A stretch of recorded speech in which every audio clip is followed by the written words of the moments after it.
retreat on Saturday, March 11th. It's March already, 2025. Oh, March 1st. Sorry, that's okay. What am I? I'm just like.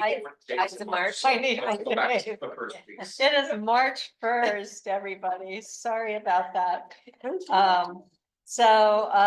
you all. This is a refresh of our major retreat last year, just reviewing our goals from that retreat and going back through them.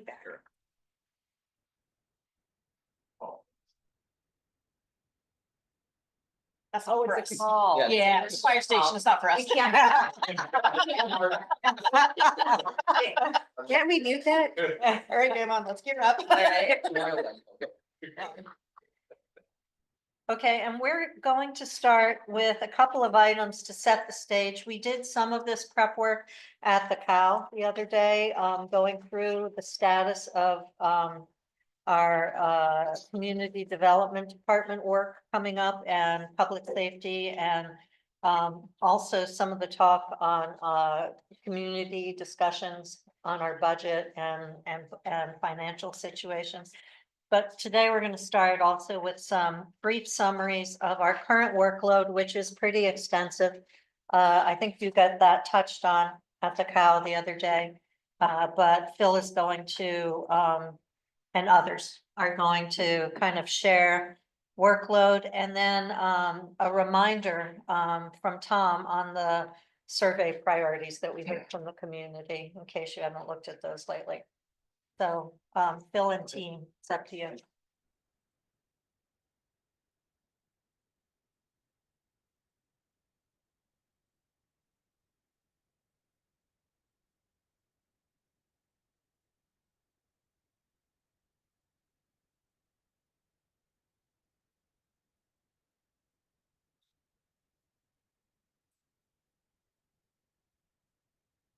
I think we have enough screens.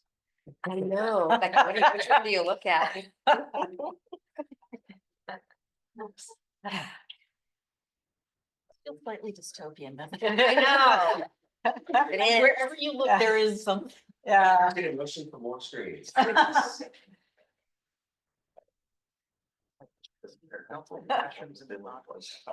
may read it in 1984, in fact.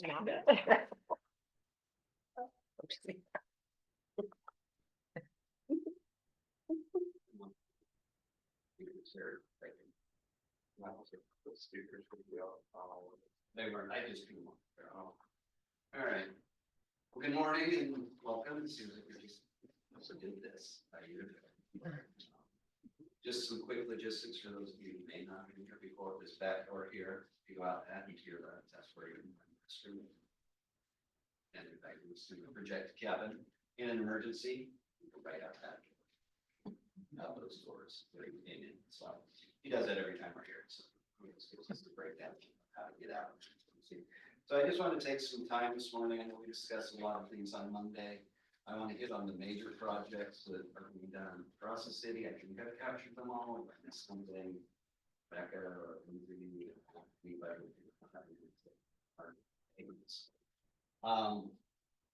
And as Mark mentioned on Monday, this doesn't cover just the day-to-day operations. So there's nothing in here from community development about code enforcement. There's not the day-to-day billing issues that finance deals with, or payroll, or any of that.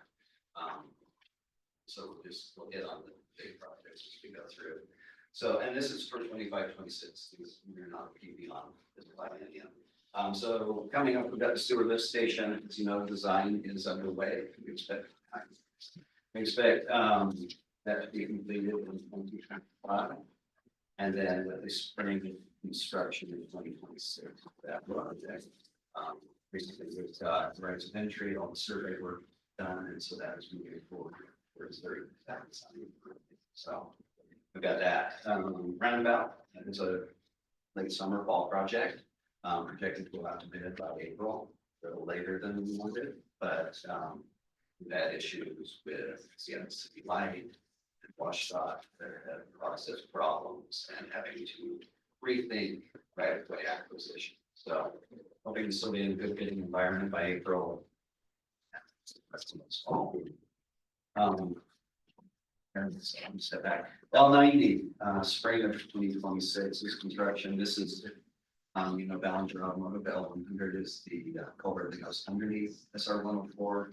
State will be doing that. That's how it should be up to bid now.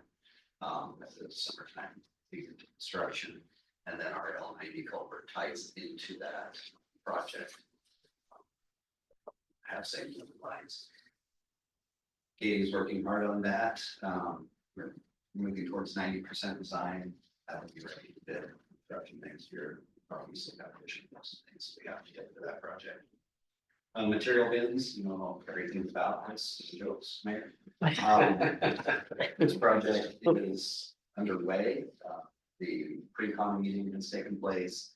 That finds we have Director Dickinson on board. He kind of walks through some things with the contractor that they haven't thought about as far as staging and our ability to maintain operation. So they're going to push back a month or so to keep it a month. Our contract said that they could start at the end of February. But they haven't thought through the entire process, so they can back a month. Baby stores, public works vehicles at City Hall. Are you accepting questions during the presentation? Absolutely. This is informal, so I think that's the nature of the procedure today. It's not, it's informal, ask questions anytime. Awesome, awesome. Mhm. Don't just talk quietly. And I can only give out once I covers. Did they say that the 1 month start delay is gonna affect the end? Oh, yeah. Date. Definitely. They're not able to absorb it. But it doesn't matter, that it's better, but it gets delayed a little bit, we're getting through the winter and wind storms and things like that, so hopefully it'll be a little more calm. We did the push at the end of last year to get the pricing and match market. Pricing.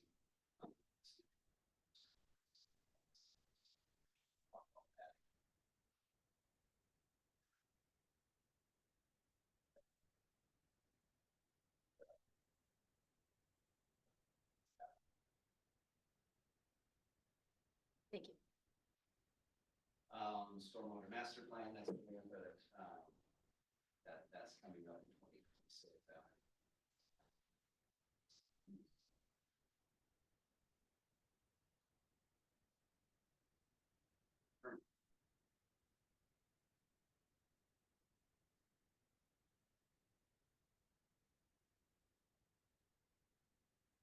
But that will be upcoming, that is part of the CIP. Then grade separated crossing is just one of the.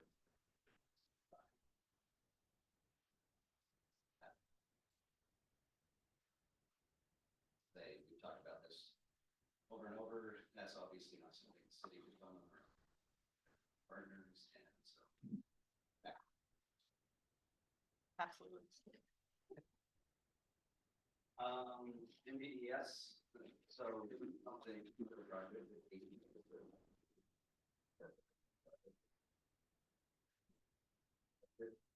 process, this is reporting to the college, etc.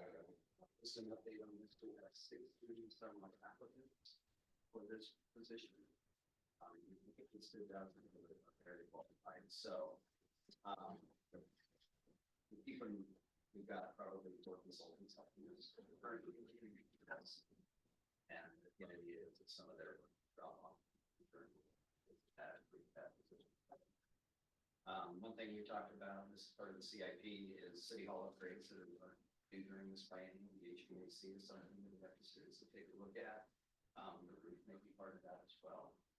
And then, as we found out, in a couple of storms, generator is seriously lacking in keeping city hall operation. While we have power, we don't have power everywhere. Which is hard to be a warming station for people when it's cold. And during this last power outage, several problems.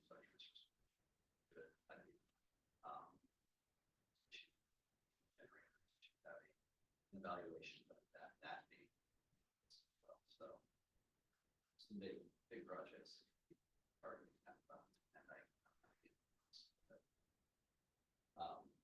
these are the types of things that crop up that then add to the workload.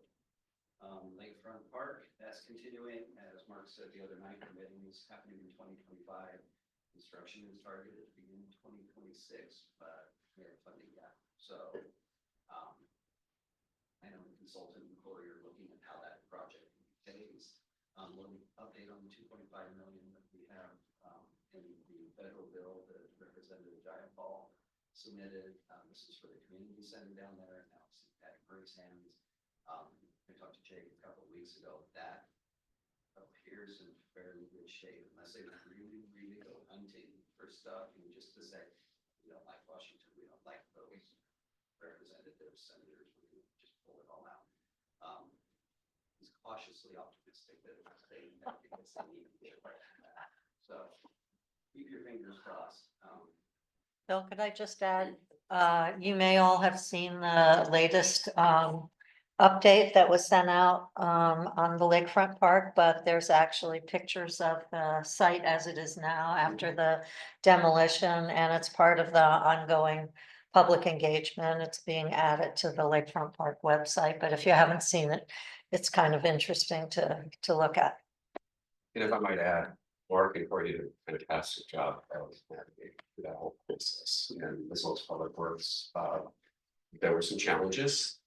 But Mark and Corey navigated with distinction and grace and have really did a fantastic job.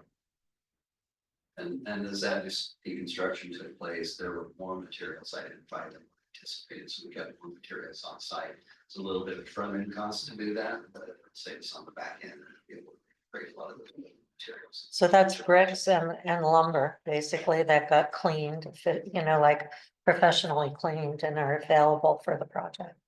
And some of the salvage materials that hit the secondary market. I noticed this a couple of weeks ago. I'm gonna say the use. Yeah, see that, like you have windows and a bunch of other things. It's really pretty neat. Can you remind me, once it's permitted, how long is that a 2-year time period to? That's the minimum, and then extensions and financing, so about 2 to 5 years. Okay. And it depends also on exactly the staging, but we do have, right, Phil, $1 million in hand right now. It's just, we have $1 million in hand right now, right? We have $1 million. Feedback out, so I can't hear the actual Oh, okay, words. sorry. No, I can hear the feedback. Yeah. Let me see. $1 million. In hand. I think it's 500K. I Well, thought we we got- had 2 500Ks. Yes, it is. I don't have that in front. So Okay. I don't know the exact. That's content. it. I actually was just reached out to last week by, it's Commerce for the $500,000 that Dan Bowski contacted me about funneling our way, so we're gonna get that contract in place. And we have that for sure. Don't know what the other dollar. Okay, perhaps my mistake. Sorry, thank you. And on point 50 Mayor, I think too, we also had a $2.5 million for the access improvements. Oh, yeah. Oh, Which right, is, right. but that's an important part in the phasing of the project. Good point. Thank you. So, yes. That's good. Almost. Speed and safety studies, possible design installation. So I met with, John with the transport group this last week. We had our final draft of the speed and safety studies. This is SR 522, 104, maybe the 2 crosswalks we discussed, as well as red light camera, additional school camera on 178. Once we get that, then it's targeted to come to the COW in March to present the findings to council, and then that could lead to additional workload. Park Works, and we release, as we look to cite some of those. Council chooses forward. There will be a step before that, though, where we'll have to do the equity study. To do the best, and they will look at it on a site by site basis, and then the corridor, so that out to study the entire corridor. To get into Bangalore, and make sure we cover larger areas. So yeah, that's upcoming. Road overlay and pathway project. mentioned this to you earlier this year, around 205th, this is the Horizon View area. That has been sent out to, they're done with their design and target. We will be around the end, around September of this year. That includes road overlays as well as coming back and doing extremely curved walkways along that road to provide access to them. And then Rose A property. question about the extruded curb. Have we had any response from King County about doing a shallower extruded curb? They don't do that for us, that's a separate contract, Okay, so. would we be able to consider that and have that discussion? For that alternative curb design? Like a lower. Mm-hmm. We would like people want to have a discussion about that and we make it easily mountable. We've had some parking problems along 35th that had some pavement markings and signage to keep people out of there. So I think if we got something too low, it would give us added benefit. So I think we should have a larger discussion about that. Thank you. Rose property grant process, that application is in, presenting to their selection committee in April. And sometime around July, if the committee's recommending on that. $64 would flow around December, well, it's part of King County budget process, and then we would probably be under contract early 2026 to get those dollars back into that capital improvement fund. Which would be a benefit to the park project. Would you remind us of the value that we're seeking? It was just over 1.2. Just under $1.3 million that we're eligible for. And then we also applied for, there's $50,000 match for construction of the home. So we applied for 150 or initial bid, we got back from Sledge, it was 150,000, they did the Lake John Park. So I added another 80,000 to that just because they didn't actually go in the home. They did a lot of the estimates based off of the home inspection. An idea of what we were taking. Could you elaborate on that in terms of, that's a grant request and what the timing might be for the deconstruction? So that's reimbursement. So Mrs. Rose has a life estate. Mhm. Once she moves out of the home, they have 3 or 6 months to get everything out, stay sale and everything. And then these dollars are good for 3 years. So through 2029, we will be able to spend and get reimbursed for that. If she's still there in 6 years, then we would just, at that 3-year time frame, just reach out to Commerce, let them know we're not CFP, let them know we're not gonna be able to access those dollars. It's probably a future application, go back in that. BRT permit review. So I met with the Sun Transit this week, and there's just on this, that they will not be making any permit applications since they were done January 2026. A lot of this has to do with our position, with the same position with all and it's the principal position. You can't make applications on property though. That was the track that they were trying to take with us. They have recognized that and they're out doing the right of way acquisition that they will take them through 2026 to get that done. At the last design efforts, so that's in geotech here in Sherry Creek. We're still having discussions of how to make the first avenue walkway become a reality. Parks doesn't want the Sound Transit doesn't want it, and we don't want it. But Rebecca and I are meeting with Sound Transit in a couple of weeks. Go out on the site and have that discussion. I would like to take the same approach we did with the wall that we haven't washed up. Maintain it maybe, but we don't want to own it and have to replace it. This would be a worthwhile site at the time. Just real quickly on the point, the position of the administration is that Sound Transit has indicated that if somebody's not willing to take ownership of this, they would potentially walk away from doing anything. And our position is no, you will not. If you will not do the 41st Street project, you will be taking care of a continuous sidewalk and whatever the cost and engineering is necessary for that. It's requirements, and legally, I don't think that they can back away from that. And honestly, that would be better because I think some people are gonna continue to walk Right. straight Yeah. and walk in the edge of the road. So in terms of public safety, I think the continuous sidewalk, even if they have to come up with an innovative design because of the stream crossing, that would still be preferable, because I mean, you're assuming people will loop down, go down a hill, go along Burke Gilman and then loop back up. I just think that it's gonna be used by people in the community, not by people who are walking along the route there. So it defeats the purpose of the sidewalk there in some ways.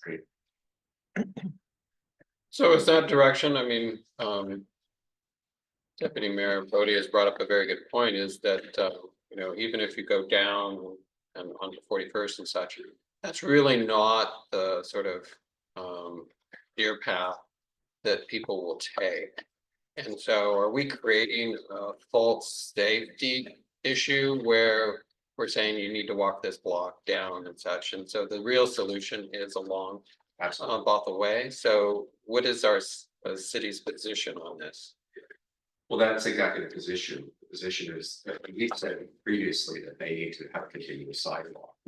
But the challenge is that at the McAleer Creek silt removal and weir there, the access for the equipment on an annual basis to put the silt out of that track is challenging. They came up with an engineering design to do a continuous sidewalk. There's very narrow amount of space in the right of way left over before it spills into the creek, literally. The challenge is grade. There's a sewer, I believe there's a sewer pipe and some other things underneath there, and they would have to raise up the grade at 522 to allow the water to flow at a rate that is commensurate with a 100-year event, which is absolutely essential to keep flooding from happening. Otherwise, we're going to have flooding again on the other side.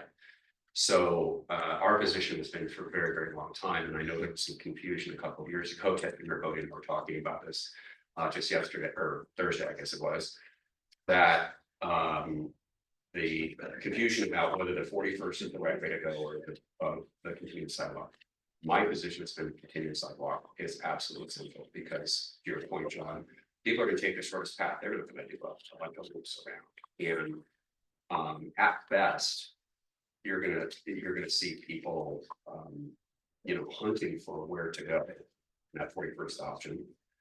And at worst, you're gonna see people running down the Batman, which is gonna be really, really dangerous. We've seen that before. So that's the reason why we have the sidewalk between the bus stop in front of City Hall and at Starbucks, because when we did the culvert project for Lion Creek, we previously seen people running down the Bat Lane and they had to tear up the whole road anyway. And we said, hey, look, put a sidewalk between the bus stops, and now we see people using the sidewalk. So giving them a safe route to traverse to wherever they need to go is the right thing to do. The other thing I've heard about is if they walk down the highway and they see the 41st thing, they may just skip across the highway, which is really a scary thought. Very dangerous. So if I may, where in the design is Sound Transit? I mean, are they designing a 41st It's solution? actually designed. It's Yeah, actually designed, The city so took the position, there wasn't an engineering solution to the Shetland Creek bypass, because we would not be able to get it. Mac there. Mixing my streams, Mackler Creek bypass, because there's not enough freeboard to extend it over. There isn't enough room to get the equipment in to clean it out, which we have to do once a year. And so the engineered solution was the 41st access. Went out and explored it and gave consensus that this had to work. That's what we would do towards. The only issue is the ownership. It does work. There'll be some crosswalks. There'll be some additional sidewalk put in adjacent to the potential of that building that ties it all together. Community supported as well. And so that is the direction we've been going. I did mention to them the other day that if they're going to abandon that, it's a requirement of WashDOT, it's a requirement of Sound Transit's policy to have continuous sidewalks, and they didn't come up with some really expensive engineering race the road items they would do to figure out the items problem. So if I understand then, so our desire is for a continuous path, but we are going down and accepting a 41st Street solution. So even though we want a continuous path, we're gonna accept a 41st Street solution, and the issue now is ownership. It is. Yeah, I don't think there's much, if they say we are not going to do. As Phil said, and I mentioned, I don't believe that they can do nothing, abandon it. That is something that I think is completely unacceptable, and I think state law supports that position. As well as their own policies. The challenge is whether or not, I mean, again, we won't take ownership of it, they can't force us to. Sharon Beach has said they don't want to take ownership. It's been a very unfortunate. King County. will King take County will take ownership. it.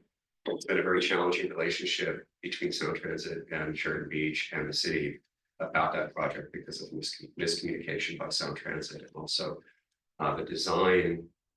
Again, it was pretty fluid for quite a while, and then they said, here it is. And so anyway, the background of it flows a lot more than I do, but again, in the absence of a solution, we continue to say if somebody else is not taking ownership, then they've got to go straight down where they're responsible. So, and I believe it's just that there is a solution there, it's just they're gonna throw the dollars at it. So it makes perfect sense.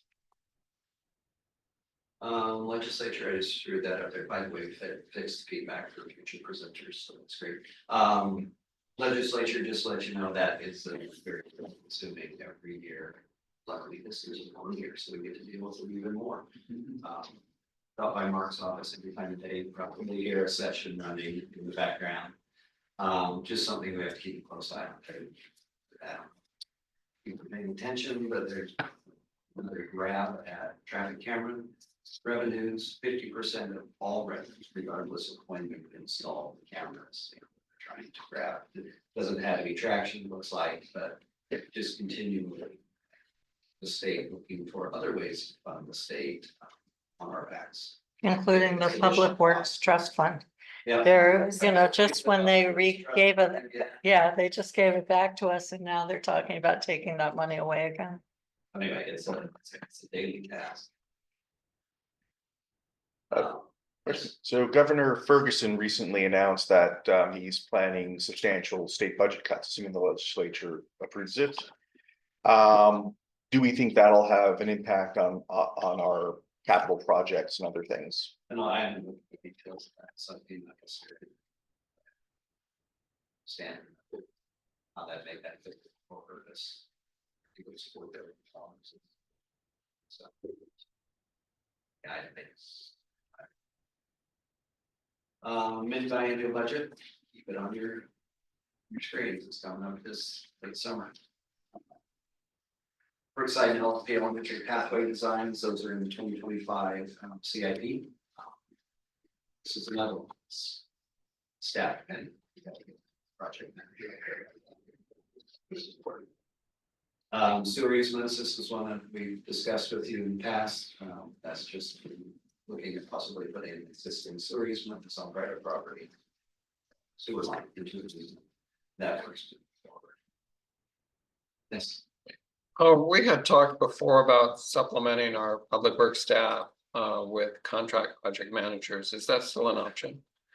Because that cost you accrue either way, although contract project managers are more expensive in the long run. But when you look at things like inflation and desires of what we want to do, I've worked at agencies where they hire contract project managers to help them get through sort of increased workload for a short period of time or staffing challenges that you might otherwise have. I would say at the time we have pretty much maxed out our consultants, and there may be some headroom now that Rebecca's on board. They were filling that position. They're still filling their city engineer position. There's a possibility, I always have a concern. There's still oversight at the city level. We have project managers on every consultant site that we have, but I don't always feel like they're 100% of the city, and they don't stay on task as much without somebody pushing from the city side. So it's something that we'll look at. It's not something we discuss with her yet.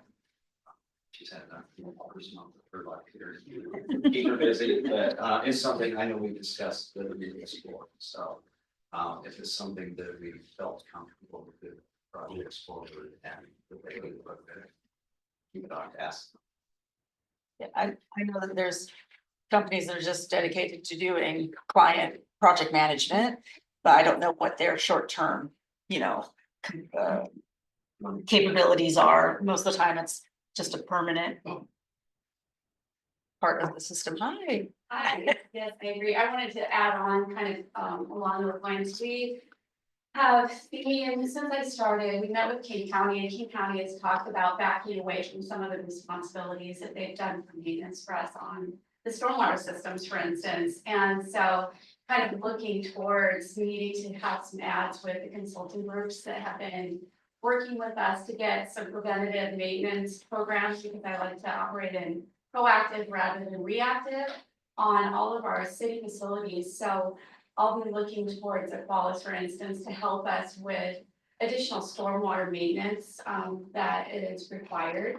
We're going to have some large vaults, a large vault, for instance, on the roundabout project that will need some special maintenance work done on it. Also, I'm seeing that kind of looking back historically, our preventative work for sewer lines hasn't been done for a while. And so adding that into the program as well. So just doing some overall look at that, getting in their camera maintenance, good maintenance program for all of our facilities, not just our buildings, but buildings as well. If I might add, John, to your point is an excellent, it really comes down to whether we have enough capacity for staff to help manage those subcontractors. To Administrator Hill's point, without going into the details, recently we've had some questions about whether or not some of the subcontractors who are doing things for us, or the engineering, for example, whether or not we're getting the commitment to the city that we expect in terms of representing our position on things and getting the value out of that. So it is something that's top of mind, and I really want to make sure that because of staffing challenges, we don't fall behind on some of these capital projects. But I'll just offer lots of organizations hire supplemental staff, and so they become managers of managers rather than doers who are always trying to sort of get up on top of the ball, but rather they are managing people who are dedicated as project managers to perform the work. And so when you hire contract project managers, their goal is to represent the owner, and there are lots of firms who do that. And so your focus is making sure that they are performing the work and that those tasks that you would otherwise do. Because in the short time I've been here, this has been a continual problem, is that we lack the resources to manage the projects efficiently. And what that does is it actually creates this churn, which causes additional costs and time and inflation. If we'd done the material bins 10 years ago, we probably could have done it for, we may have been able to do it for a lower cost. When you also factor in, the 10 years of trying to move something forward without the ability to move it. So there are lots of firms out there that can provide that sort of management. And so you're managing rather than doing, and you become more efficient about getting work done. I worked in an agency that they got a biennial funding, and they were always behind. And the only way they could ever catch up was they hired dedicated consultants and said, go do this work. And then they got into a routine of being able to do the work within 2 years. Yeah, we refer to them as owner reps. So that's their role. They're not the engineering program, they're the owner rep. So as you're all trying to bird dog all of these consultants, they take that role and they make sure that they're on point, that they're representing the city's best interest. And so it's been successful. I mean, I've known, major hospital departments, they just don't want to do it in-house. So they just hire owner reps that always represent their best interest. And then they do the Yeah. micromanaging of all the consultants. So just something for us to consider. It's a good point for discussion. Thank you for bringing that up. They also become program managers, so they get a program that says, I need to get the roundabout, I need to get the material bins, I need to get L90 out and bid. And they come with the skills of budgeting, management and scheduling, so they're the ones who are bird dogging. Because the squeaky wheel is the way you get stuff done. You just call these firms every week and you talk about status, it may be a 15-minute phone call, but it's like anything else. You just need to be on top of it on a regular basis, and if program managers can do that, even for small cities. There are firms out there that are dedicated to program management for small cities. Okay, good. We'll include that as part of our takeaways. Because we do have some funding sources for things like this, that we can do that, whether it's our general fund 002. I mean, those expenditures can be put to that. So what we think of as a increased cost actually becomes a lower cost because you're actually able to get the work done. And just an improved city faster. Good, thank you. Last one on this slide is Bird Goat Trail updates, just to bring you all up to date. County, we've been working with the county for over a year now, to make things slow. To get improvements done throughout Lake Forest Park, this would be the transition from stop signs for bicyclists, yield signs. Some improved pedestrian crossings, especially 165th. There were some issues there. Looking at removing bollards. I've met with the police chief, they have no concerns actually find that a benefit, easier access if they need access to their vehicles or anything. And sort of related with that, like 1 or 2 vehicles, various speed use and trails, is impossible to get like the last 20 to 30 years. So, it's a benefit to them for maintenance, recently on walks, the fire department going down to check the fire hydrants there, just using paper markings to do that. The mayor, chief, and I met with King County Parks as well to look at some additional improvements, especially around SR 104 and 522 intersection. We had a lot of desire lines, cut paths, not using the appropriate crossing areas, lack of signage. They've already integrated some changes we talked about at that meeting. So that'll be coming to us probably 60, 90 days, hopefully with a final design. And then it will be a fall construction. So I also talked to them about its additional speed signs along there because they are very intriguing up and down the path. And if they could maybe do painting on the ground, that will catch pedestrians and bicyclists' eyes much more than a sign in a bush.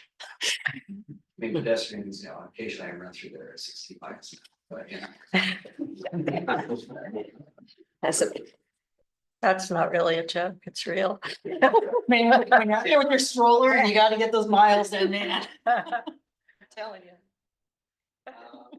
It's the Just because electric it's- bikes that are fast. Yeah. It's kind of my white whale on this, but moving the crosswalk pole by 170th. Oh, right, Yeah. right. Yes. It's a washout there. It's, Oh, that's on, that has been something that since 2011, everybody said this is ridiculous, it's not safe.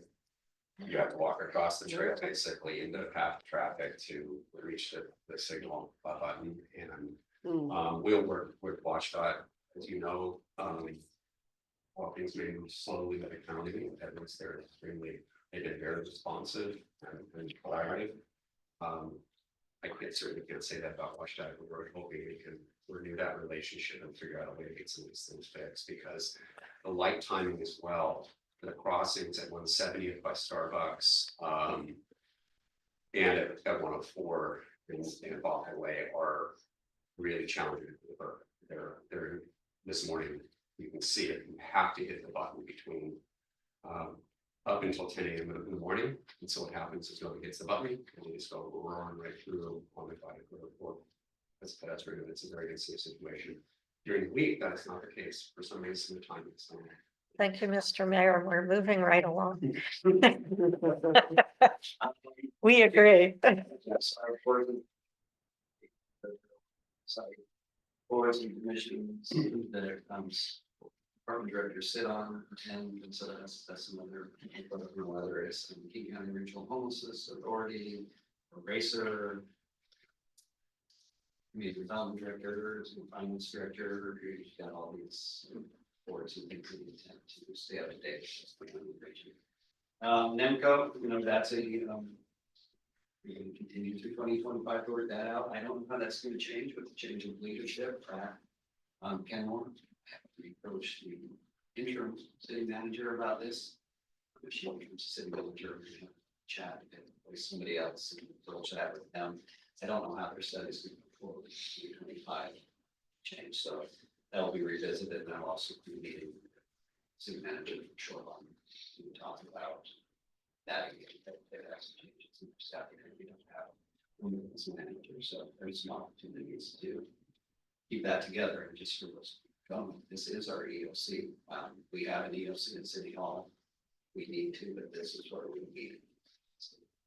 And that integration with the other cities, and especially now that fire department just represents everybody as a whole, makes a lot of sense. So, John's point from earlier, professional services, RFQs, we're going to be going out. This was going to be an early this year thing, and we should change the public works department, so it'll be a later this year thing, but we're going to put all of our professional services out as RFQs. Base engineering, all this, transpo, everybody's gonna have to come back into them quite a while. And might need some new blood. Solid waste provider, so this contract will be out at the end of 2027, talking around the region. 2026 is what we need to begin this process. Start looking. Probably to kick in with ecology, waste management. We need to put this back out. One thing I can say is there will be a cost increase, absolutely. It's their 10-year contracts. We have pushed back hard. We have not taken, there's China sort and all that. We did not allow additional costs from the cities. Some cities did sign off on that and made amendments to their contract. It's really we have part of their current costs. So there will be a cost increase.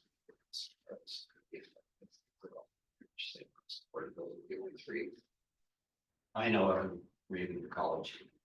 They didn't have the equipment last time to serve our smaller streets. That's why they didn't think we did it. So we still maybe the big two. We got looking process. So lots of work going on there. So just want to keep that one on top. Then I click on for the human resources department of one city right there. I just want to circle back around and this, I would like to request that we discuss this with the mid-buy, but I think that that we absolutely need some part-time help in HR. Everything that Shannon's brought to you in the last couple of months. Plus the continued need to fill positions. We have increasing need for positions. The course has now hit the next threshold of another course based on traffic cameras. If we add additional traffic cameras, there will be additional need for help. Eventually in the police department, courts, it's just added. And I listed a bunch of positions on here that she's been filling, looking to fill. Plus she also supports civil service, all the training, risk management, benefits, health and wellness. She's a big player in our bargaining and our salary analysis on an annual basis. And to go back to civil service, honestly, no harm meant to you, but police need a lot of focus from HR. This civil service process is just ongoing, keeping people in the queue that have been vetted so that when they have a position to fill, they can go back to that bench, not having that bench. just causes them a lot of delay. We miss out on some good officers, especially laterals. And we've got several retirements coming up over the next couple of years and, you know, just to put it simply, and I said, a budget retreat, Shannon's department and everybody does what they can to help. Lindsay and her team, Chief Ross, I mean, they're doing what they can to help keep the process moving forward. But there's just a lot of stuff that needs to be done. Risk management is a huge thing. We get risk management audit anything. And it's like this year it's on public works, and this year it's on employment, and whatever it is, Shannon is the lead for that. And any claims that we get, something was a fire or whatever it is, risk management, that Shannon contacting any of these employee issues as far as pre-defense, that all falls to that one person in the city. It's the only position that we have in the city that is just one deep. And so it makes it very difficult, and things have to slip. It was the same thing with the previous HR director. Things always have to slip, and they can only keep up so much. So as we get to the leave, I would like to take another look at this. With there may be some opportunity to tackle the OT funds with the type of work that they're doing. So there could be some alleviation there. We already, I think, spread the costs around anyway. She helps every department, but it's not all general. It's just something. We want to keep a good HR director. She's gonna be tough. So again, can't run one person in the care. So yes. Is there an opportunity when it's easy, for example, on the general fund 002 traffic safety camera, where you identify, for example, a police officer or a court administrator whose function is directly related to those increases of workload? Is there an opportunity, and this is what large institutions do, is they have a recharge rate that's negotiated, in this case, where they're getting federal funding like the University of Washington. But can you allocate the actual total cost of the individual when you think about power, heating, insurance, space, a fully loaded rate? It's not a personal salary rate, but it's a city cost, because every person has an insurance cost and every person has a heating cost, an electricity cost, a computer cost. And so you develop this sort of recharge rate that's a fully burdened, not a benefits burden, but a city burden cost. So that you can apply that cost to not just the court administrator, but to the police officer, to HR and so on, and to finance as well. So that you say that costs every time you hire a person, it's not just their 2.5 times their salary, it's 2.5 times their salary plus some other percentage. That's a good thought. Yeah. And then you apply that to the court administrator, the police officer, the HR person. Yeah, sometimes nonprofits have like a standard percentage that they use, or, you know, like I think for federal grants, sometimes they will negotiate that, and then you can use that with every agency you apply for a grant for. So I've seen numbers from some semi-governmental entities that were as high as 50% for the combination of benefits and overhead costs. Yeah. So like research institutions like the university, they try to get into like the 70.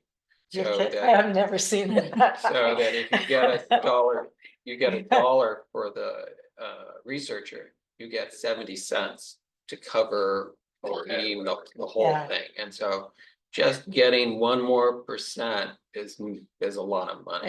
Yeah. Blair. Yeah, the University of Washington, it's in the low 50s. The indirect rate for grants, Okay. which covers things like administration, facilities. It's things that are aside from the actual, okay, I need to buy this equipment, but also, you know, I need the electricity in the building to run the equipment. So that's fairly Well, standard. So it wasn't, when I saw 50s, You're not far. I thought that was high. That wasn't so high. When I was a nonprofit, I only did 30s, so we were a bargain. I know that the administration, Lindsay and Phil, and everybody are trying to find any possible.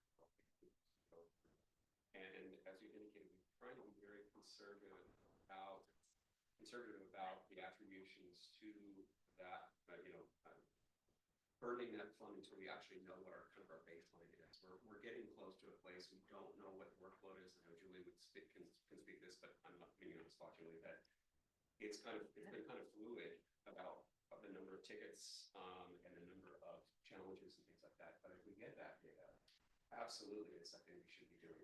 I think it's different. I think you take your overhead costs and you divide it per capita kind of thing. And then you allocate that. In other words, it's an allocation of your operating costs, your over operating costs. And so then you can use that not only for 002 allocations, but for other grant proposals and things like that. So I'm sure there are formulas. I can't recall, exactly how people do it, but there are formulas on how you do this. And so I think that's the concept is it's a per capita operating cost thing that you can use in multiple ways, not just for 002, Yeah. right? Just covers your, kind of that overhead cost that's stable, that every cost that you always have. Not necessarily the fluctuating costs. Yeah, and at least the way I've seen it, it includes your insurance and healthcare as well. So it's inclusive of that, but it includes the lights and the heat and building maintenance and stuff like that. It's definitely a topic for a bigger discussion about rates, et cetera, just to bring up Lindsay's current, how we are doing that from revenues to expenditures. Because as we said, it's not X tickets equals X dollars. Right. Because there are limitations, things like that, it's cost out. And so, yes, an analysis is data, so. Okay, let's keep moving. Yeah, sorry, we are past. the No, time, so- I'm just hustling us a little. Yeah, I am done with my slides. Rebecca says public works challenges, anything you want to come up and add? That didn't cover? What I just mentioned at the end there was, kind of where we're at, just I think the challenges are trying to get a handle on our maintenance. Any maintenance that we need to do, getting staff up to speed, getting superintendent up to speed, and then, establishing some efficient applications for our processes that we can do more with less, because we are short on staff. We've got newer staff that needs to, kind of get up to speed, and they need to be allowed that time. And so in the meantime, just establishing those efficiencies so we can move forward with a little more ease and comfort. So would you call that process definition and Yeah. maybe asset management or Yes. something like that? Yes, I Yeah, would definitely call it some process, getting some processes in place that will help us move forward with the current staff that we have right now. And then trying to also rotate in some new staff, but I think the concept of the owner rep is a very good one. I myself have been an owner rep in the past, and it's really been supportive of even in larger organizations to have someone come in with, maybe a little more seasoned experience would help us move forward. And then also that acts as a mentoring process for existing staff to bring in owner rep as well. So I think getting that in place, taking a good look at our facilities so that we can budget forward with any improvements we need to make to the facilities, so we don't have these surprises that seem to happen often. And just having a heightened awareness with staff so they know what's through our building investment, et cetera. great, thank you. That makes a huge amount of sense. And I think that would help us tremendously. Okay, money. So Tom, you're gonna be tightened up a little bit. Oh, it's here. no problem. Yeah, Yeah, and that's, I had a cushion in there. The text support on the fly. Yeah. Well, you added more to my short list, so in a good way. Good. Lindsay, you need like a step stool there. So, It should, I know. I know. so I will make this snappy. I only have 2 slides. So, filling in the financial gaps, we're just gonna quickly go over the actions that council has taken over the last 2 budget processes. And what I mean by the last 2 budget processes is 23, 24, and then 25 and 26 moving forward. So in 2023, the council implemented utility taxes at 6%. The city of Lake Forest Park was one of the only cities, probably in Washington State, that didn't have a utility tax implemented. That was a councilman's action, and so that was taken in 2023 to again help bridge the gaps of funding that the cities, from the revenue to the expenditure that the city was seeing at that time. So that walked into the sewer utility fund and the surface utility fund. Then going into 25, 26, we increased the utility taxes from 6% to 10% on the sewer and surface water utility funds. In addition to adding the solid waste utility tax, matching that 10%. And in 2025, that also will be, has a little bit of a pin in it, for a bring back that we will have another continued discussion at the mid-biennial budget as what those revenues are looking like and what we're going to do with that in the future. So then, also going to, I broke it out into funds, so now we're talking about the Transportation Benefit District Fund, which is our Fund 104. In the city implemented back when it was originally a possibility to increase the vehicle tab fee. But in 2023, the council made another decision to increase it by $10. Yeah, during that budget season, and then during that same season, council. Council Manic, I like that. Not Council Matic, Council Manic, Manic. oh.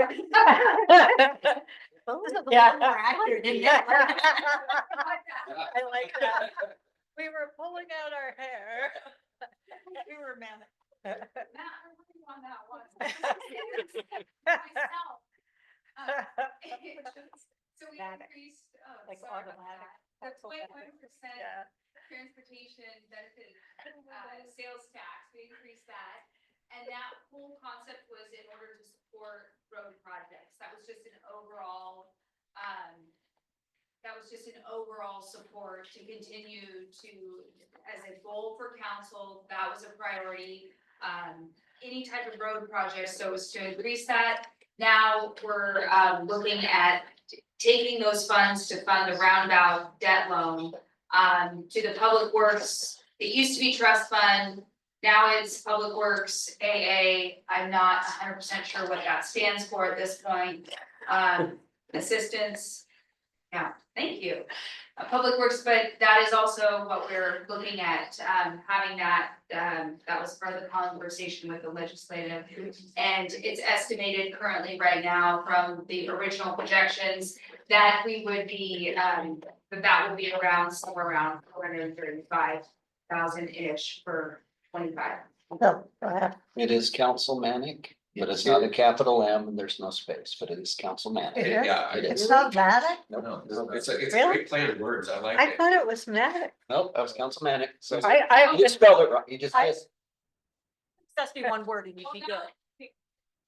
I was saving you. Now I've learned it will never I don't know, happen it was a again, good trust me. joke though, I liked the, I liked the Question joke. for you, the mania. Yeah.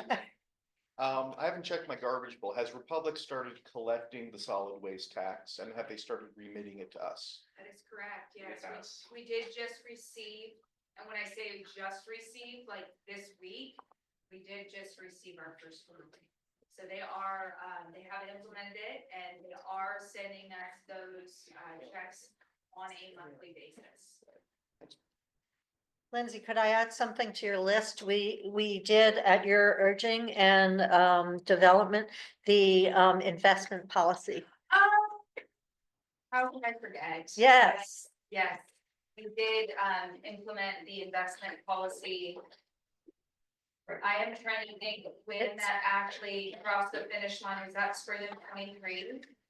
Yes. Yes, Spring of 20, Yeah. I mean, from the moment I walked through the door, we were having the conversations in 2019.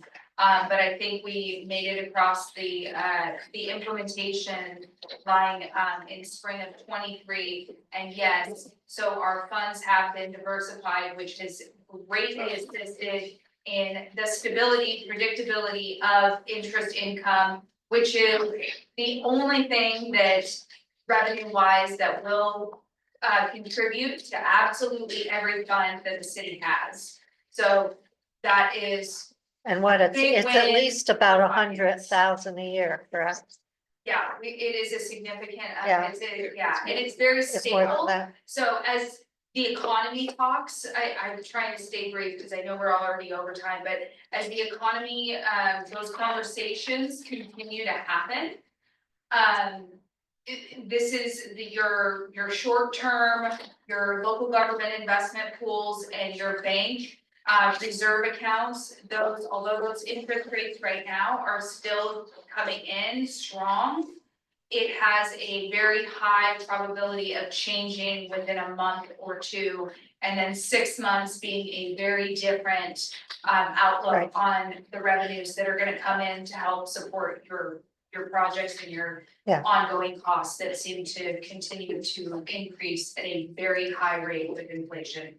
And I could go on about this for a while, so thank you for Okay. that additional, and so not just that, but again, just asking our money to work for us, that's basically the overall of that. In order to minimize what we're asking our residents to pay for invoices, for bills, for, that's what it helps manage. It helps give us an infusion of additional revenue so that we can assist in keeping our costs as low as possible. And recall, council members, we're dipping into reserves this year unless some other, funding comes our way to minimize that, which we have counted on in the past and we've done okay with that, but we are using that as a safety net. Yeah, Josh. So we're not dipping into our reserves, we're actually dipping into our Unallocated balance, sorry. balance. Yeah, Because reserves is really the minimum that we want to keep. And Right. we're not bumping down into our reserves. Right. That's correct. right, I'm We are sorry. using our unallocated balance. Correct, we are. Yeah, so, yeah, sleep savings last year, right, things.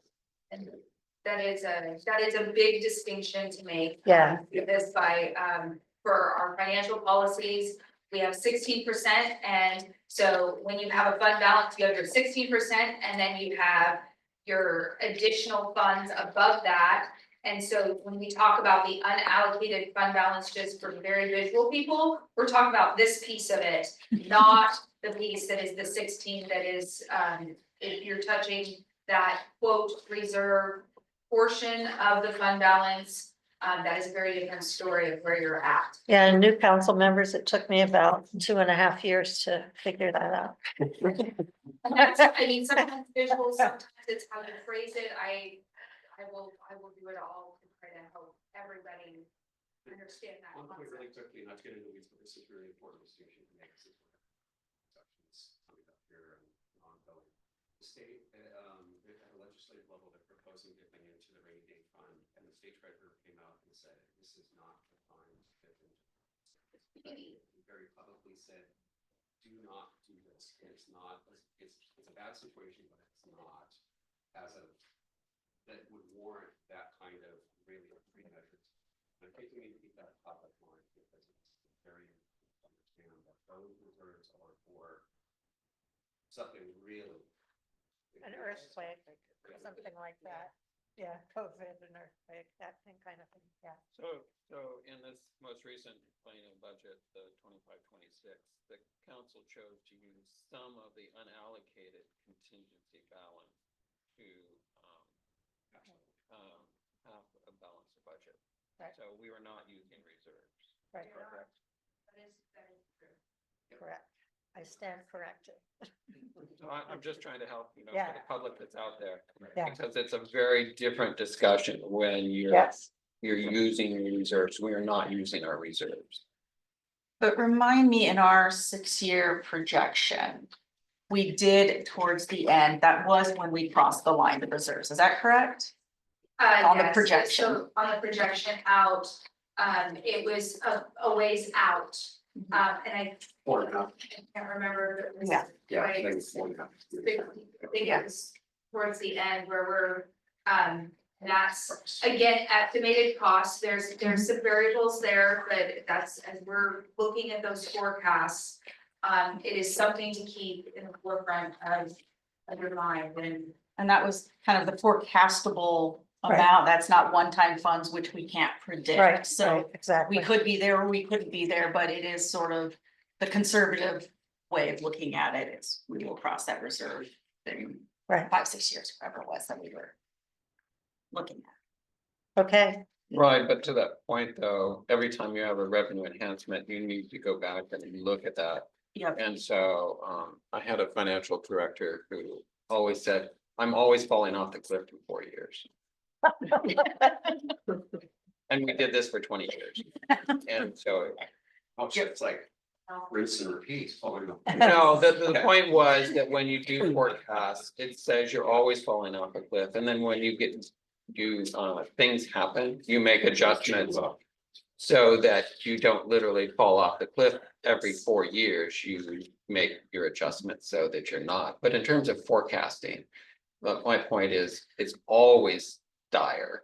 And it can come, that can show up in 100 different ways to make that conversation actually occur. And so that we push off. And here is where I will give a shout out to all of our departments, because expenditures, we stay tight.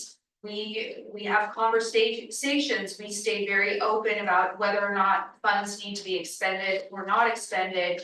And if something doesn't need to be expended, just because budget was allocated, our departments are fiscally responsible on that front. And so it's a revenue and an expenditure.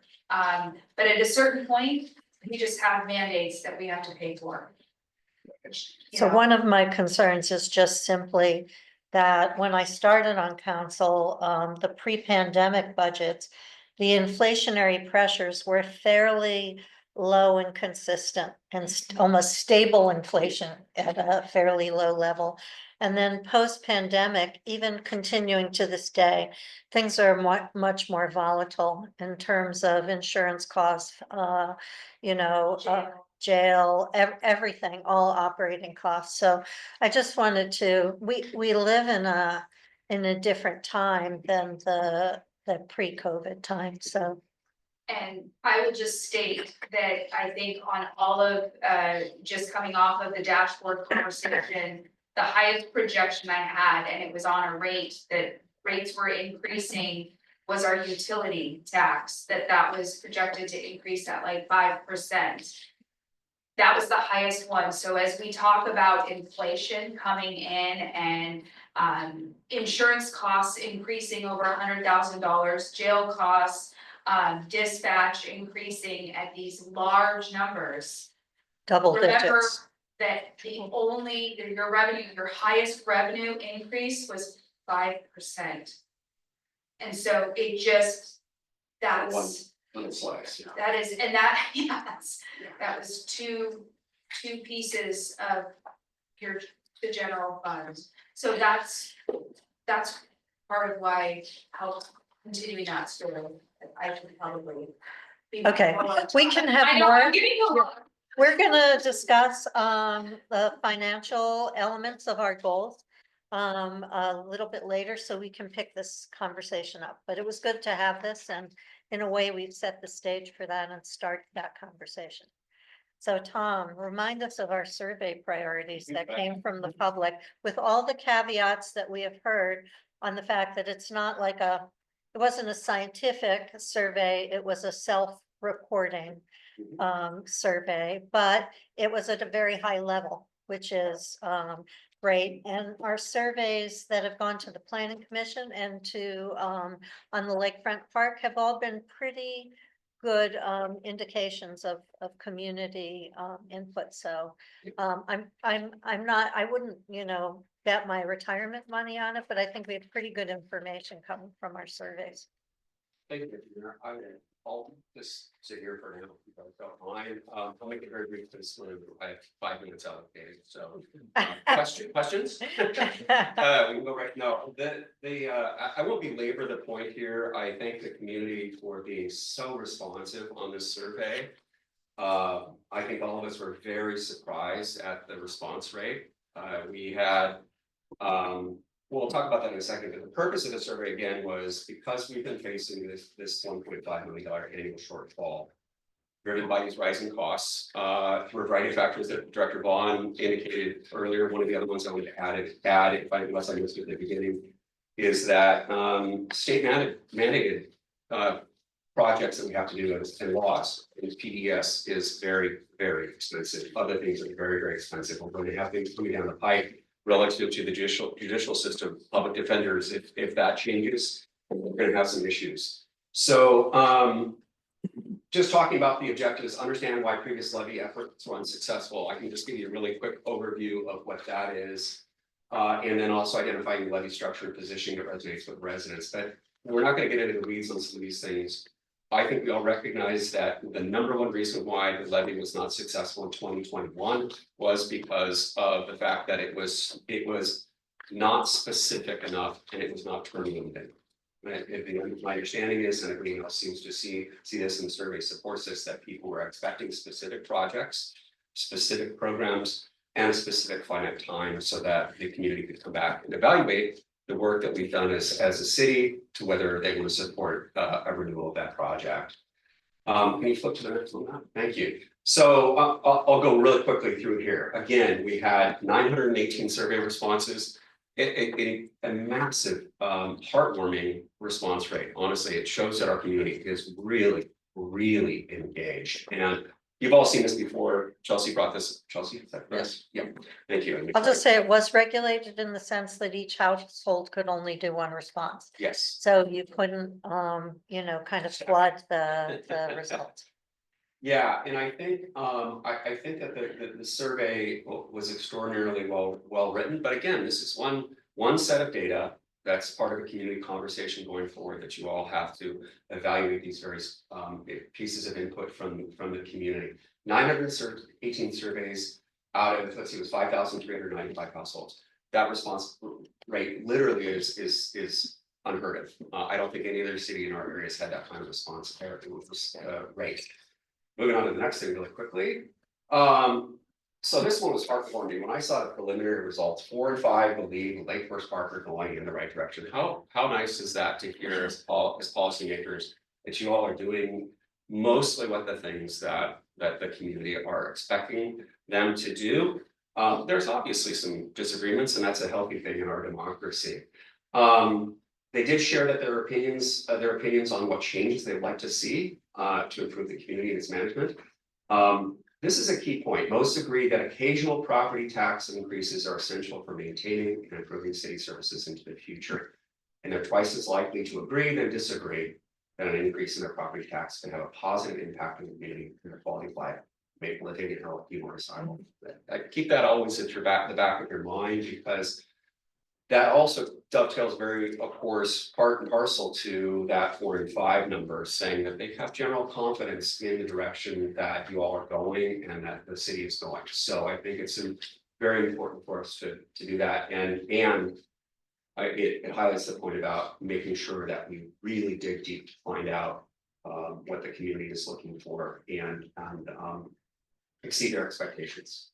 The communication is lacking. I'm just going to bullet point this very quickly. They feel the communication is lacking. That has been an issue in the past. We need to do a better job of explaining not only the problem, but also the job we do as a community. Last year was a very, very busy year. And I've had residents of the community saying, you all need to highlight some of these successes and highlight some of the challenges. So we're going to try to do a much better Can I say, when we did the original Prop 1, we did not hire assistants. We did it on our own with a shoestring budget and without much time for that communication to percolate. And so I think that was a lesson learned from the last time around, that we can't just fill it in other duties as assigned. And in our spare time, without standard materials and things like that, and that we can't have to allow a lot of time for the community to have this conversation with us. Thank you, Deputy Mayor. So- Absolutely, spot on. I think too that the community again says they want to see us cut costs, that we heard this over and over again. I have to say, I'm a little disappointed in the engagement by the community during the budget process, because our discussions about trimming different programs and considering whether to fund community partners and various things like that. We didn't get a whole lot of input on that. We did from a discrete group of folks. I would hope that going forward, as you all discuss what we're considering in the future and what path to take on these various issues, whether or not, I hope we'll have more engagement in that regard. So we're going to try to make sure that we reach out to groups that have not previously been engaged and work on that. Bottom one is really important. 3 and 4 support the idea of hiring a grant writer to help city secure certain funding. We've all been talking about that. We've been talking about that for years. I believe very strongly that we're going to have move forward with something like that, whether it's a contracted grant writer. We've actually, Vice Chair Bertani has recommended a couple people to write some small grants that are out there in the region that might be able to help us. But that is something that I think that has been on the back burner for many, many years. And given the choices that we had in this previous budget, between a climate manager and a grant writer, the climate manager rose to the top prior to the survey results. So we need to revisit the grant writer. I don't believe that's mutually exclusive from the environmental programs or climate action manager, excuse me, environmental programs manager for the previous position. Let's see, next one now, please. 3 and 5 support in general. 3 and 5 support the idea of a 6-year temporary levy and a quarter oppose it. That seems to be fairly consistent with voting demographics in our community. And I won't go into the different levy rates. I want to talk a little bit, and that's for you all to discuss in the future. I'd like to talk more about the priorities. And let's see, let's go on to the next one here. Okay, so going back to what I said originally, detailed information clearly and transparently communicated will be a key for garnering support for the proposed temporary levy. That we know this is absolutely number one going forward. If there's something put before the voters, that communication saying this is what you are paying for. And I think then the plans for cost cutting measures. Again, we just finished the budget process, and I know it was a challenging one, eye-opening for many of us, I think. And thinking to the future, we need to communicate better what we have on the table for cost cutting measures in terms of what we need to do. If you look at other communities, I mentioned this at the meeting on Thursday night.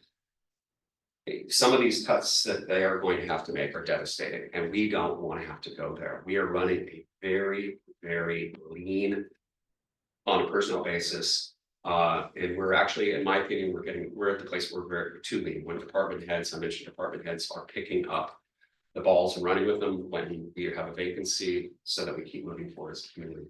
So that's a big part of our conversation. I disagree with the statement at the bottom. Whoever said that, that's fine. We have initiated cost reductions. The staff did a very good job of trying to make sure their budgets were very, very low. And improved efficiency measures. I will not go into the weeds here very far, but we've had additional technology improvements that have been invested in to increase workflows. We've had different shifts. Administrator Hill has done a fantastic job with working with HR to redefine some roles so that we have more efficiencies in that regard. Given the fact that, as we've indicated, we have some departments that have very few staff members. And so it has to be a lot of cross-functional work given the limited resources we have. Let's move on to the next one, please. Okay, to the meat of this. Top priority was no real surprise here. Sidewalks and pedestrians. We've heard it for many years that that the pedestrian safety question is something that people continue to want to see improvements. And through your support and over the 3-year process of getting to where we are on getting revenues coming in from traffic cameras and some of the other traffic calming ways to resource traffic calming and additional improvements. We're on that path, unintended, and I'm hoping we're going to be able to see some specific improvements coming up in the future. Specifically, again, we've got the Brookside and Lake Forest Park Elementary improvements. We do top of mind to use that expression again. Briarcrest, Deputy Mayor Bodie and Vice Chair Bertani and Administrator Bill and I talked about that, and we spoke about it again after the meeting on Thursday. Briarcrest is a consideration that we need to work with our neighbors on that one. Again, better city management, these kinds of things, better funds management, spend money wisely. We need to do a better job of communicating.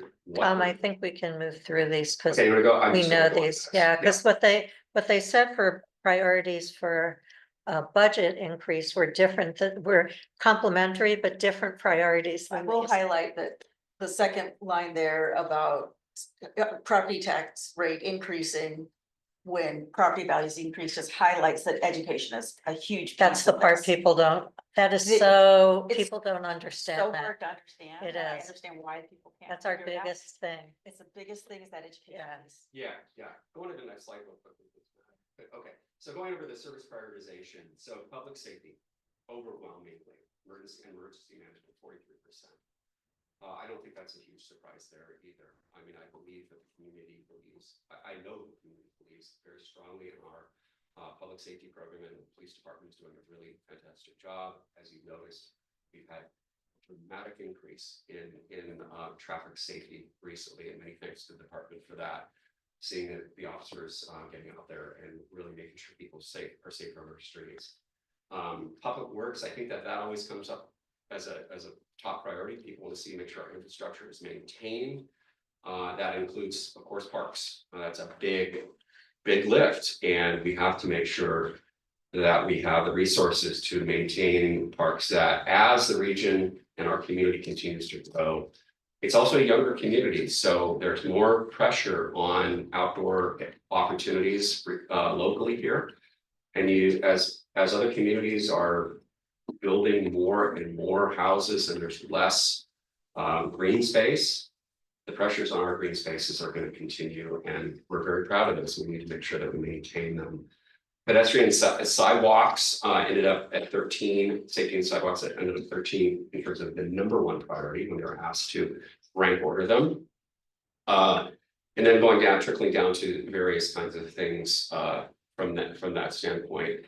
I want to highlight the grant writer. Again, that was not specifically highlighted here in priorities, but it is part and parcel to all of these things, because the grants that could be written by a grant writer can help fund various programs that we need to take care of. I know that our team, the leadership team, does a very, very good job of identifying opportunities for using other people's money. We're too small a community to be able to finance everything on our own. Having said that, there's a finite amount of money, and for every grant that we receive, how many do we apply for? Well, maybe 3 or more. It's probably 1 out of 4 we get. Or is it higher? Yeah, but there's a lot more work than just the receipt of specific grant, and so there's a lot of work to do. And the challenge we have is we don't have the staff to write all the grants that are available. And as the world changes and the pressures in Washington DC get more difficult for regions like ours, we're going to see some of these things get even more competitive. So the expertise is necessary for us to have in-house or on a contract or on a ad hoc basis. Let's see. I think that's what's well. Let's go to the last one, and that just highlights it. Given the shortfall, most residents will prioritize addressing policing needs, hiring a grant writer to secure external funding, and improving and maintaining city parks. I think that I think that really sums up the priorities, and I won't get into the details again. This is online, it's available for people to take a look at. And it's on your agenda. The priorities from this list are summarized here. Yep. Police and park sidewalks and grant writer, and we're lucky that I think we have sidewalks well in hand, assuming things stay as they are. Yeah. Questions or comments about that? I think while you all have seen this before and members of the public have seen it some, we need to keep, keep it from the. Can you go back to the proposed levy rates? Was there a way to translate those numbers into like annual? Can we save that for our financial conversation? Because we have 45 minutes for that or so. I forget. Yeah, 45 minutes. Pardon? Other questions? I know we're over. Yeah. We can, if you have questions connected to this or finances, we can pick them up when we're discussing financial stability plan at more like noon. Ish. Is that okay? Okay, so we will take a break till 5:11. 5:11, is that right? Yes. Sounds good.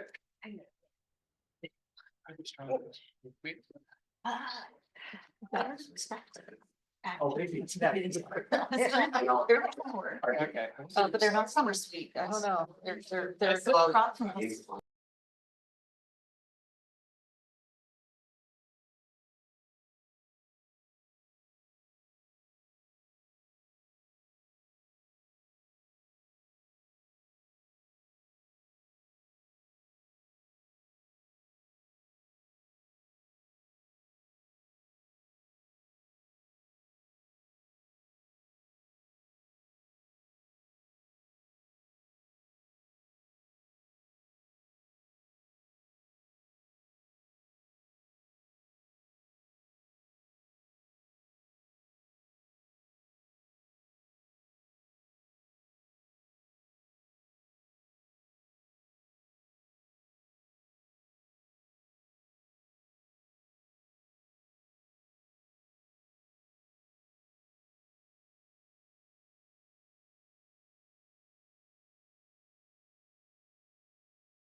Okay, I just want to talk a little bit about what we're doing here today. Again, it's an informal conversation.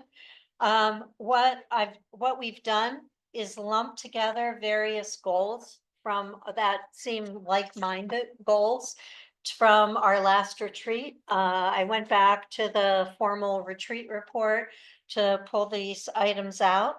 And we're just going to discuss the topic, any kind of refresh or points you'd like to make about the year ahead, or even 2 years ahead, I guess, since these were longer term goals. And I will take some takeaway notes, but we're not going to like do rewriting of stuff from our last retreat. I don't think that would be, wordsmithing would be an efficient use of our time. But what we want to have is an open, informal discussion of the goal with the year's hindsight. And so we'll be talking through mobility infrastructure, financial stability, housing availability, climate plan administrator, and police and fire emergency response and public safety. And then we'll end with a half-hour round robin. We'll go around the room and let every council member, and maybe if we have time, the mayor and the city administrator, say a few words. Yeah, well. We'll take the leftovers. Yeah, you kind of did have your turn. We'll go around the table and just do, anything we didn't touch on, any kind of recap or something you want to add emphasis to.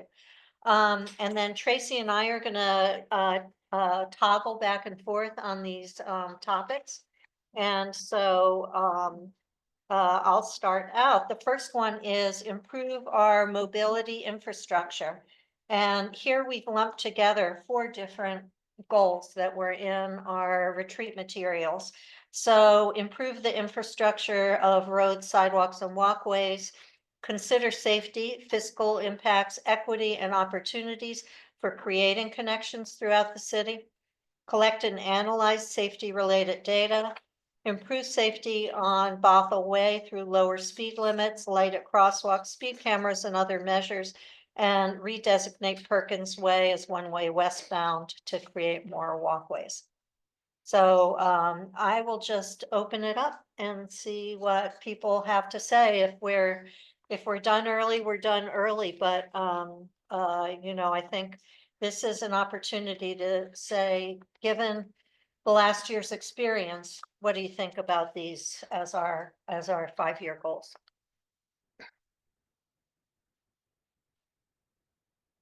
Yes, Paula.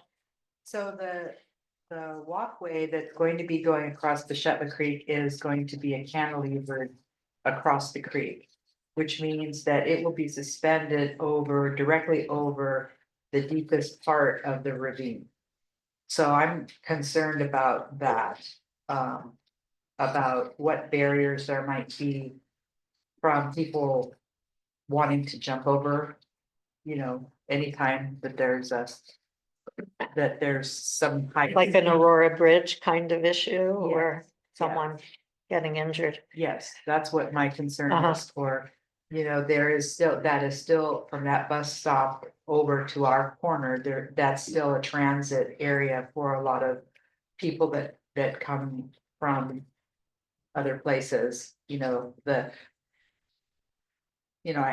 I had someone just the other day that was scoping out the area and they walk across that, but anyway, I just wanted to bring it up and what's the thought about that, because cantilevering something over a big ravine is concerning.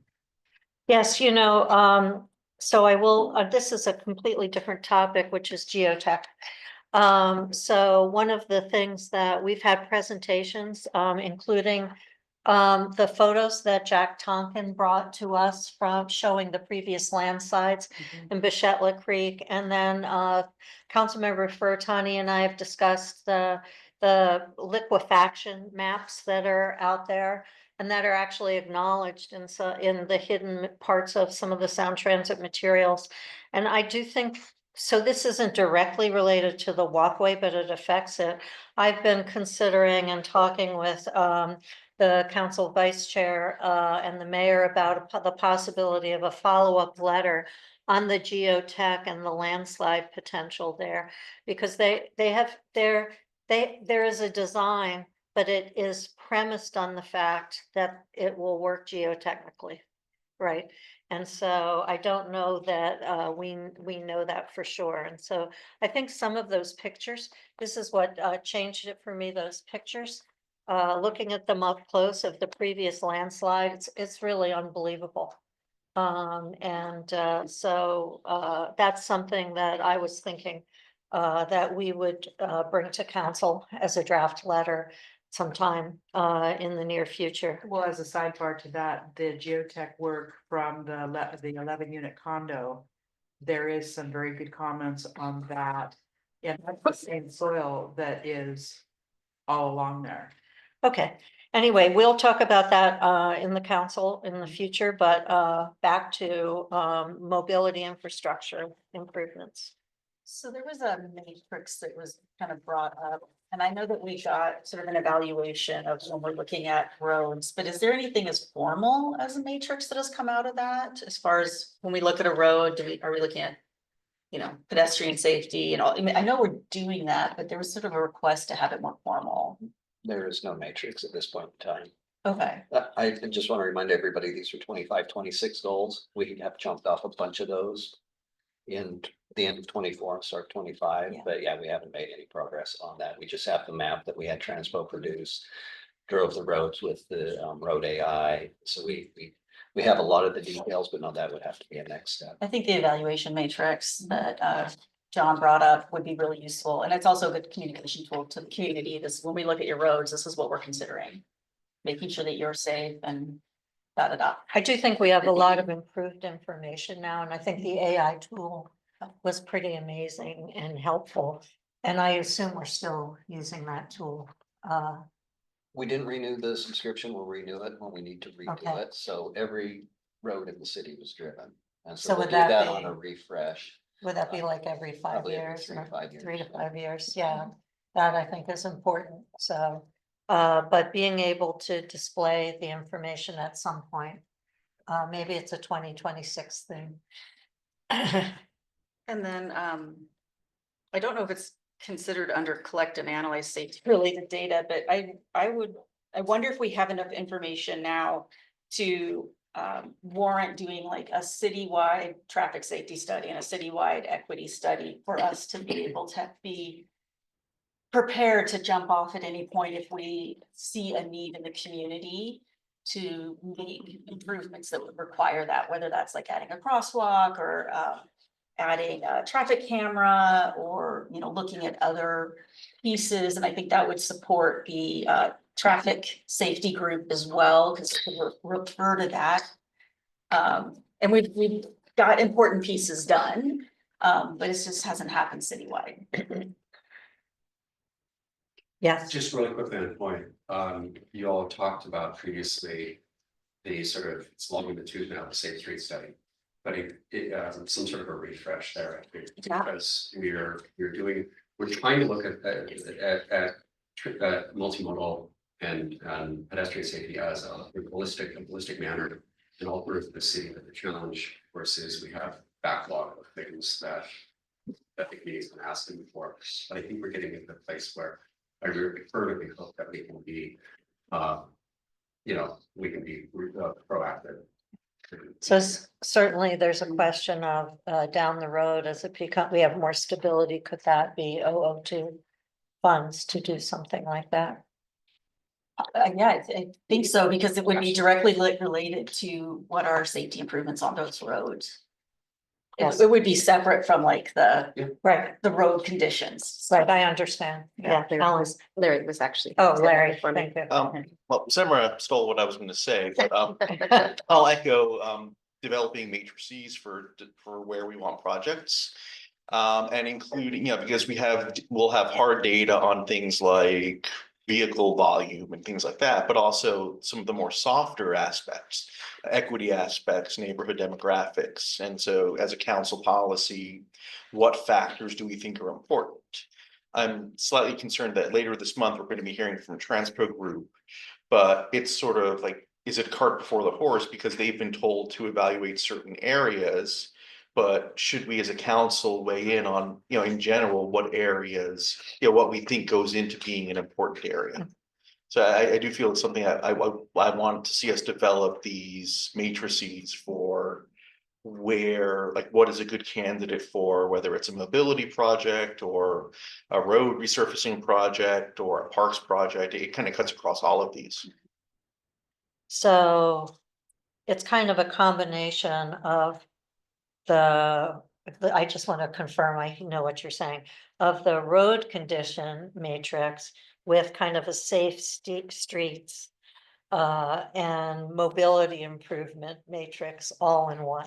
And equity. And I And would also add in, Right, and equity. like, Yeah. are there neighborhoods that historically have been underserved by the city in terms of investments?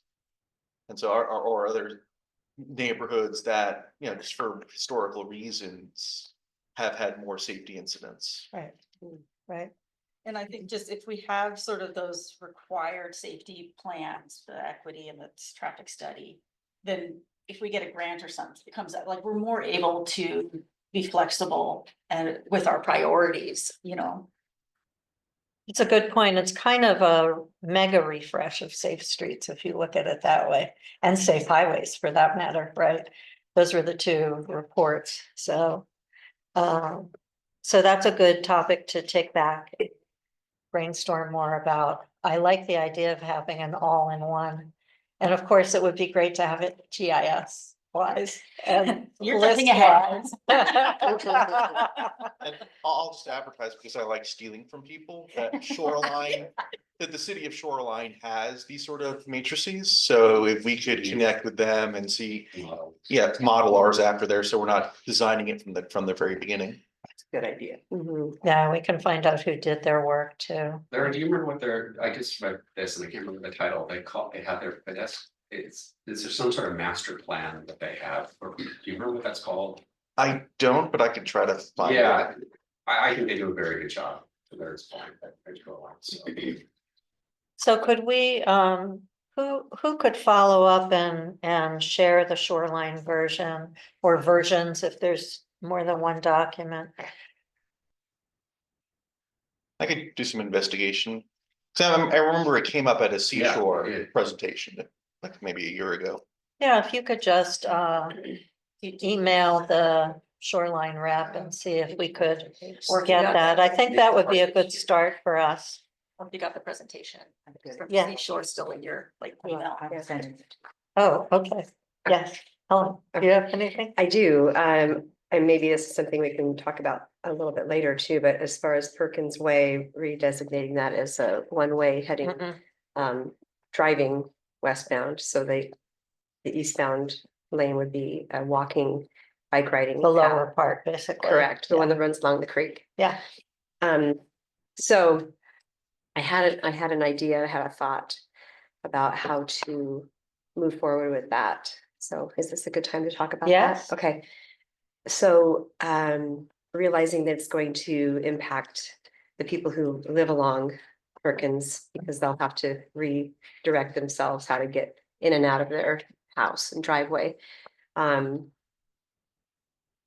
it will also be a benefit to them and everybody, right? And so what about doing a temporary kind of like little study that would have an end date, maybe during the summer, to temporarily close it just to see if it actually works. And if it doesn't, then we have an out. Would you close it all the way or allow one-way Well, traffic? that's what we would have to, so it would be one way. So you could drive westbound on Perkins, but I'm guessing I don't know, we'd have to talk about that. So do you know where 33rd is? Yeah. So closing, so making it a one-way between 33rd and that street that turns into Lago Place, that Lago Place takes off of. the right, at the very end at the Yeah. top, Yeah, is that, Well, what about if you made it a safe street? You know, where that was a healthy conversation street. earlier, or a healthy street where you had the barrier and it wouldn't allow. It would, you know, it would be. local access only? It'd be local access only, and try that first and see how that did, That's because. kind of the same idea, yeah. Yes, try that yeah. first, and then if that didn't work, then you could go try the other one. So I would say try the least restrictive. As Okay. far as, you know, people getting in and out Right. think- both ways. I think.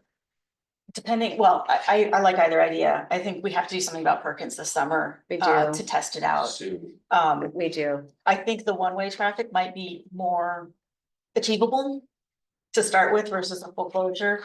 But I also really think that if this works out, then we have to really look at redesignating that other lane and creating a true park, a linear park there, so that it can't be reclaimed as roadway later. the Parks Board is interested I in know they are. this, yeah, and So they, I think the So, but first that step, I lane- like. yeah, Ellen's That lane would idea. become like a Burt Gilman trail, right? The Or no? walkway, The walkway. Yes. Yeah, yes, It's like a walkway. yes. I would like everybody that would be affected by this to have like a forum or a meeting. oh, Yes, absolutely, absolutely. yeah, Just thank so you. the entire Right. area is aware. Oh, of Exactly. course, Absolutely, that was. we aren't Big Brother. Yeah, that's. It is important. This week alone, 3 different residents on that road that have approached me about that question. You probably know that Robert Sindelar, who is. the Yes, manager, He lives is right there, yeah. That's His right there. neighbor, another neighbor down the street, Right. and another neighbor up the hill, they are all broadly supportive. Oh, they of are, good. Substantive changes. But you Okay. have people on the side streets too, That'd be so. attractive. Yeah, I think that there are baby steps that can be taken. Yeah. So for example, you put in speed pillows that are Mhm. available to the emergency response folks. Right, Start slowing things down and gradually kind of restrict the approach. I'll just leave it here, but you've heard me talk about it before. I have a huge concern that we have a very big capital improvement issue there, probably oh, for sure. millions of dollars of work at the shoulder and this issues with the sewer and other things. If we continue to allow traffic I on agree. a full-time basis there. Well, and part of my idea was, I don't know if it's enough time to gather enough data, but if we could somehow do a before and after, it may not be enough time. I mean, a few months may not be enough time to show us whether that there's less erosion on that creek side, if there's less pollutants. I don't know if that's enough time to do that kind of data, to gather that, but it would be fun to I think see we if could there's a do difference it, between the before and after. I think we could do it incrementally and see what our 002 funds start to look like to do more sophisticated. What the Parks Board has talked about is in conjunction with city events, you know, that we have on the weekends at Animal Acres. Would you want to close off in some ways Perkins Way? Of course, we'd need police protection and services, which Right. would have to be part of the calming walkway pedestrian funding.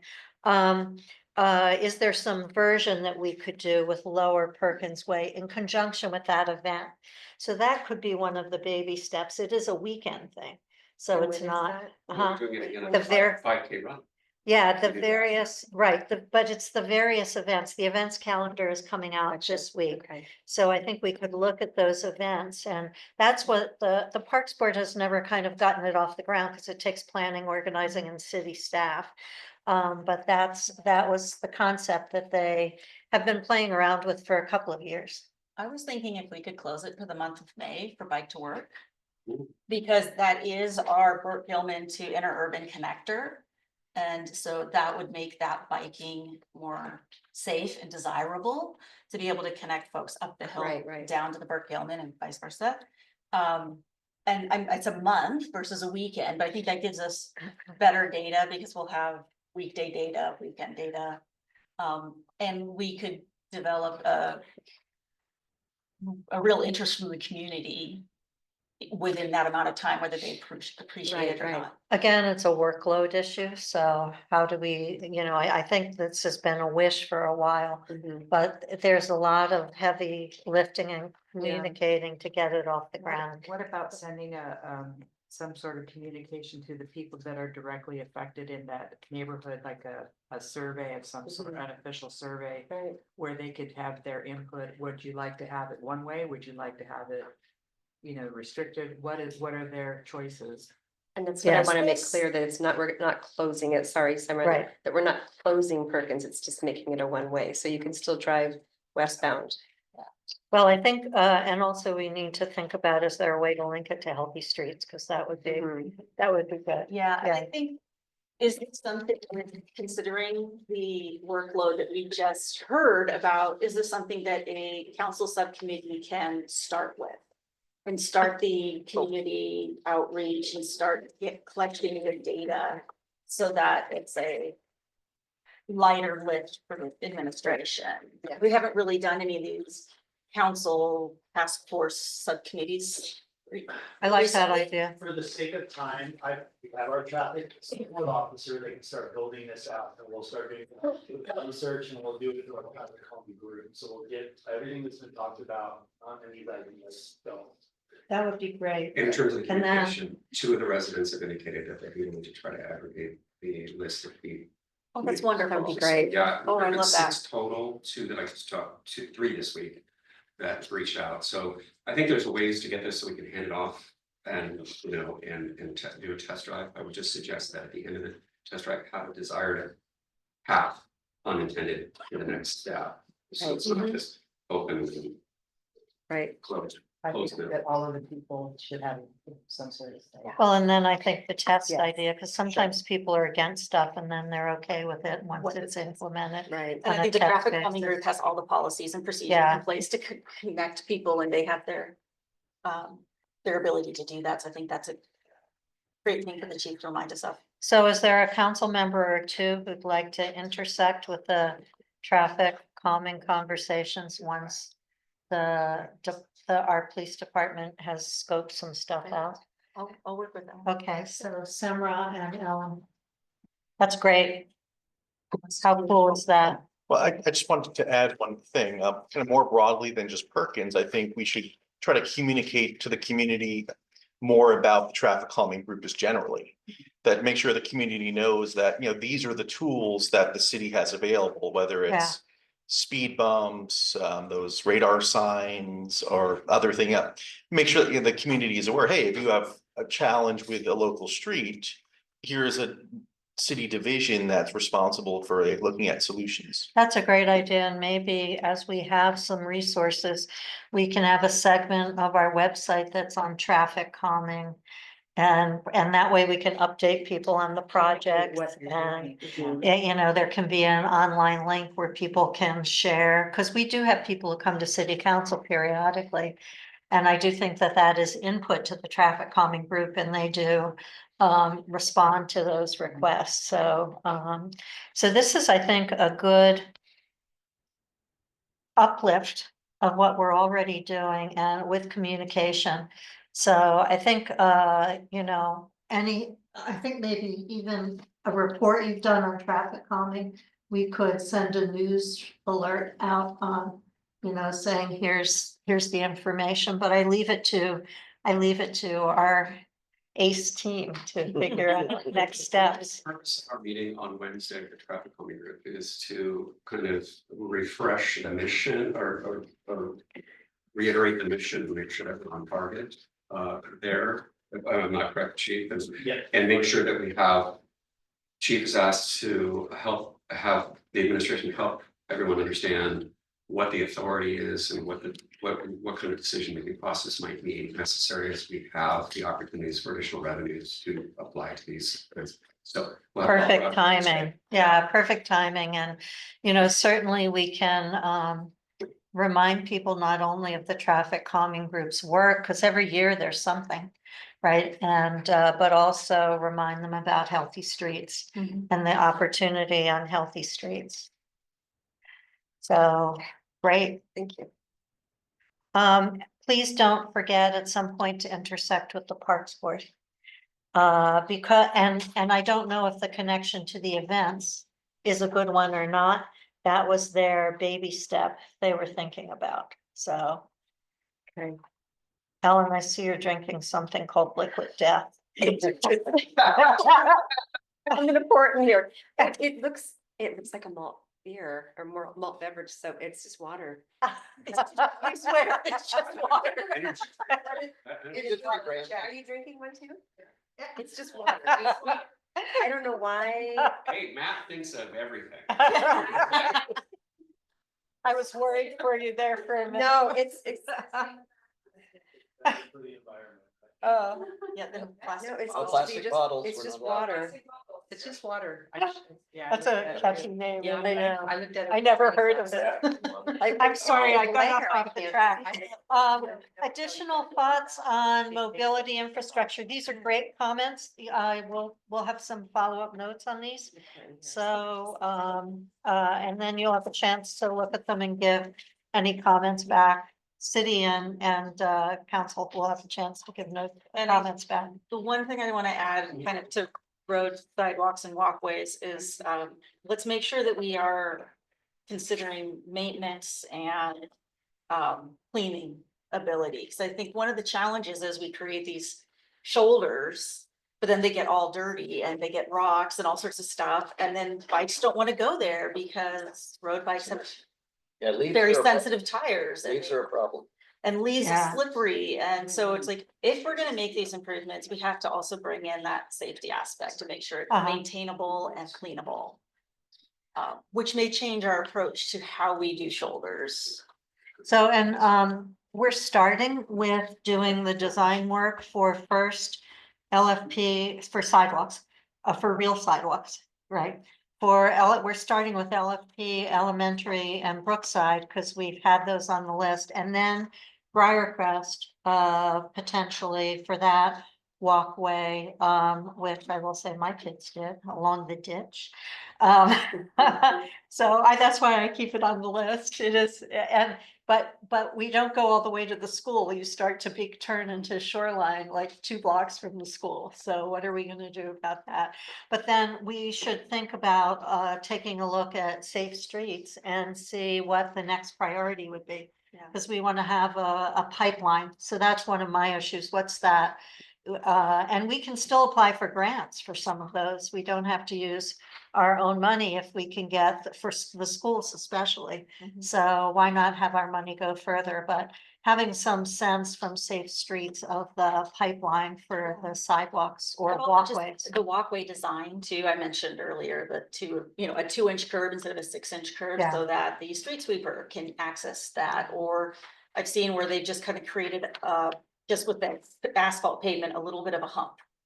So that there's a distinct, but again, it's not so much that we can't bring the street sweepers through there. Yeah, it's balancing the parking, safety and cleaning all together. Yeah, and then revisit, I think, how we designate these things with striping and with symbols on the ground to help with the people not parking in them. It doesn't work in downtown Seattle, but here's what we can Yes, do. Paula. Okay, real quick, with the plan to increase more housing, and I don't know if it really applies here. But with increased housing becomes increased parking, we do have narrow streets and we do have hilly streets. So I just want that to be a thought as what to do, because you can't prevent people from buying cars.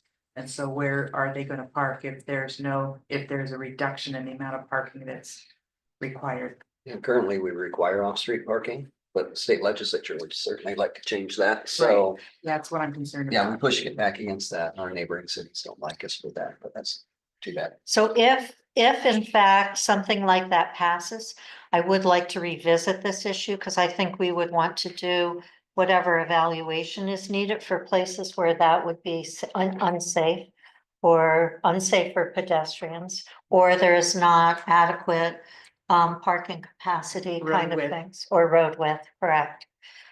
Okay, good. Yes, Tom. Thank you. Sorry.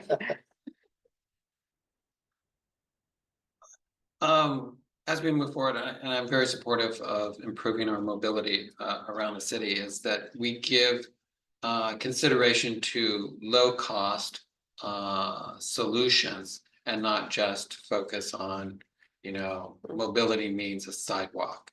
It's I think there's a tendency when we hire consultants that they gravitate towards, as consultants, large capital projects. I can spend $1 million of your money to build some sidewalks. And they don't necessarily put as much thought or effort into low-cost alternatives such as crosswalk striping, speed humps, extruded curves. And then thoughtfulness about equity. I mean, you can do a simple overlay and say, where have we spent our capital project monies?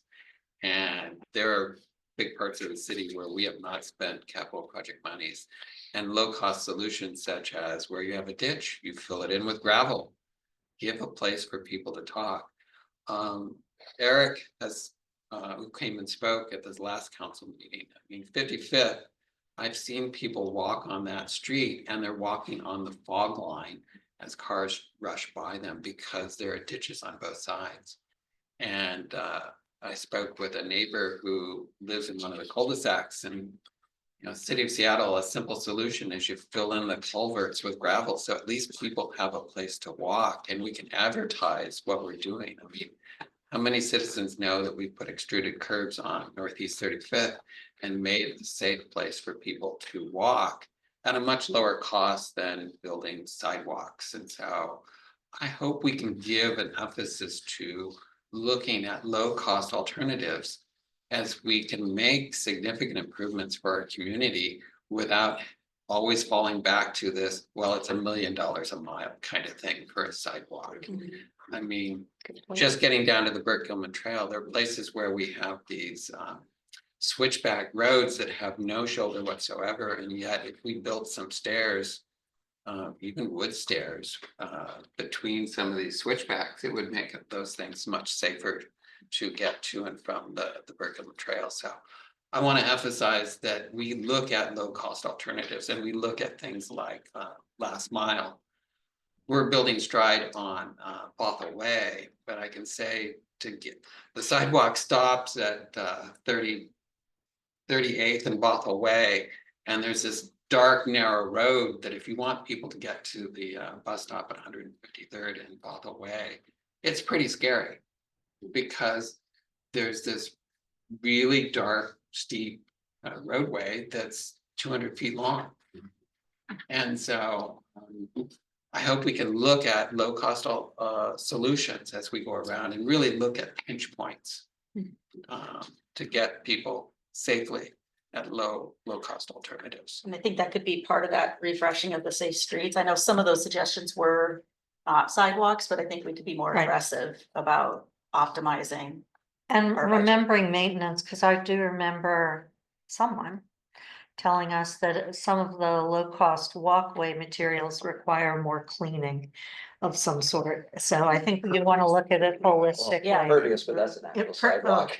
But I mean, Pervious to John's surfaces, point, yeah. I mean, we've discussed this in the past, and as we do go out for an RFP on these design services, that will be the focus is what is the least cost alternative, safety wise, Still et needs our- cetera. There may be instances where, like over by Brookside, you have the shoulder falling off into the creek. So, some different improvements within the corridor, but keeping a low cost approach to it, I think is spot on. I want to raise the issue that one of our community members has raised in connection with sound transit. You reminded me of this because you used the word dark, lighting. The nighttime lighting, even along Bothell Way, is very dim. And it is not conducive to people wanting to walk on the sidewalks at night. Or visibility from the road. The noise is insane. Yes, but I don't think that our mobility improvements, I'm saying, No, can our mobility, I agree with you. Because I'm close to Bothell Way, but in mobility improvements, can we also, are there places where it should include low? What profile, whatever you call that? Bollard lighting. Bollard something. lighting, yeah, and even if it's solar and doesn't work all the time, it's better than zero, so, I mean, there, I'll throw Yeah. a little fuel on this fire. We Yeah. also had a fatality in the area you're talking about. Oh. too. really, recently? No, not recently. Oh. We No, had that one was- It was somebody jumping years out ago. into the roadway, but Wow. it still started there. Yeah. And so, Yeah.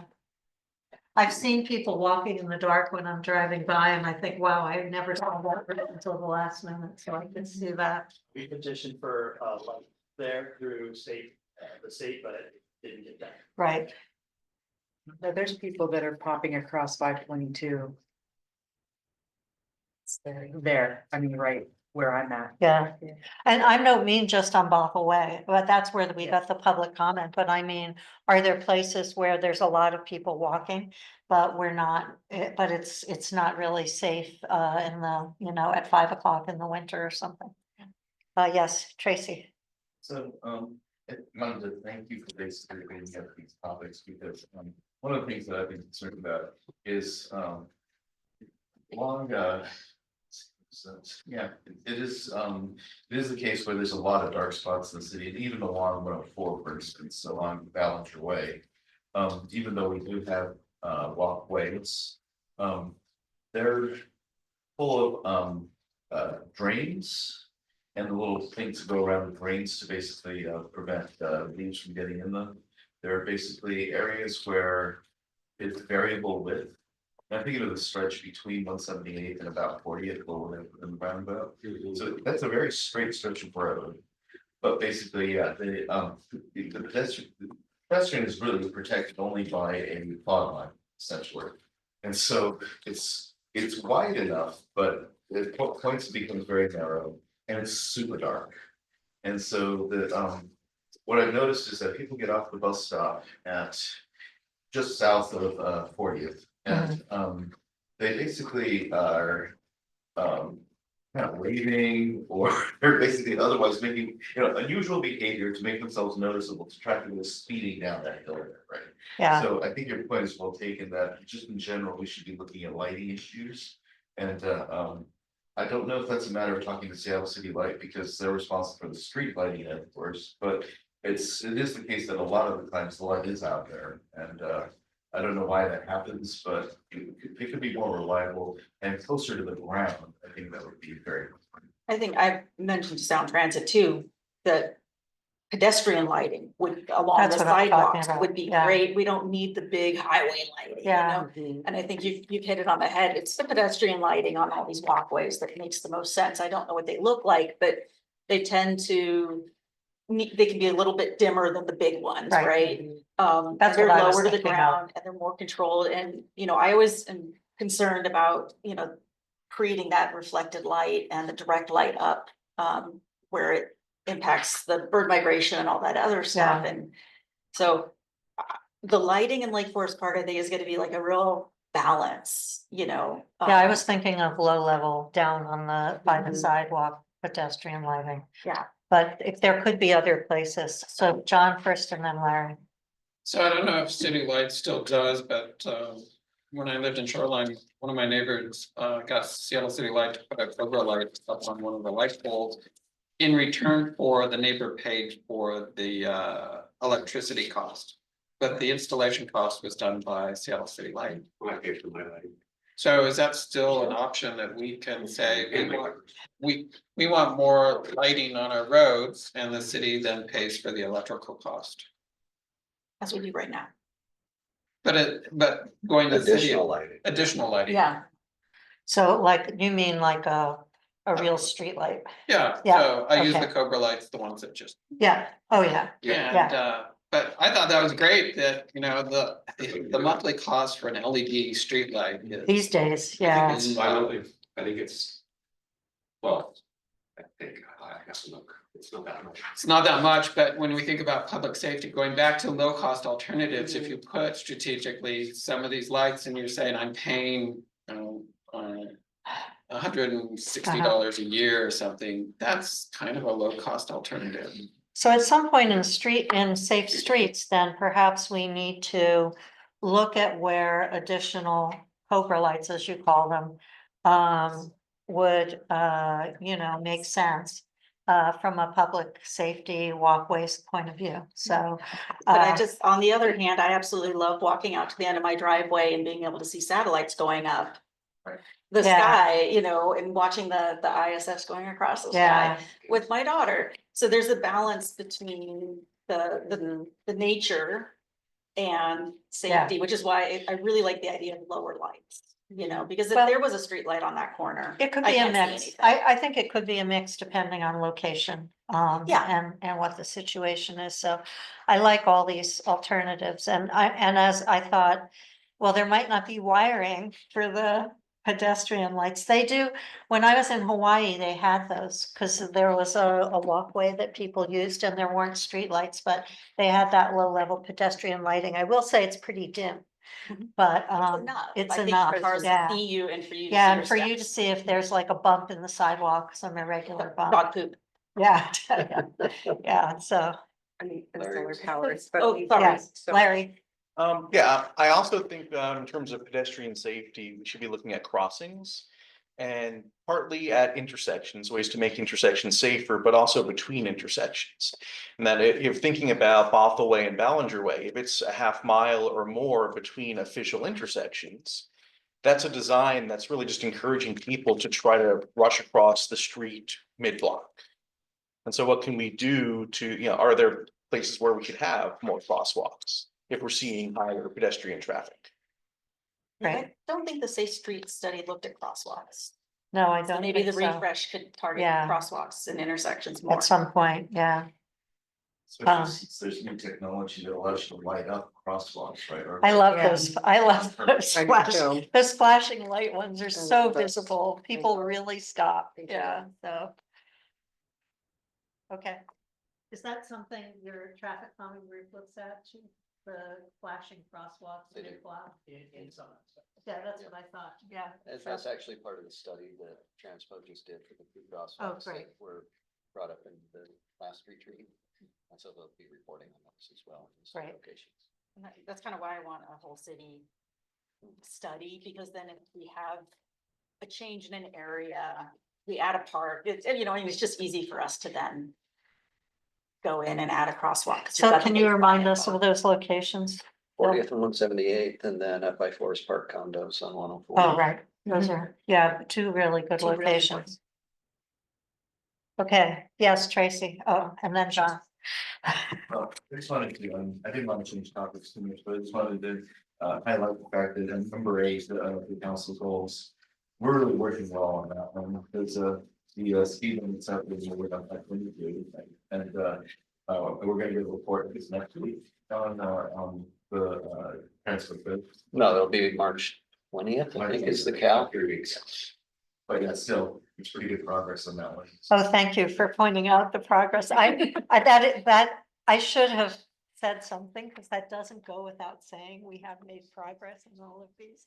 So thank you to council and staff for advancing the ball in all of these, right? So, I know John, I'll just mention that on number 5, improving multimodal safety, the collection, we also were able to use that one to lower the speed limit citywide. yes. And that was your NACTO study. And actually, MRSC, there is a blog, and we are kind of the part of that blog. It was done by John at Transpo Group, et cetera. So it identifies your adoption of the NACTO guidelines, and we're one of just a few cities in the country. Yeah. Good point. We probably should have summarized accomplishments at some point. I should have started with that. Oh, well. Not bad. Looking forward to the next council. Yeah. John, So Seattle City Lights still does offer a street light rental option, and they rent 3,000 streetlights to private residents to pay the monthly costs, and Seattle City Light installs a lot of those. Cool. So, Take it. Still available, and it's low cost when you consider everything else. Yeah. What Yeah. about advertising that on some sort of a public outreach for the bulletin? Well, I think that That's before, I think we'd like to make sure we have that right balance between, streetlights and low level sidewalk lighting, but But if I people think at wanna some buy it- point it would be good to ask the community where they think we need additional regular Yeah. scopes, streetlights. I do know, I think just one household can say, we need this up here, and they'll put it there, but Yeah, you never know what your neighbors feel Yeah. about it. And they may want a lower light, we you know, could versus do, the big light. yeah, we could do some kind of informal survey covering that question and a couple of others. And just, keep it open for a month or so, or we could self-identify what some of them are, so. I've done a citywide lighting project. They are a hot topic. I know, that's They what are a lot of fun. I was a little nervous about, going out full bore. And the yeah. overhead LEDs with the full cutoff are great, but they're Yeah. not perfect. So you do get a lot. So I think you wanna take a measured approach. Cause one neighbor's favorite light is another neighbor's. I saw Too much light. And right in my bedroom, yeah. Yeah. Paint the LEDs, shoot them out. Oh. Which is why I think trying to figure out a lower level lighting program would be better, but I'm not sure that's a 25, 26 kind of activity. Right. Because we have so much else going on. Right. Are adjustable too.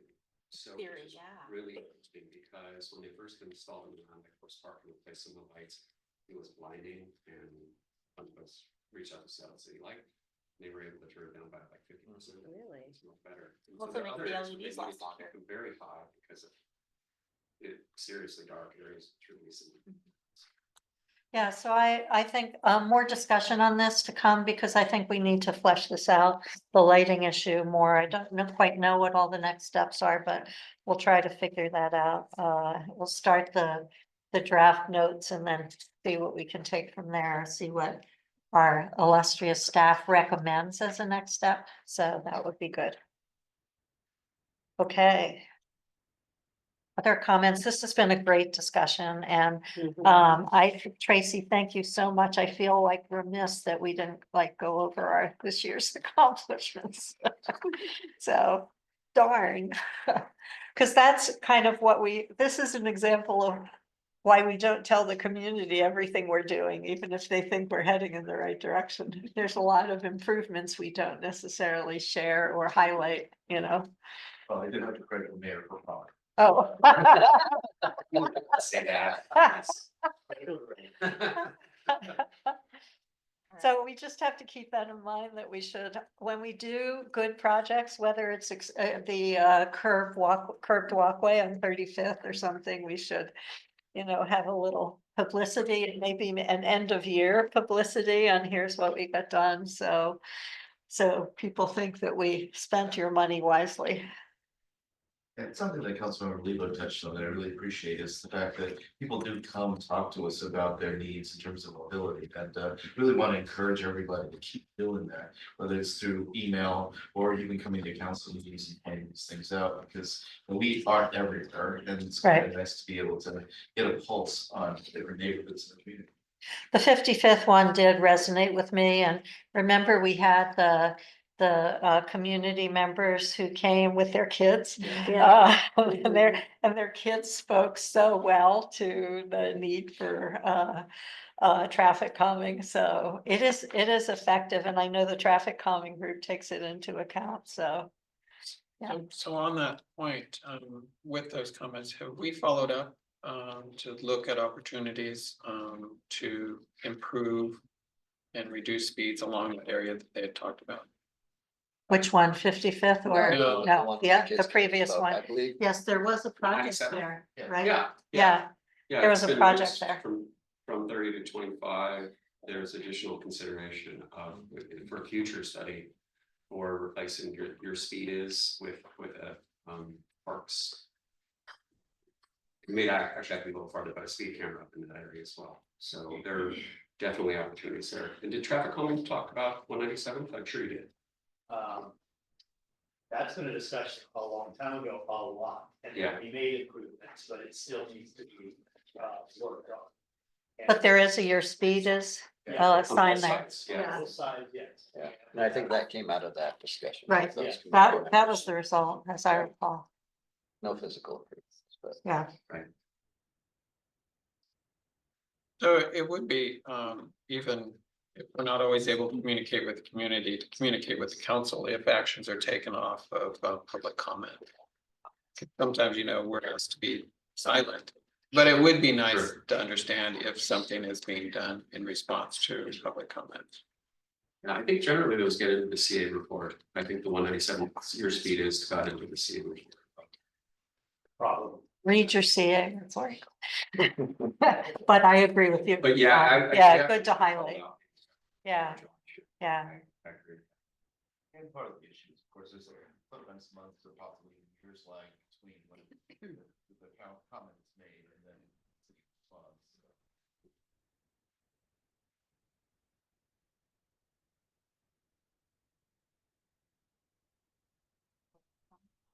We are.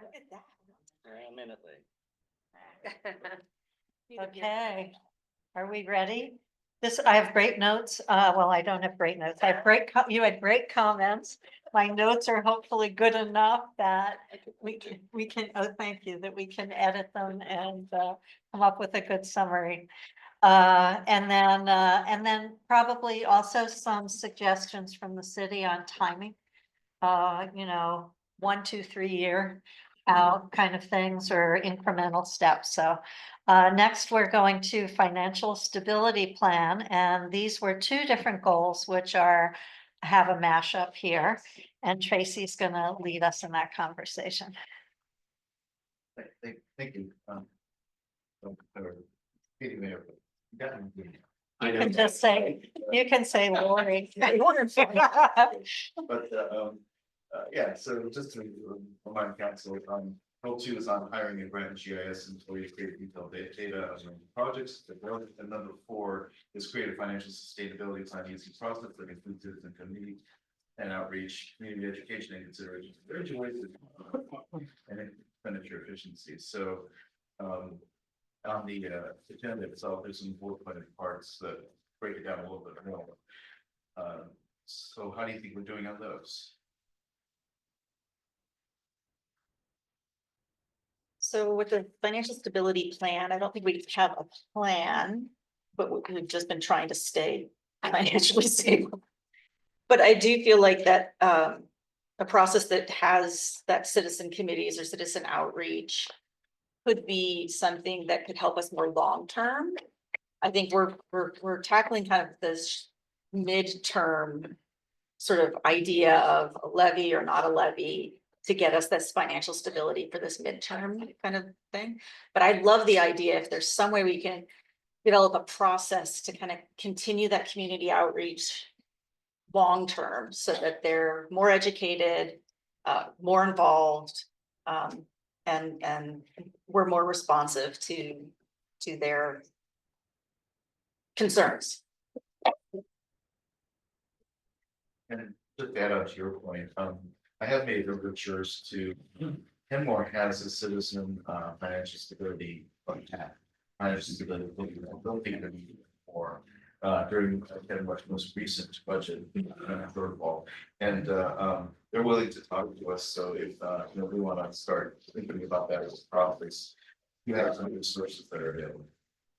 I would like us to better understand and see if there's an opportunity to have a citizens financial stability group or committee, because I think it offers an opportunity like cities of Bothell and Kenmore and Shoreline. I know Shoreline and Bothell have these 6-year levies and they go through a citizen fiscal stability committee that offers and suggests and recommends levies kind of approaches, so that there is a sort of community way to get that engagement and feedback. It takes less effort to defeat a levy than it does to pass a levy. And so having opportunities to involve the citizens who might be willing and are participatory in that process to help sort of bring in those people that otherwise might object to a levy just because it's an increase, and have an opportunity to understand. We talk about community education, but I think it's really important that we strike out and get involvement from key individuals that can sway a number of voters one way or the other.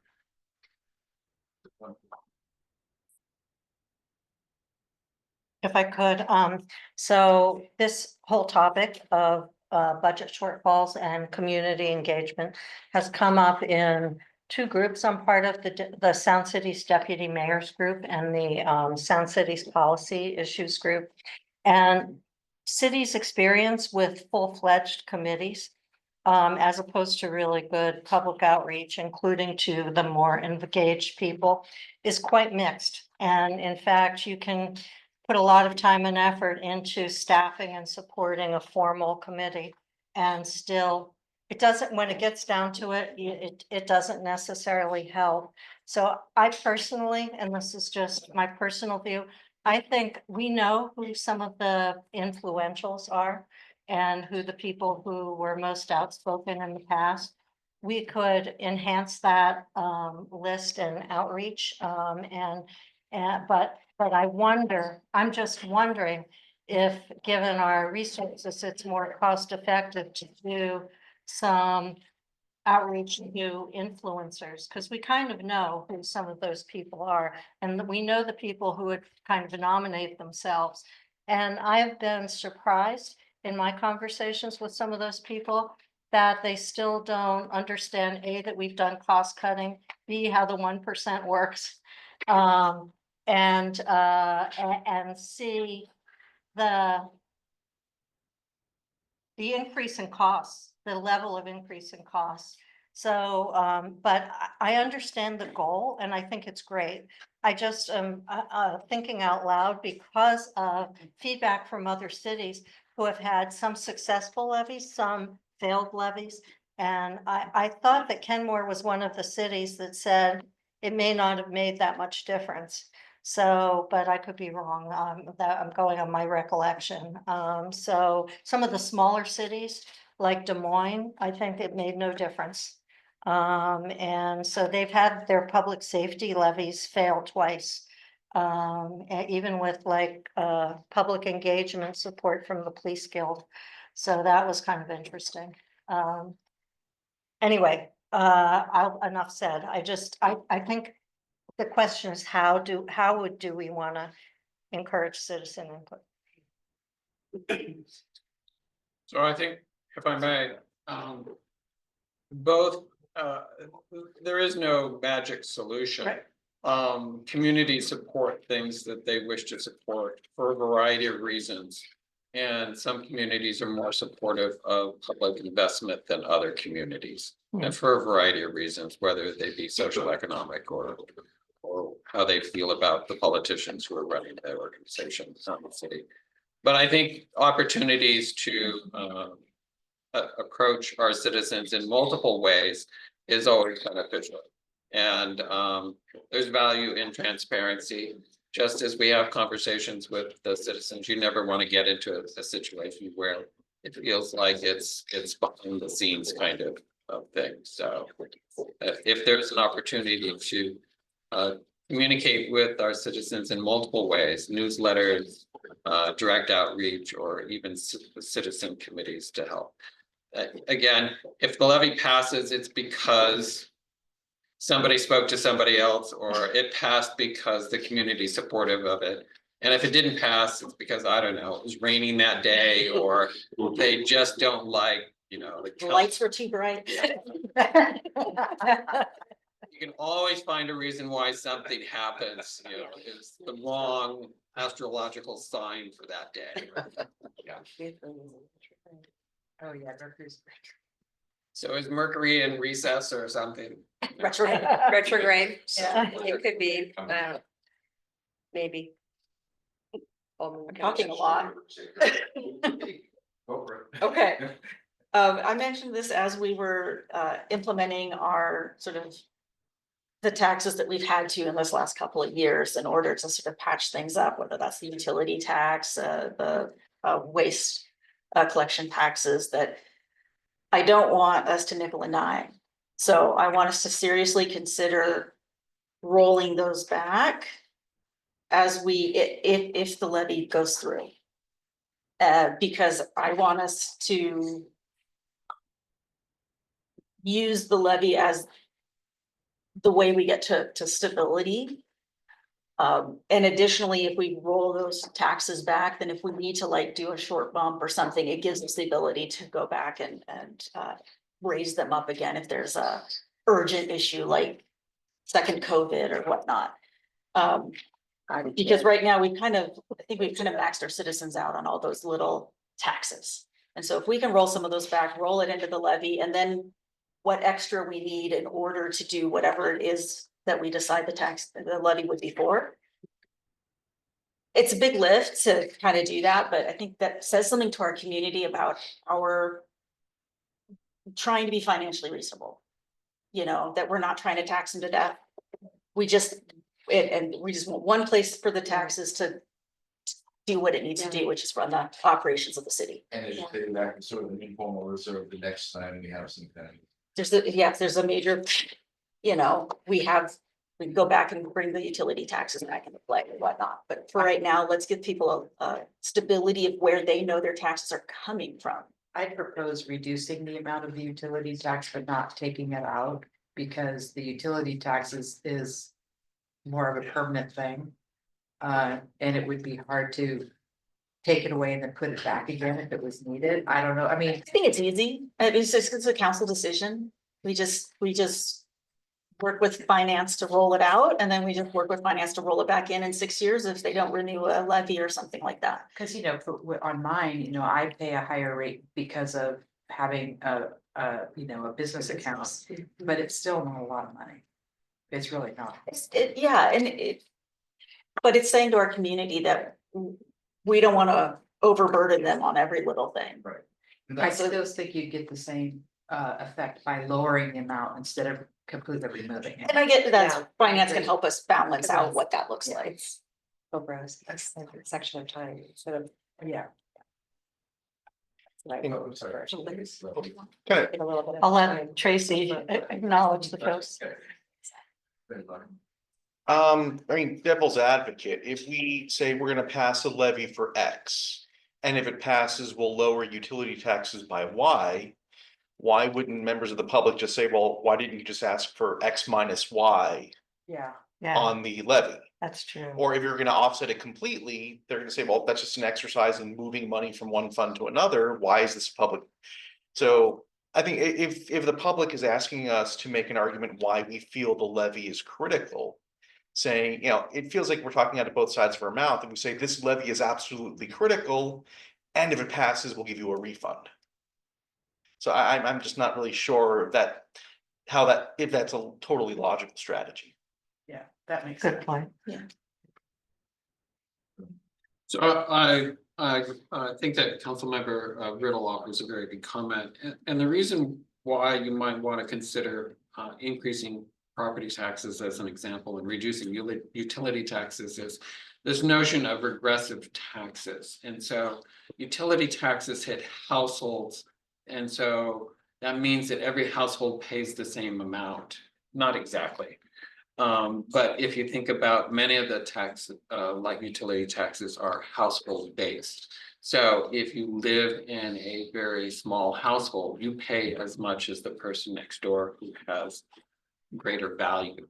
And the utility tax is not necessarily based upon value, it's based upon household. Correct me if I'm. And so it's a form of a regressive tax in that even the lowest income person may end up paying the same amount as someone who has much more ability to pay. Property tax is a regressive, but it's a little more progressive than a utility tax. And so you would say to the citizens, you know, there's the joke about which is the worst evil, or you know, the two evils. But the concept being that the revenue that we gain off of property tax is more progressive than the revenue that we gain off of utility tax. So it's not a bait and switch. It's not a bait and switch, it's about saying this might be, as a community, if you think about progressive taxing or revenue enhancement, that this is one way to improve it. More equitable, It's more equitable. given the tools that we have. I just want to make a point, and this will be part of your deliberations as you determine if you're gonna move forward with a levy and what the rate will be, because there will be certain levy rates that you may go towards based off of the survey that won't support the whole shortfall. And others that you could consider, but might not have a lot of traction. And so to back up, Councilmember Lebo asked earlier about the rates that were in the survey and what they would generate, and I'll send you this, but you can write it down if you'd like. So based on information that we got from the assessor's office, the median household value in Lake Forest Park is now $914,000. That's the median. So not affordable. So at a rate of 30 cents annually, that's $274.20, $22.85 a month. At 45 cents, it's $411.30, $34.28 a month. And at 60 cents, it's $548.40 or $45.70 a month.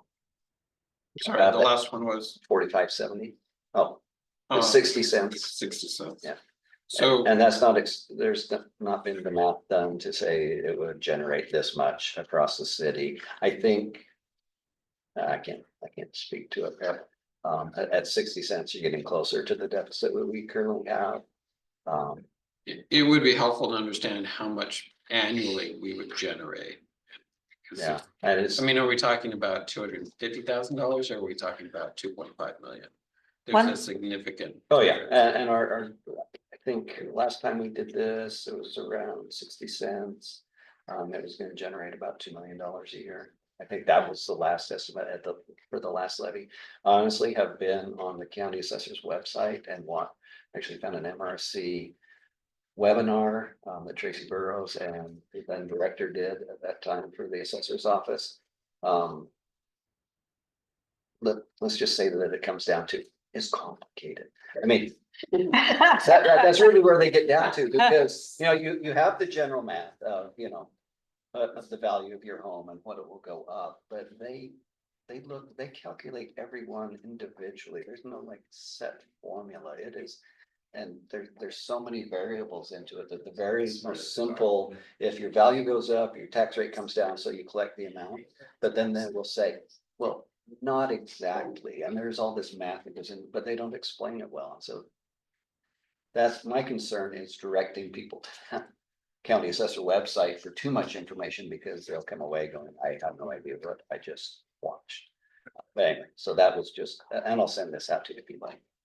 So I do think we need a more detailed public engagement plan, but in keeping with that, if we really do get into options for revenue in April, and the council discusses that and discusses it with the community.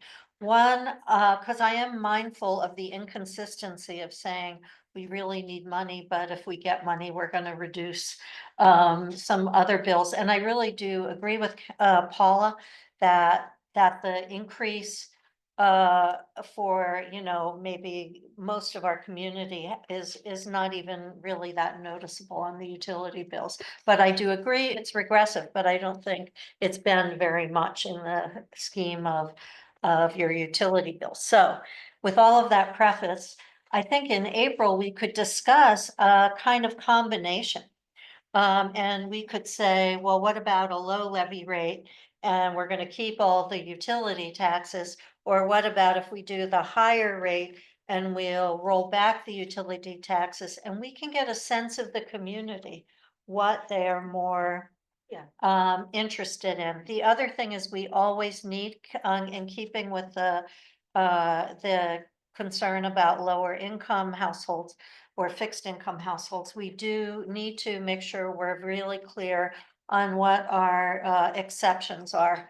And I do think that's something that bears looking at, because as I recall, we do have various programs in King County, but I think we as a council need to be quite aware of what those programs are and who they help. And is there, kind of a middle group that's suffering a gap also in this.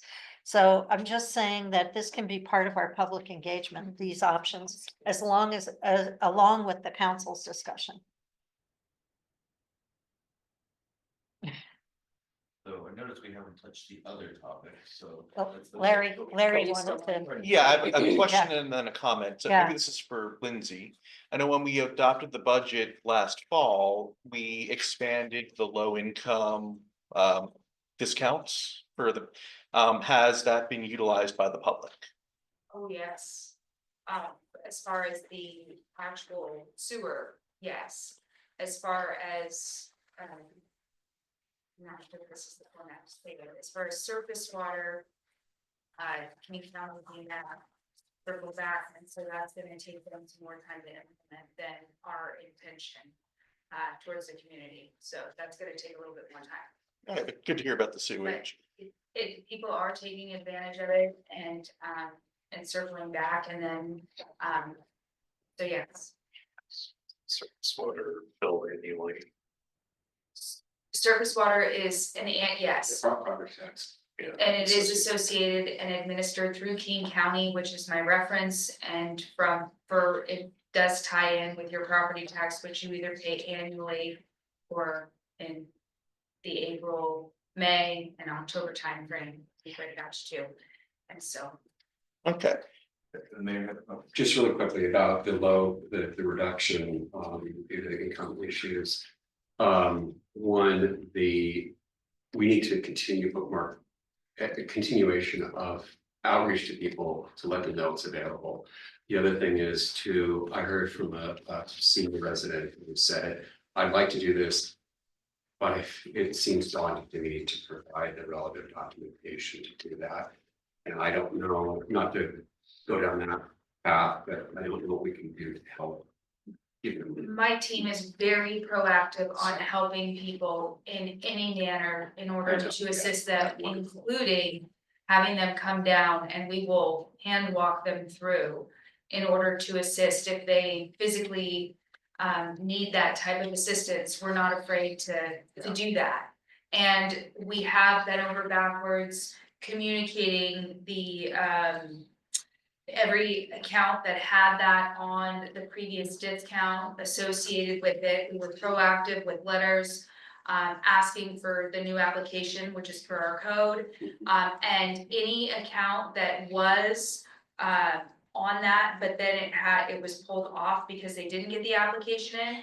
Additional letters have been sent with the applications, and then if a lot of the challenge is let's send out a mass email. Well, most of that demographic, a lot of them don't even have an email that we have associated with the account. If we have a phone number, we've even reached out and had my utility billing reach out and call everybody to say, in addition, this is coming off, please make sure you get your application in. If you have another way, a news flash or that type of thing, I don't think this is that hits where we're trying to meet. But if you have any other form of an idea, my team is open to it and willing to go the extra mile to support this community specifically on whatever it is they need in order to take advantage of the reduction in rates that has been provided by city council. Yeah, there's lots of things I think we can consider, and I did mention this resident. Reach out to the team, they will help you, and we thank you for that, since I know your team goes above and beyond to help people in the community. It's just, it comes down to the question of communication with groups that are more difficult to reach other than snail mail. Potentially a phone call, thank you for that. Yes. But anyway, we can have another discussion. So we gotta keep working with that. and I also had a comment, if I may. Back to the survey slides that Tom showed earlier, and there were the 3 levy rates and dwindling support. I would like to caution us that if there's a survey that gives people 3 relative options, low, medium, high, the low option is going to seem the most attractive. But while it might be the lowest of 3 options on a survey, when it comes time for the actual vote, they're only going to see one number. And so in an absolute sense, how is that going to strike them? So when we're proposing outreach about, different dials between how much the levy is and other reductions, we just need to be mindful that they're only going to see one number in the vote. Kitchen. It doesn't have to be that way. You can put out levies that say, do you want A, B, or C? And there are municipalities that do that, that say, for this, you can have this, and if you want that, you can choose that. It doesn't have to be a single box. Really? Yeah, you can ask them different things. I know. There should be, maybe this state doesn't allow it, but other states and municipalities have the ability to say, for 10 cents more, you'll get this, and for 20 cents, you'll get that. I just have to say, the 30 cents one is like $12 or $13 a month increase. It's like, this is why my mind gets boggled, and I believe the 60 is like, I didn't do the math, but it was around It's $45 a month. $45 a month. $22.85 Yeah. for 30. And what we went out with last time was, I believe, around 30 or 30 some dollars a month to begin with, and it was gonna decline over time. So it's just $12 a month seems pretty like, can't everybody vote for this? If it's not in a vacuum, because what if King Yes. County is proposing something, Well, or what if there's a exactly. statewide proposal? Well, and that's why our percentage of the total property tax has gone down from, I think when I started on council, it was 11 or 12% of your total property tax bill. And it's now what? 7.7. So just to give you an idea, we've kind of lost that perception battle in a way. I would like to say that, it is the case that you could have the lowest rate, but if you don't explain what Right. you're gonna do with the money, it won't matter. Yeah. And at the same time, go a higher rate, but can explain very clearly what you're gonna use it for, and have a timeline and all that kind of stuff. That has a better chance, so, I think that, just looking at the rate itself is super helpful. We do need to be able to fund what we need to fund, but we just need to be able to explain this is how we're gonna do it. Right, so, should we talk a little bit about the GIS, grant writer, because, we're gonna go back to it somewhat in the afternoon, but we can start the discussion now. Set goal 2. I think we all agree having some sort of grant writer that's knowledgeable about all the grants that are available, knows sort of that inside track of what they're looking for, that has that experience. Knows how to write the grant, not just how to write it, but how to make us look the best. Mhm. What are they looking for? To get it. Which is, a lot of times these grant doors are, they have sessions where you can zoom in and they'll tell you like what they're looking for in a project and things like that. So someone who has the time to make sure they can get to all those, and to winnow down to, we're the most likely to get these. I think someone who has that experience is really important. I think just like our lobbyists bring us in more funds on it, I think that the grant writer could do that as well. Would the grant writer be a full-time position? That's gonna be my question. I guess the city administrator. So my thought was, due to space and cost, that I found Puget Sound Grant Writers Association. These are freelance, you can hire them on an on-call basis, you can do them on retainer. And so my thought would be that we would take this and put out an RFQ, identifying where we need assistance and see what kind of response we get, see what it looks like cost wise on call versus, having somebody on retainer, and then report that to city council and see how we move forward with it. I'm sorry, and what was King County? No, it's Puget Sound Puget Grant Writers Sound. Association. Thank you. Basically, it's a hub for all these freelance grant writers. And so, Grantwriters.org. Okay. yep. And so I thought that would be a valid approach, because we don't have space in City Hall for another person. We've got one desk left on the City Hall site for our NPDS person. After that, we're condoing and stacking. Work remotely. The mail room. Yes. And there is, I know we've had that discussion before about, remote work, and, you look at the apartment style or the hotel style of desk, that's an option. For this position, I don't think that's somewhere where we want to go, but if we need additional staff, say in Public Works, in the future or courts, these may be discussions. We're already bringing in new desks in the next week in courts to manage the people, have that design for the new people that we're adding. And one of the offices will have 2 desks in it instead of 1. So we're already starting to do these things because of the limited space. Another option would be jumping ahead to the climate plan administrator. Is that, is that a possibility that you could have a half-time climate plan implementer? And that same person could be a half-time grant writer eventually at the point where we get that staffed up. So that's another option that I've thought about. That doesn't solve the bodies or the immediately deployable nature of having a contract grant writer. So there might be a hybrid, and maybe that would be an ultimate end state. I say it because the climate plan administrator was actually low on the survey results, though it was high on our last retreat results, and certainly it's high on the climate action committee results, where the grant writer was high on the survey. So I just was thinking about the dynamics of how that could go, but I also think the grant writing association and contracting is a good opportunity, because as Semra says, knowing the exact way to say things and the bells and whistles and stuff that you need to get a particular kind of grant, that expertise is really valuable. So. If we go with the freelance, is that sort of like a flat fee, or are we kind of paying by the number of grants that we're applying? So there's 2 options that you do. You pay them per grant, or you can have them on retainer, so you're paying your grant. So like Jake Johnson and GTHD, they're on a retainer. We pay them the same amount every month. Some months they do lots and lots for us, other months they just do a few things for us, but we have access to them year round. So one of the things that these folks would do is, you identify sort of what your interests are, as a city. And if you've identified them, then they can come to you and say, would you be interested in this grant? And we'll write a proposal for you, and here's my fee.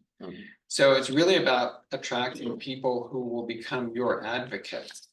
And it's in both of our interests if they present to us, hey, there's this grant that you might be interested in, and here's my fee for it. They make money and we receive the opportunity. And that can, I think, be much more engaging for a small city like us than trying to dedicate a person to try and do that, because these people are very skilled at it. I've worked with a grant writer who dramatically increased their researchers' scores on their grants. And so having these kind of people who do it for a living and have a strong interest in it may be much greater than just trying to have somebody in our organization. And yours have expertise too. Oh, yes. Transportation versus. And the remote. Environment versus. Yes. Yep. Yes. So, those are really. Excellent to bring in. So is that something that can fit with the Grant Writers Association? Is there some Yeah. kind of call for Oh, yeah. proposals? Oh, yeah. Okay. If I'm a grant writer and I know that Lake Forest Park isn't interested in my services, every time there's a transportation grant, I will sell my services to Bill and say, hire me. That's good. I would think that maybe we do a per grant kind of thing, unless we find a diamond, and then we go on Yeah, retainer, And to John's point, I've had the one dedicated that tried to fit all, doesn't work well. Huh. They just Yeah. don't. They don't have the expertise, and then the staff, Yeah. the project manager, the director does all the work. And all they do is basically submit it, put some fluff on it. So that's not helpful. It's a good, Yeah. I mean, maybe, good. yeah, kind of having a bench based off of different expertise would be, I think, better than an in-house. That sounds great. I withdraw my proposal. No, but it's like in the perfect world. But would it be- could Yeah. could be part of funding plan for these grant contracts too. So, I mean, we definitely have to build it into our Yeah. budget. yeah, And, yeah, I also want to caution about the survey results about the climate management, just because by the time people got the postcard, we'd already passed the utility tax with that intent that eventually we fund the plan. So, you know, my personal opinion was, well, we already funded that one, we need to fund it again.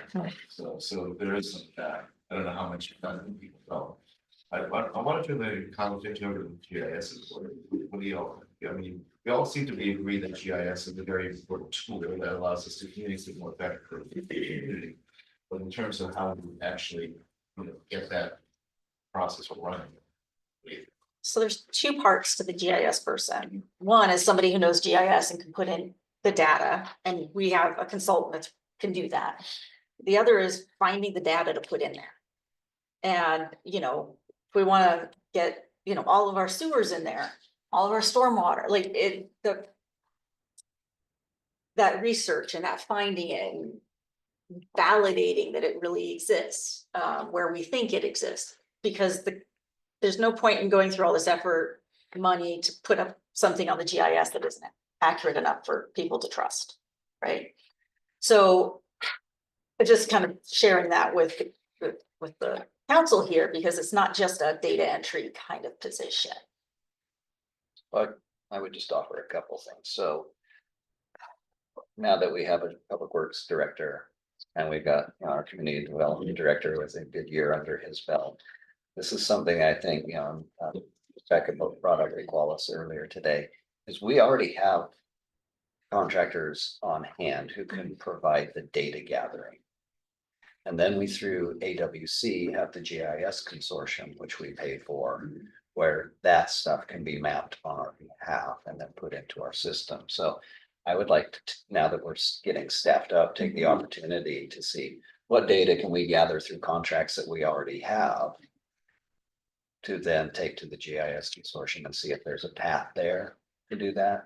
And in the past, we've hired interns. Back when Donnell was here, we had interns who had took a lot of inverts. That data is still sitting there waiting to be mapped. And so it's been a turnover issue in that department where it hasn't gotten a lot of traction. But I would say before going and saying you want to hire a GIS consultant or GIS position, give them some time to analyze what we have currently and how we can move it forward with those contracts. I think that's an amazing idea.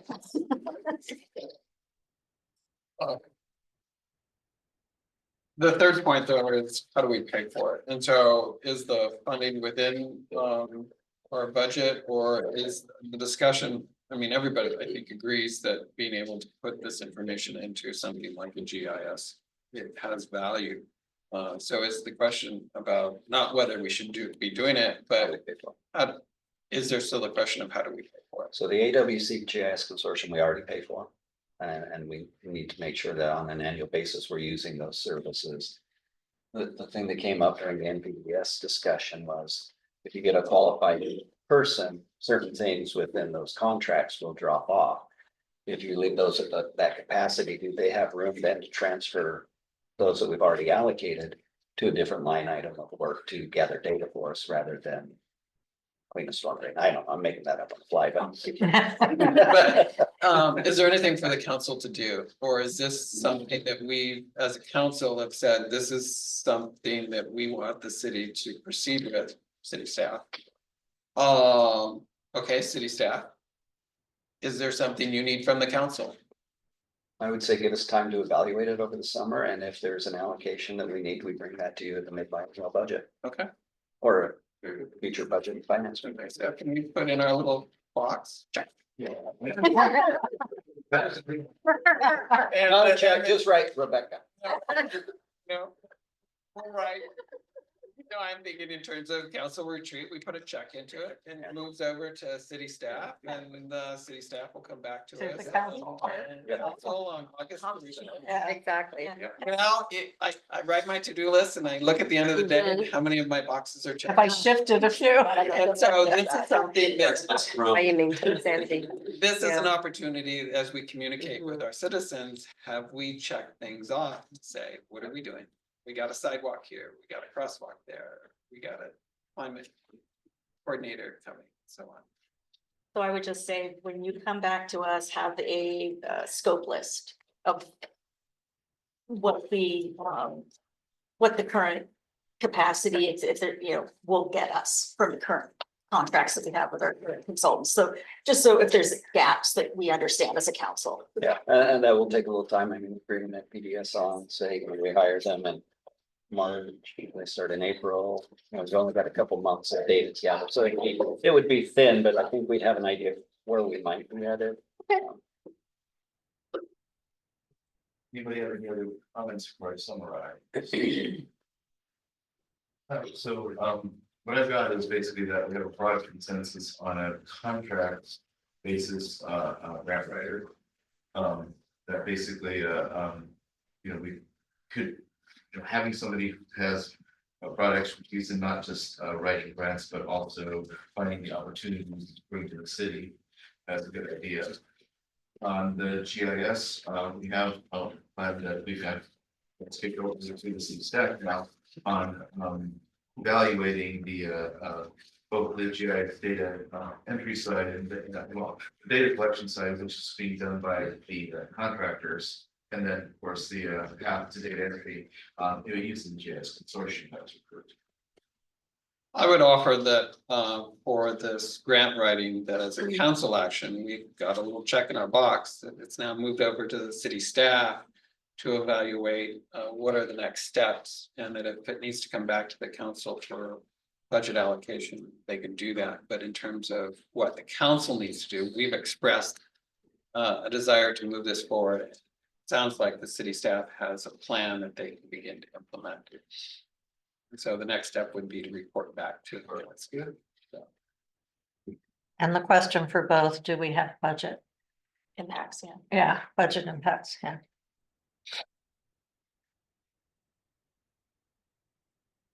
Wow, look at that, we're back on time.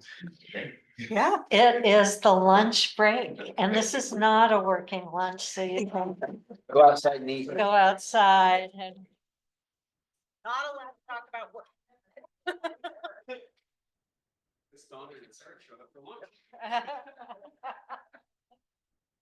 Don't leave. Don't leave. When I go outside, if I come back, I'm going to.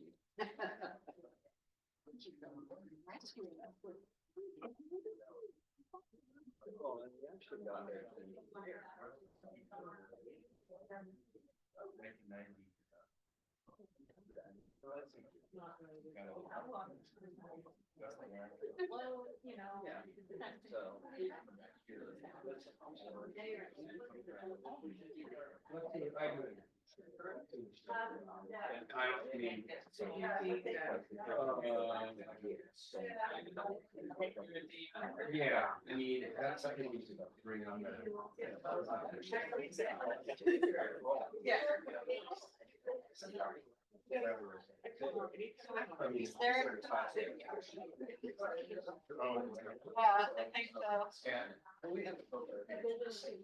Yeah, I mean, I'd love to see it. Thank you, man. Sure. Yeah, okay, great. Yeah, I appreciate it. It's what a great resource to have,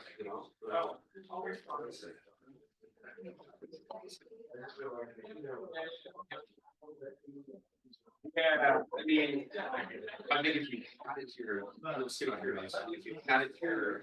I was a little bit off, so. I love I think Laura brought it back. And I think we discussed it. I'm glad you have it. That's great. There's something.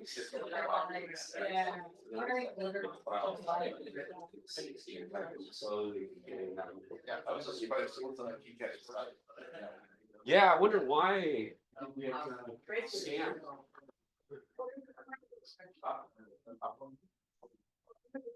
Very serious.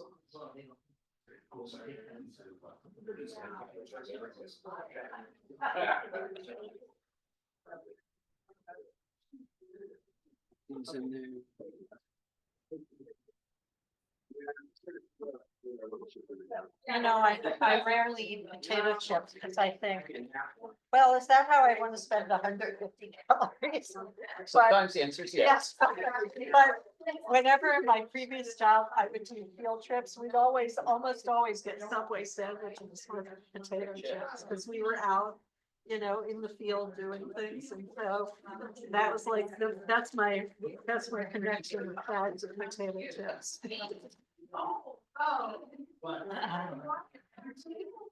Oh, no, I'm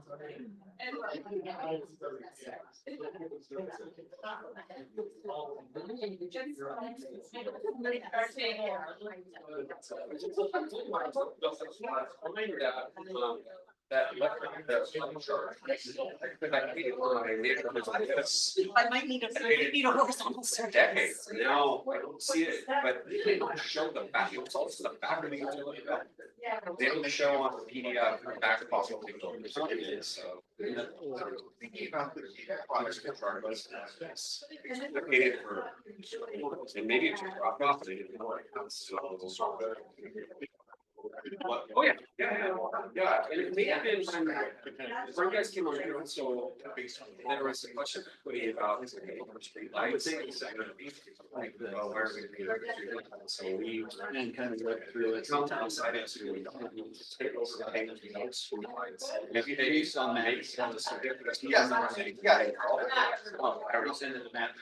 But that would have been the last, 18 months. So well, shame on you for not noticing that on the film, but I've got really nice bills. Yeah, I think you should go. Haven't had it for, you know, since they take it. It's amazing. I know. Same thing. Which one did you get? I got the balsamic chicken salad. cool. What'd you get? I got the Asian chicken salad. You know, going outside. I'm gonna do my soup here and yeah. I can't balance my soup. I was saying I never buy these little bags of potato chips.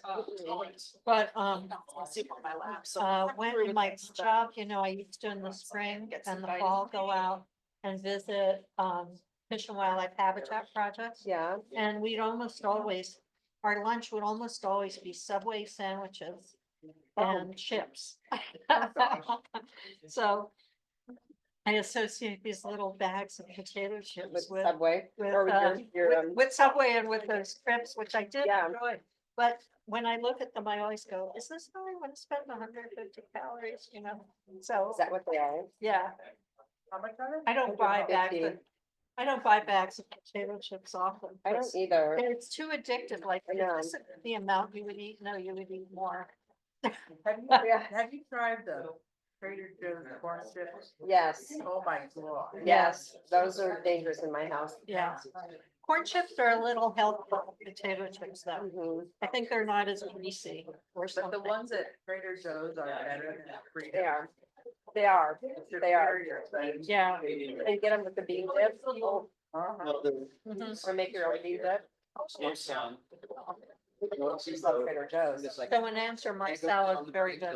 Oh, like, can't we just go over and hang out in that building? Too. They were out practicing earlier, so they probably can't. I feel like it has a lot of. So- protein in it. They had a, last year, they had this, I don't know, they had a call. How are things? Council How are members things at and the market? board members, and kind of do kind of like. Our Friday night. fire- Oh, yeah. You did it, didn't you? And I did it, so I climbed up a ladder and Yeah. worked through about it, and then I rappelled down the other side. Whoever's That was so much. promotion. And it's got to drive the back end of the. Oh, fire. yeah. Wow. Oh, good. None of us did. They've got to do a little Wow. bit. And They should. the other firefighters that were down there, they're so jealous It's because right on the road. they can't. Because then they'll There's get, nowhere to set your food. don't they get, So Look council at us. members whose terms are up, who might be thinking their of QR running code again. that they can Yeah. I scan. just got the email from First District Jams this morning That's right. about their clearance and review process. You probably know this, you probably got it too. But I just want to flag it. So people can be prepared if they are running again. I'm glad I didn't go out. I was thinking about going out. I never, when I wasn't an existing council member, I never got those. Just And you guys don't wanna charge a. make sure it didn't go to your spam folder. Never charge. It I probably tried did. it. Other day. Some days, no, I mean, sometimes.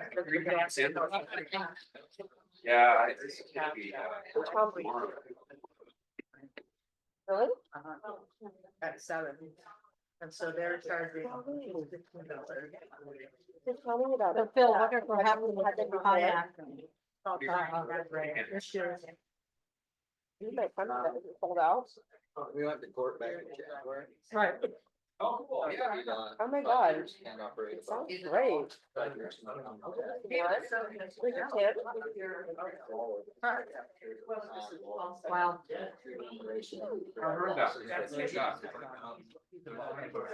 So I was gonna ask if you could financially do it. But is it like a Yeah, boat? this is a boat. It's singing, it's like the singing, dancing. Oh. So if it's family friendly, then. The tribes insurance. That should work out. Yeah. It's kind of like a, So, and how's your son? Is he G-rated recovered for that? from? Well, we've both been going to counseling. No, that's on the team. I said it on. Long As I said, here, the so- thing and this kid's working. That's what I thought about. He's doing better. yeah. But I said. Pretty traumatic. Yeah. And he was fine with that. It's like a near-death experience, you know? That's the closest I ever want to get. Mhm. I should ask Brian and Moving along. Josh and Charlotte if they want, Josh and Charlotte and I. And Brian. was And your super daughter's about doing in- well in her program? You like it? Bellevue, right, Bellevue College. So. Yeah. Seventh grade baseball preview night. Yeah, Last, that is awesome. Thursday. Is that a Bellevue answer? No, that's a woman. When does she finish in 2 years? So she's in independent school right now. So they only go 3 grade. So, So student has to go somewhere. Right? Yeah. It's like. Because there's dozens of wow, private and wow. public schools that allow transfers in. Public schools that only allow transfers within their. Mine 7 years. Yeah. But we had a conversation with her daughter. She wants to continue in the IB program. She's like, Same with IB. my- What her school is, Wow. they've been basically teaching an IB program since. I didn't Right. remember that. So she's looking at English because they have an IB program and they allow. So we asked her. Saying, okay, so we're gonna go public school. Is Shorecrest an option or This place I worked, I think I was there 4 years. are you more interested in? More interested in. But what's the weird? I don't think I'll be in. They were also IB program. It's like, that's our public. And as far as I know, they've screened. So Brett and I did go to the, go to the IB. So, and your son is done school this year, is that right? Yeah. Learning section. And he will have to apply for But they jobs, don't he's screen applying for jobs. students. They let us do self-screen. Oh, Do you that's want to good. be Good. in this? Good. Not a good Progressive time, I program? think, the word out there, the job market right now. I don't think no one's hiring. Well, She's got high Oh my expectations. God. She wants to go to Portland, she wants to go to Lakeside or University Press. Announcing because figuring out the. I'm glad they So- canceled They it. should know the issue well. There, so it'll be done. Putting an application. I'm on the board. oh, I think you told me that, yeah. Then. About a mission that His we- last Is our choice would fallback. be, We're trying to raise money for Huh. in Nepal. Oregon State is IB is a open. program. They do have- Decent Yeah. program. just the other three are much better. Yeah, And well, and UW I'm is, just worried about like a night. has a financial advantage too. Yeah. Maybe Other also. they pay They their, pay you. yeah. Well, that's great. It is an unsettled time if you want to be a temporal That's what I don't like about worker. it, is it's taking a young kid and putting her, in a college environment. The thing about IB, which is You know, nice. I is that worked you for take NOAA IB General Counsel for and like you 7 take years. tests At the end, you take. the Before I test went to and you American have River. take So I worked with a lot of the biological sciences. And before that, I had worked for 2 years for the US EPA on the NPS program.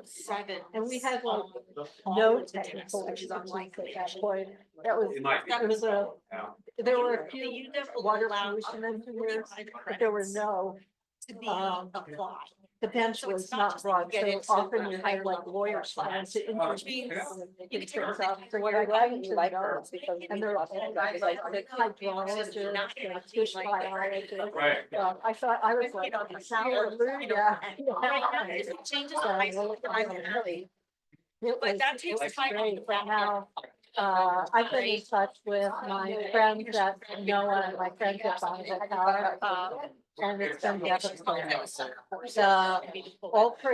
Pretty much all probationary people who are your young children.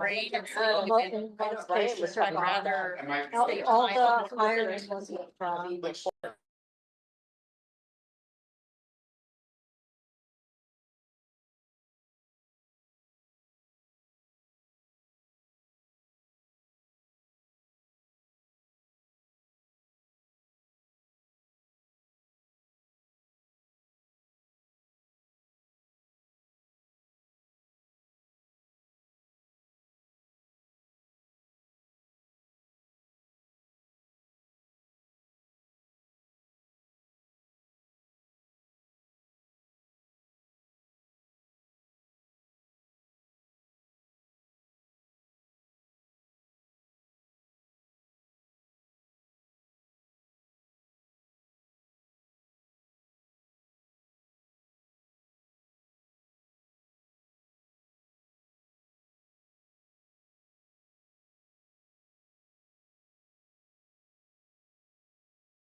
These were very good.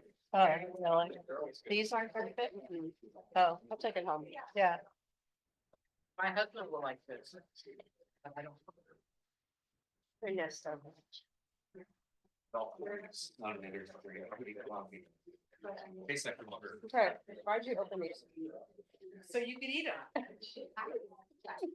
They're pretty delicious. They're way too good. I know.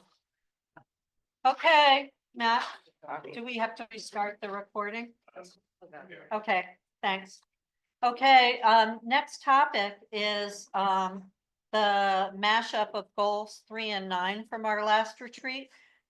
Increase the availability of housing in the city with an emphasis on affordability, diversity, and increased ADUs. Include the creation of land bank trade options and other ways to support availability and increase the detail of the critical areas inventory through more accurate details. And then in parentheses is just that we have some post-comprehensive plan comments from the Affordable Housing Committee. We have a lot of accomplishments in this area because of the development with the assistance of the Planning Commission and others of the comprehensive plan. We have the support of the community to continue to talk about the community land trust concept, but we don't have right now any land. We could donate, unlike some other jurisdictions, on that. And we talked at the last council meeting about the critical areas inventory and or at the COW about that with our community development director. I did want to mention also that there was an article, you may or may not have seen it in the Shoreline Area News, kind of criticizing Lake Forest Park for not having done enough for affordable housing. And the mayor and council vice chair and I sent a letter to Shoreline Area News, which I shared with you, basically saying, you know, it was a very misleading article. There were some tidbits here and there that were accurate, but overall it was misleading because before some of you were on council, we actually did, when we updated our town center code, include provisions that both required affordable housing in multifamily building, new building construction, and also had tax incentives for which I forget how many years they last, but basically you get so many years of tax incentives for providing affordable housing. Those have not really been taken advantage of much in our city. We also have more than enough capacity for growth in the multifamily sector because of our zoning at town center and in the Southern Gateway area, as well as possible infill throughout Lake Forest Park. So I just wanted to mention that in connection with affordable housing, that and I believe all of you probably should have gotten a copy of the letter that we sent. Shoreline Area News did publish it. So with that, I would just open up the discussion on housing. We do know, I mean, we do all know because of our community development director's presentation, what's happening with the development of zoning code, and the planning commission is still working on this. So I don't know how much detail we want to get into because we have work coming our way fairly soon. Yes. There is some kind of low hanging fruit that we may want to consider. Right now, we have 5 single family residential zones from all the annexations. And it just seems, you know, the regulations are ever so slightly different between them. It seems like we could just get away with 2, which is reflective of what we had determined we kind of wanted in the comprehensive plan. So that step, Councilmember Larry, we're informal, Councilmember Larry, and I have sort of noodled over what this could look like, and essentially, if we could take R20 and R15 and just make them all R15s, and that's like that conservation. And then for the R10, 9.6, 7.2, make them all like 7.2.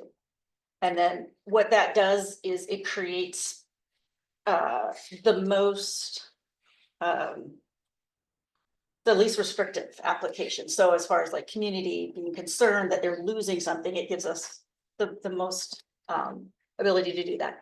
That would help, I think, the community know, what am I building under? If I want to go build, now we're gonna have this middle housing, we've got all these things, like, what are the regulations and why does he get to have a 70-foot, street frontage, but I have to have 75? It cleans that up, and so that we're more consistent across the community. Larry, did you wanna? Yeah, I would also just add that, and we were talking about the planning commission, they seem kind of backed up into 2026 at this point. And so this would just be something that we could potentially take off their plate, looking at, if you read the chapters, like the 15 and 20 zones, the chapters are practically the same except for the numbers 15 and 20 and a couple of other little issues. So it seems like something we could do, since we're overhauling those chapters anyway with middle housing, we could also simplify our code, just make it a little easier for the public to understand. Yeah, to clarify, I think we're getting something from the planning commission in the summer, right? Well, with the work plan, the idea is that they would finish middle housing March 11th. Right. So that on March 12th, I can send something to Commerce. We're not likely to be granted expedited review. That's 60 days. Mhm. And similar to the comprehensive plan, we're likely to get some Commerce comments just prior to a council public hearing or action. The deadline of July 1st is coming. Planning commission needs to push something forward next week. So, clarific. And just to add, they are supportive of doing those things and they don't have to stop right after that, and they could do that this summer. And both the frontage and the condensing, a comment on the condensing. The concept and the purpose seems very clear. That's the easy part. The hard part is talking about 2,000 people during a time period. I can't even talk to one. They're gonna have questions about how this affects my property. My response would be, it's changing a color on the map. I've never been successful just saying that. So time consuming, and the planning commission language is, it's usually given to the planning commission. It can be taken straight to council if you find, but I think they have the bandwidth and the desire to do. Is it both comprehensive plan changes and zoning code changes? Is it both? The land use designations in the existing adopted comprehensive plan paved the way for this decision for the Okay. zoning. So Already, yeah. Okay. at this point, it's zoning map, color change at least, and then development regulations to condense the actual. But the condensing isn't part of middle housing program at this time for what planning commission is taking No, up. the only thing related, you can't call it single family anymore. Yeah. So there's an opportunity for us to jumpstart this with the single family residential. I think consolidating multifamily corridor, that could be a huge thing. And I think that's something that if we are interested in, we could have planning commission take that up after they have a vacation. But that would be if council really, and I think we should, again, these things that are just so piecemeal. We have a designation, it's 2 buildings. Yeah. So let's What do simplify. other It's gonna- council members think of this concept? Yes, John. I think we should stay the course. We adopted the work plan for the planning commission. And, if you've got existing zoning, to Mark's, Director Hoffman's point, telling someone I'm just changing a color on a map is not gonna fly.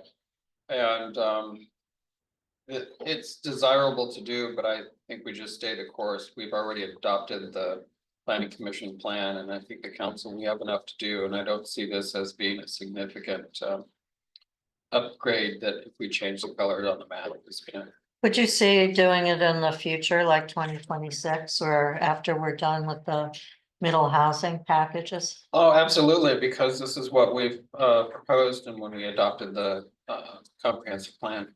Yes.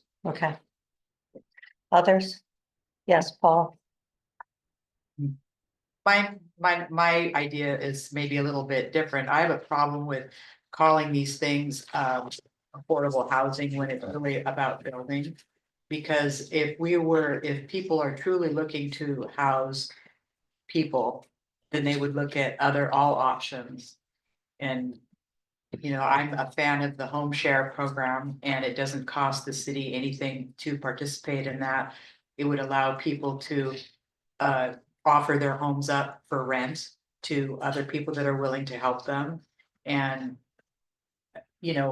I think that it just needs to be considered to be allowed.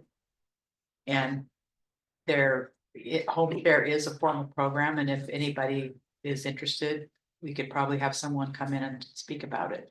But Do you have a concern about merging what are now the single families, were the single family zoning designations for different lot sizes into 2 categories instead of the current 4, I'm right, 5? I'm only concerned because of the experience that I have right next to me of where they're trying to plop in 11 units on. That's multifamily, we're just talking about. Yeah. Single family zone, Yeah. which will become middle housing zoning or whatever. Yeah, Yeah, They'll be the cottage. yeah. but I just, Anyone else? So it sounds like there's an interest in doing that kind of merging, but it's a question of timing and communication and kind of disruptiveness in the community when we're trying to address middle housing, which is that? Yeah, It's and a I think question of timing. Is it easier or harder to do it sooner or later? Right. we were thinking the single family consolidation could be done council manically. One word, if we wanted. I've now learned. Now, and again, for that our- also, we still have to do our public hearings and stuff. Because the other ones are much more involved, and those would go to the planning Mhm. commission. I don't know, Larry, if that's still a desire on your side, if we're gonna be able to get planning commission working on it in August or something. Since they're also interested in cleaning up that code.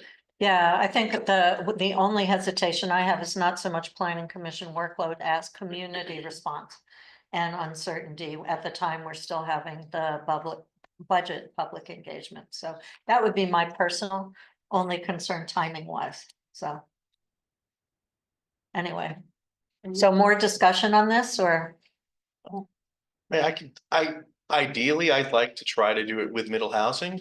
If we hear that the planning commission is able, if they have enough bandwidth, if they're gonna be looking at affordability incentives and other zoning regulations, if they can roll that into that late summer, early fall discussion, then I'd be okay, deferring to the planning commission. I'd like to ideally get it done in 25 rather than punting it to 26. So what would you think about communication to the people whose properties would be changed, even if they're changed not to ever be more restrictive, right? Because I do think that's part of what Mark was saying, is even if you think it's a good thing for them, how would you do that public engagement, do you think? I mean, personally, I would frame it as we're trying to resolve some historical inequities, that there Mhm. were so many individual annexations and different neighborhoods were treated differently. Were you annexed in 1985 or 1988? And so we're trying to unwind some of those disparate treatments. Okay, that's good. Yeah. That's good. So, we'll, what do you think the next step is? A little more discussion on this, I think, about. I think so. We just threw it at you guys. Yeah, so. appreciate the idea, and I think I don't think anyone seems to be against it. I'm not hearing anyone speak against it, but it's a question of what's the right timing and what's the right communication. Is that fair? I think so. Is that fair, Yeah. John? Yes, we've got a plan for 2025 with the planning commission, and if we want to change it, then I think we can come back and have a discussion. I'm not feeling that we need to do it this year. So what I'm, in addition to sort of eliminating those inequities from annexations, it's also, I think, gonna be simpler. As development does start coming in, if you've got 2 codes instead of 5 to be kind of dealing with. It just makes everything simpler. That's way, again, that person over there could do this, but I can't. Or that's because you're 10 instead of 9, 6, you know? Again, sort of an equity thing, but I would love, again, this year, I think it would be the best time before middle housing starts maybe being developed. Okay, Or you could talk about that that's what you wanna do and say that that's a goal for. got it. Yes, Just a quick Mayor. question, and obviously timing's up to you all. I think that the discussion is really important. We also see percolating again the legislature question of neighborhood businesses. They're going to be considering the zoning maps. We've had multiple requests from former planning commissioners as well as current members of the community that are asking us to talk about neighborhood business. So Yeah. And I did a little comparison, I think, there's really no difference in current uses and current conditional uses between all 5 of those single family residential zones that we have right now. So we can look at, you know, making that adjustment so that, you know, whatever it is that we determine neighborhood businesses are. And then that still leaves us with our neighborhood commercial nodes that we have in the city. Right, so, And that So one- neighborhood business would be an approved use. so one factual question is, within that lumping, what might be different for a homeowner? Noise. No, in the zoning code. Oh, you're Noise. talking about the neighborhood business, correct? I think that if you're going down that, you have to think of a noise ordinance, because neighborhood businesses do have more noise, and that has to be considered. And Noise and parking both. yeah, and I think we do have a pretty strong noise ordinance right now. It's not clear. Our noise ordinance should match what our surrounding cities are doing, and it doesn't. Ours is mostly around construction, kind of, that was the thing that the community came back. Yeah. So but it does have, you can't have noise outside of this distance, but we don't have a way to measure it. So, okay, we can make it stronger, absolutely, or But clearer. if it matched, if the surrounding areas, because it has the same noise ordinance except for us. So I think that just using what they put out would be simple. It just, So you're talking about Shoreline and Kenmore both? and Are- Seattle, well, yeah, they're all the same. okay. And so, and in then what kind of, conjunction. yeah, In and what conjunction. kind of neighborhood businesses would be acceptable?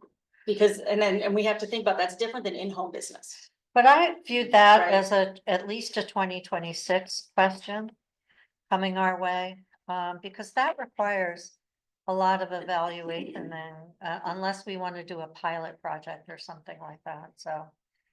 I don't know if others feel the same, but I think that's something that requires a lot of consideration.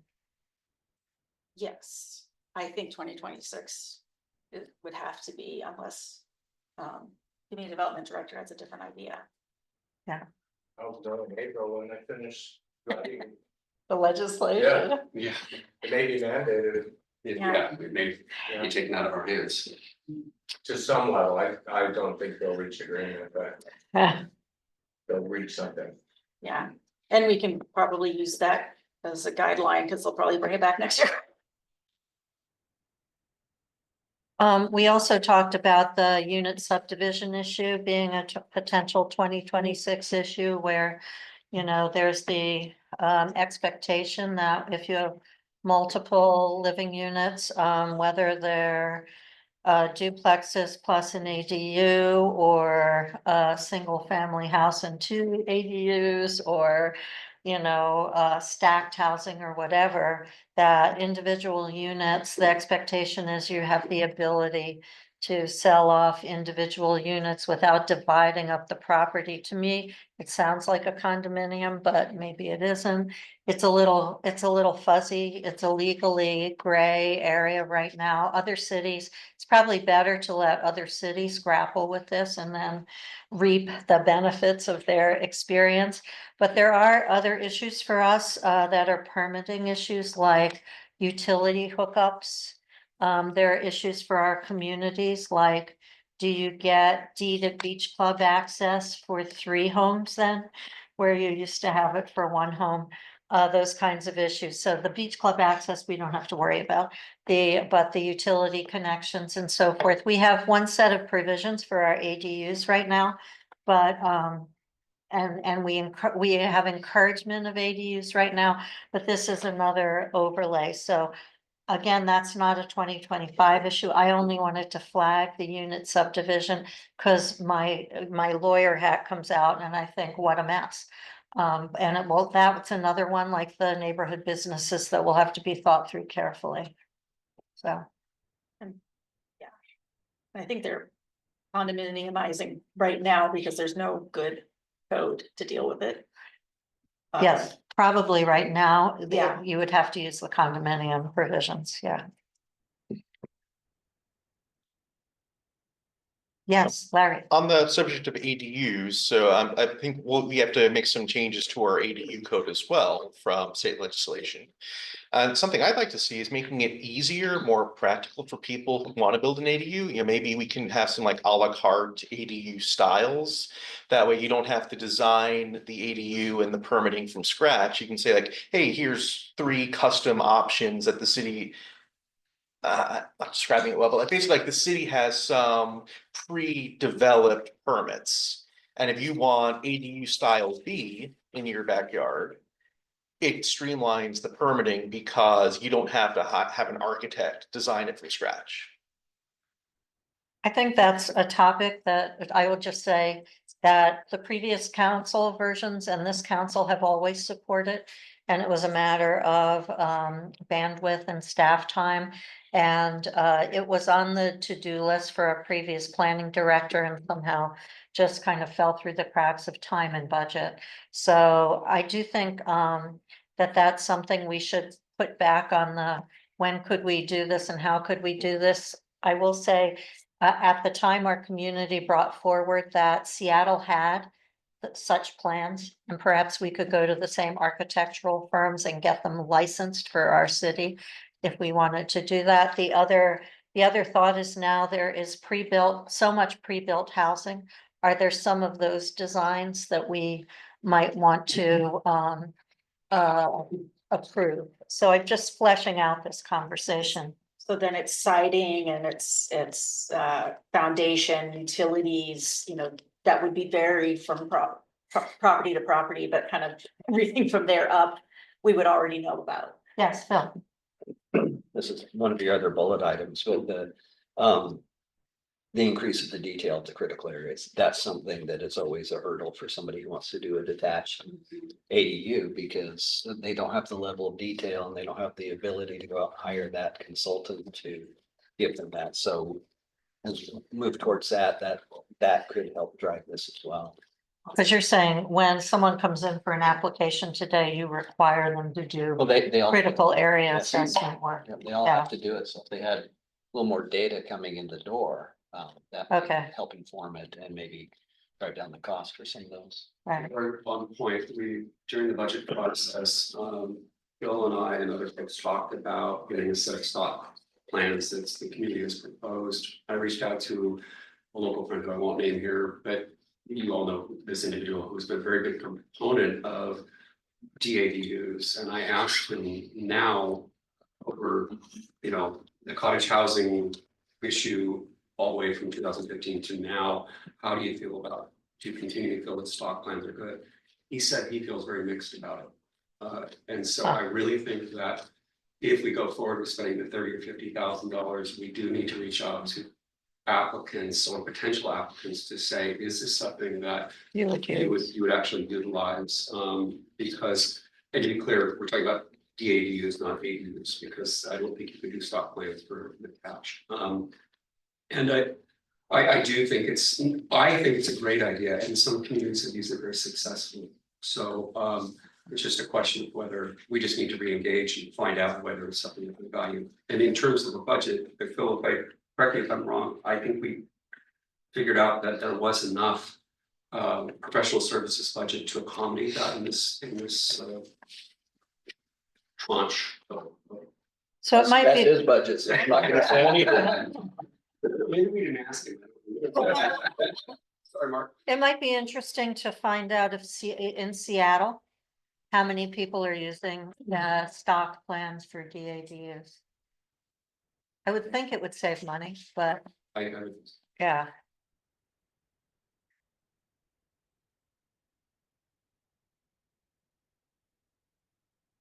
Okay, I'll throw out a word, cottage housing.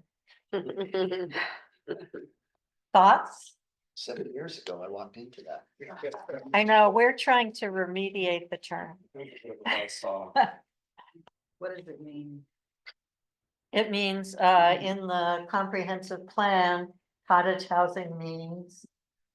Well, an example, Shared use of one side. more yes, or less. an example yeah. is on 40th Place Northeast, Well, just south of the 5 Acre Woods. You go there's a little hammerhead access point and 5, 6. Yeah. Homes off of it. So basically every tree got cut down and all these homes got built, and so it had very, like I said, I walked into this 7 years ago, it was a mess. And so it really has to be thought through these common sites of what the impacts on their Our ecology version, are. yeah, our version was a conservation version where you only had access to a portion of the site for your development, the other portions had to be conserved. I'm not 100% sure if that would fall under the middle housing definition, if we were to revisit that conservation part of it. I just don't want us to get in trouble with the state, I feel like that's not what we want to say. Yeah, you know, when I think of it, I think of the Homeland Community Land Trust version from Tukwila. I don't know if you can recall that, but it was kind of lower rise little cottages around a central green area. Kind of, so that you had that conservation and community green space element instead of the, townhouses up to the lot line kind of concept, right? So, Just by the very nature that you are fitting more units onto a property, they're smaller typically. Which is where the cottage piece comes from, they're smaller, which could make them more affordable or more accessible to a single person who wants to downsize. As they retire, things like that. what do folks think of that kind of concept for cottage housing? Tracy, right? Thank you, and it's a great idea. I was thinking of the Carrie Lewis houses. Yeah. That's a fairly large property, of course, but to address your conservation point, but basically in the back, I think there's like, what, 3, 4 units? Oh, I think it's more than. Okay. Yeah. 4 units. Okay, yeah. All right. Really, that many? Yeah. Yeah. And in the sense that it fits in with the character of the community, it really does, because it pays attention to the fact that we like our streams, we like our trees, and it didn't require that example that Phil was saying about the hammerhead. Oh, yeah, that was bad. So I know that we've had an issue with that term cottage housing. Last time council tried to deal with it, but I think it's time to reassess that, because that's been over a decade now. Is there, Yeah. is there a lot size that's suitable and a smaller lot size that's not? I don't know the answer. I'm just throwing out some questions. Yes, And- Larry. Related, I'm optimistic about this.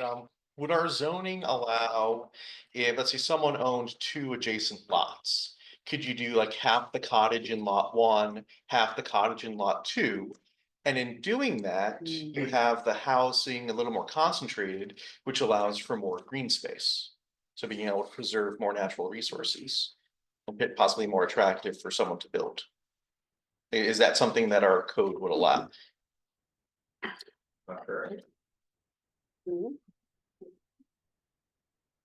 mean, every code's different and you apply the code as it's written.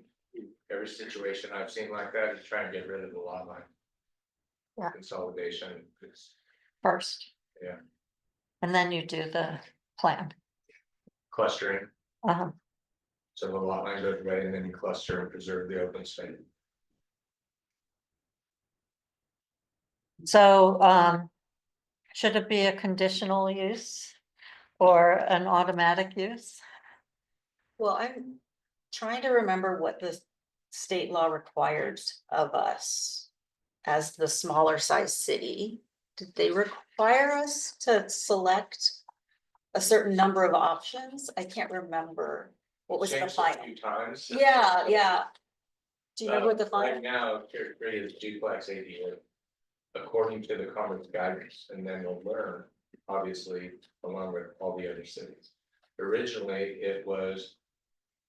I don't know, when we saw 4 of the 6 or 3 of the I 6. think it was 4. So people were choosing ADU, and then they took that as an option away because of 1337. They essentially said, you gotta do that anyway. So it was duplex, triplex housing. But you needed to adopt those middle housing types. It was not consistent with the densities for a tier 3 city, and the fix-it bill came, then the guidance came, and now it's just duplex. Okay, Plus ADU, Plus the ADUs, so The three, ADU. 3 living units. They needed to merge House Bill 1337, which is more or less ADU, with 1110, which is middle housing, so that's where the guidance came. So just to clarify, it's a duplex or a single plus 2 ADUs. That's the current interpretation of what the Commerce guidance gave. But that's what we're. Yeah. We're operating under. For middle That's what housing, we're going towards. yeah. Yeah. So they talked about cottage as a type, but that's not currently. a requirement. Right, so when we see the recommendations from the planning commission, we're gonna see duplex or single family plus 2 EADUs. Yes. And I think we have a planning commission consensus on what that, not to predetermine it, but that's likely to be the consensus of what the minimum mandate for a tier 3 is. Well, Lori, it sounds like your question is, do we want to exceed the minimum mandates? By looking at Only, these other options? well, I'm trying to see what's the terms of the exception. If you want to allow cottage housing in appropriate places, and we have a definition of it that's like the conservation oriented, kind of lower footprint cottage housing that we think fits in with the community. Is that something that is allowed? So let's say we merge and we have 15,000 plus lots, right, in our zoning. Is that the only zoning category where you could do it because it's bigger lot size? And if, this is my question, I have no idea of the answers, by the way, I'm just being provocative. And then if so, is it something that's a conditional use that has to go through a separate review process rather than being automatically allowed in all lots that size? So those are 2 questions just for discussion. I don't think we're deciding, we're just discussing. First, I want to say that using zoning to define what you can do is a little awkward because you have large lots in the 7,200 zone. You know, it's rare, but we do have some. They just never got subdivided. So I'm more willing to go with lot size than zoning.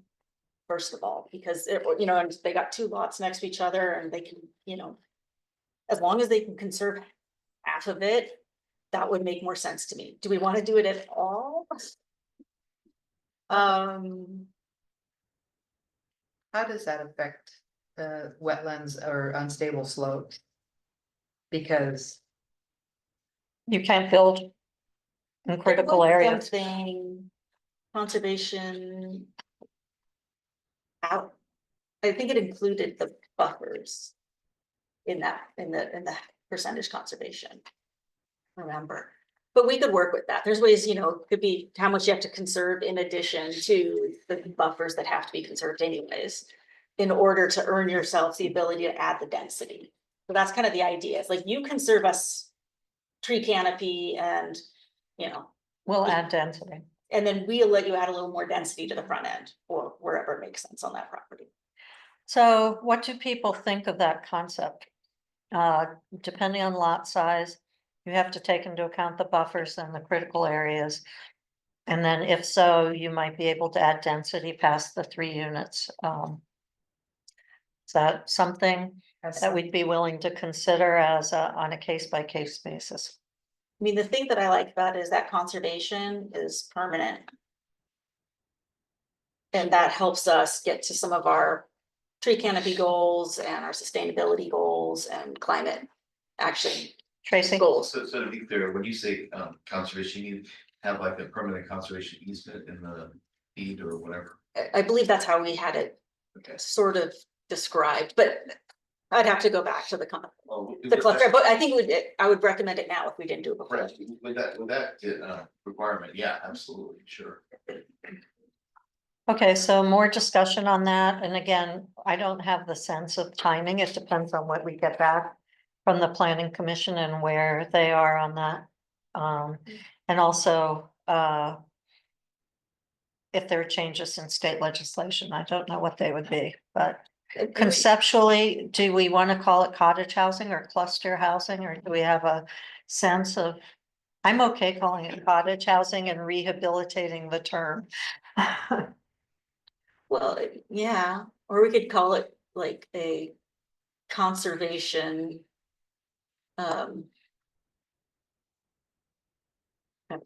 What's the word I'm trying to think of, like. Add-on kind of thing, like Yeah, you can add this on as long as conservation to any of the other things, I see. And then you get a little bit of density. then you get more density. Tom, I would prefer that we just put it under the framework of middle housing. And the Uh-huh. reason for that is that we've had a lot of discussion about cluster and cottage housing, and you can put all kinds of connotations onto those that may not be positive. okay. Okay. So however we can describe it. It's an element of middle housing for your discussion thoughts. My preference would just make it a part of middle housing and sort of avoid some of the discussions that we've had before. Not that they were very good discussions, and I think that we should build upon them rather than retread across them. Sometimes that retreading just may be backing up as they run you over. Any other thoughts on this before? I was gonna take us to a tangent, which is the community land trust partnership issue. So that is, there's a provision in the comprehensive plan, as you may recall, that is encouraging of that. I really appreciate our community's work on this, but it seems like what we've come up against is we don't have some big surplus lot somewhere that the city owns. And so I just want to flag that up. To me, I am for affordable home ownership.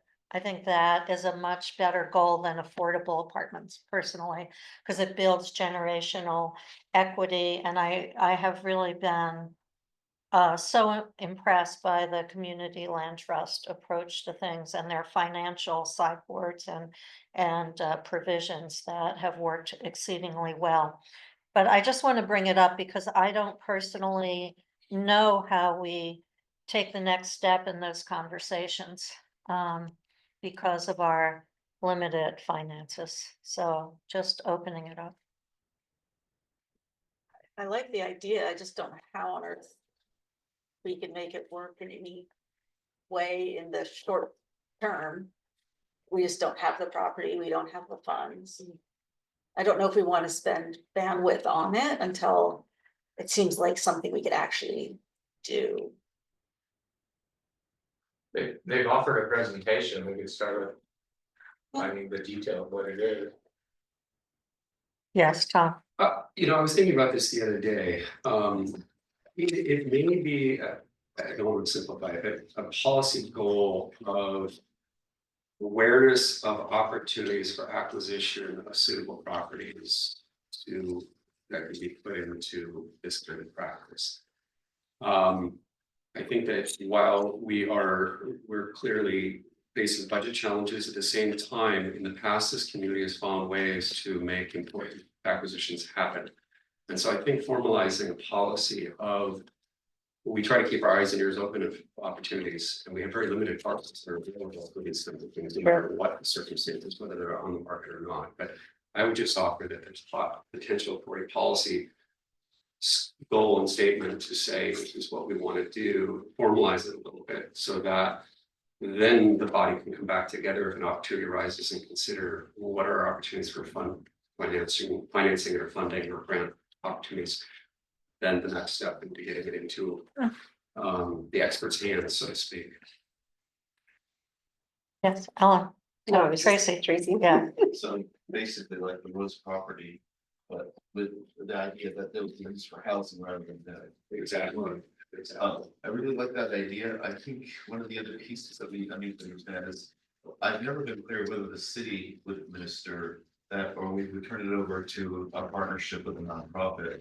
You know, I like the latter model better for various reasons, that the city shouldn't really probably be a landlord. Or for that matter, a property manager. I don't know that we have anything in our rules that actually state whether that, you know, what the pathway after we get this piece of land and find a developer who wants to do this and work with this new land trust. So I think, yeah, at least it's not there to be. I think maybe the presentation might help, because I think it's a nonprofit, but it's not 100% clear to me either. Yeah, let's follow up and have an updated presentation. It's been a while. So I think that's a good next step. I like the policy idea myself. I assume that's something. Yes, Larry. I remember from Oh. that, because I went to those trips, and it was that they bought the property.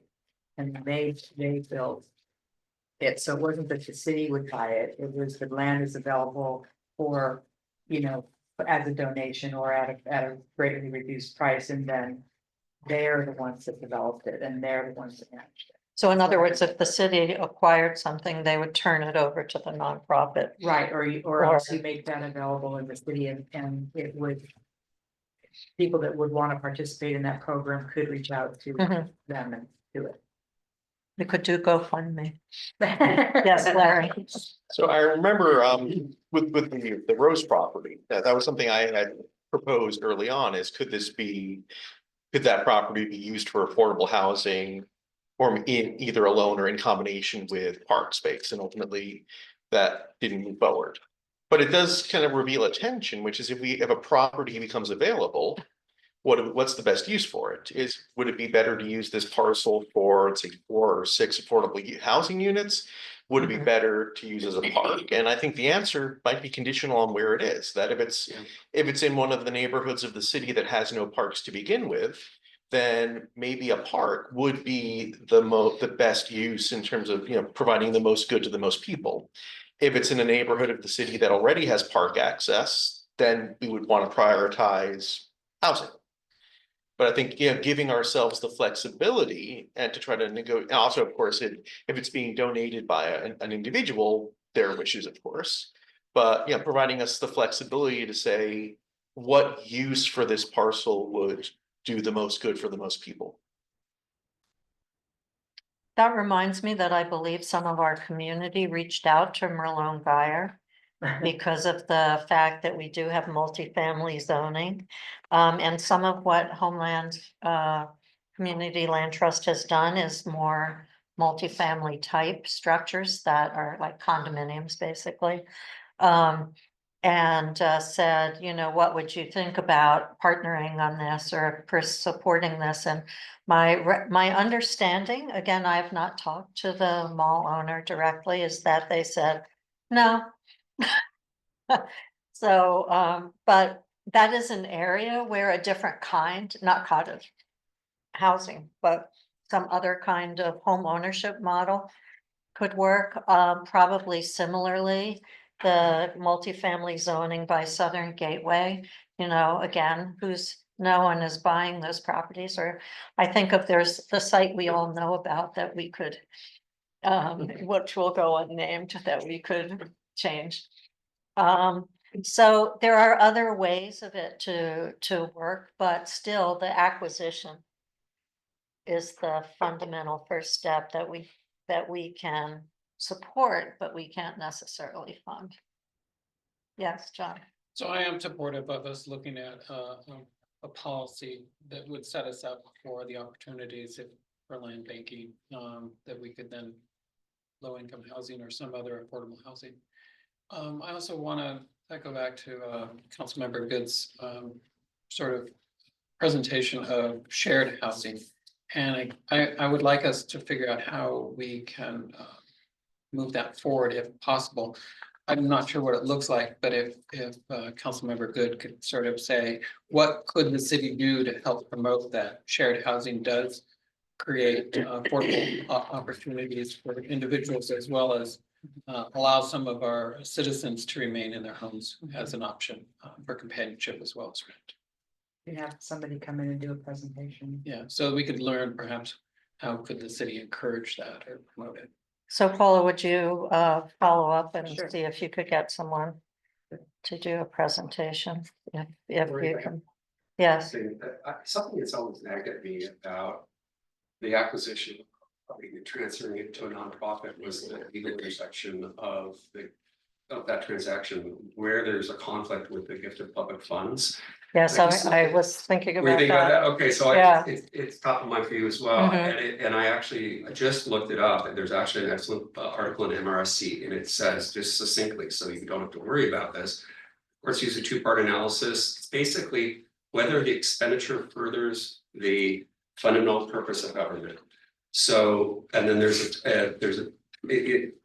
it does fall underneath that auspice, so there is no issue with it. As long as it's a nonprofit and it is fulfilling the fundamental need of government, which is affordable housing or low-income housing, then this would the gift of public funds conflict would not come into play. So I'm not an attorney and I don't go on TV, but I'll link to Kim, but I think I'd invite you to read it, it's really cool, it's an interesting read. Along the lines of the shared housing, I also am supportive of that. I also think that, as I said at our last meeting, one of the things that detracts from affordability is investment housing, Airbnb rentals and so forth. So I don't know what we can do. I think we should explore, are there communities that have regulated investment housing successfully? Because I think it's legally fraught. Do we want to at some point, not in 2025, register Airbnb type short-term rental properties and or rooming houses? We already register adult family homes. We have quite a few of them in our city. So that's like a plus for us. We are very welcoming of those kind of facilities and we've done well with them. So I just wanted to flag those issues, not for the near term, but for the midterm. Yes, Paula. Those are, all of those are businesses. When you speak about having it, Airbnb or anything, those are businesses. And so you could probably take care of that and With your increase some of business your license. revenue with your business license by telling them, if you're having this, you must have a business license, and then you can track it from there. It's very simple. Lindsay, do you know offhand if we have Airbnbs that have obtained business licenses from us? Yeah, They should. 'Cause well, it is a I think business. it's a good point. Yeah, Airbnb has set up recently letters about policy guidance for municipalities, and so you can find that online as well. After we discussed this a number of months ago, Lori, I yeah, remember the letter that I received saying here is model ordinance. yeah, I think I got that too. I Yeah. think I threw it in my pile of papers. Yeah. So, Within our city ordinance, it says when you are conducting a business in the city, you must have a license. So those are businesses. Mhm. And so I think that the requirement for the license is already there. It's just not being enforced or promoted that if you're doing this, and this, you need to have. yeah, I think it's a good question. And is that something we could do as an intermediate measure? I do think this is a topic not for 2025. I just want to say, I just was putting it in the parking lot, like the unit subdivision topic. Yeah. I think the other piece is looking at our parking codes, and I know that I think there's something at the state that's talking about parking too. Just as we're talking about increasing density and we're talking about adding sidewalks or shoulders or whatever, like. We're gonna have to talk about parking again. That's true.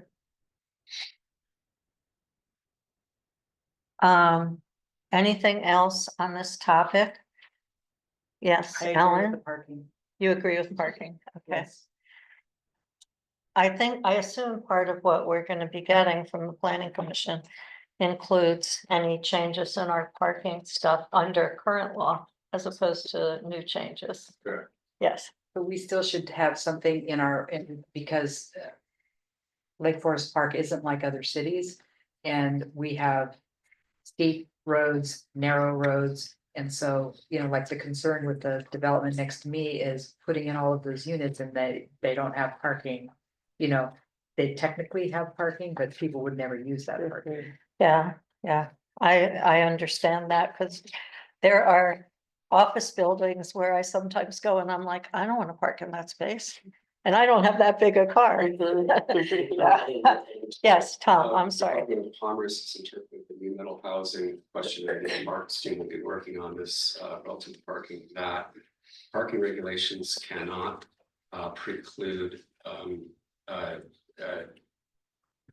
tree canopy ordinances and things like that. And so there's actually a model structure about situation where people, if they have trees that are protected or, you know, and the canopy and various things, coverage, that the state law does not allow parking requirements to come to, you know, supersede those particular. The environmental requirements. protection. So I think that's very positive. Yeah. On the other hand, that there's a balance.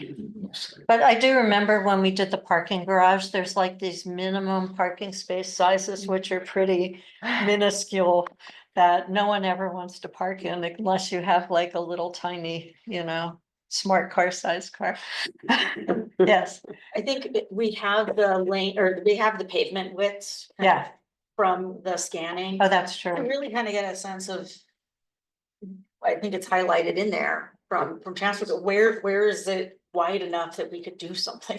That's a good And point. I think that could be something that we reference when we Yeah. look at parking. That's good.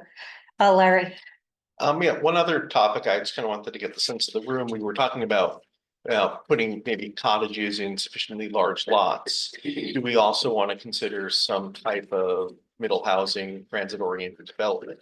Where if you're near a transit line, maybe you could go to triplexes instead of just duplexes or something like that. okay, I think I'm gonna immediately contradict myself because if we're thinking about Bothell Way, up to about, I think, 153rd or 155th is already upzoned. right, Beyond that, there's HOA covenants that trump middle housing.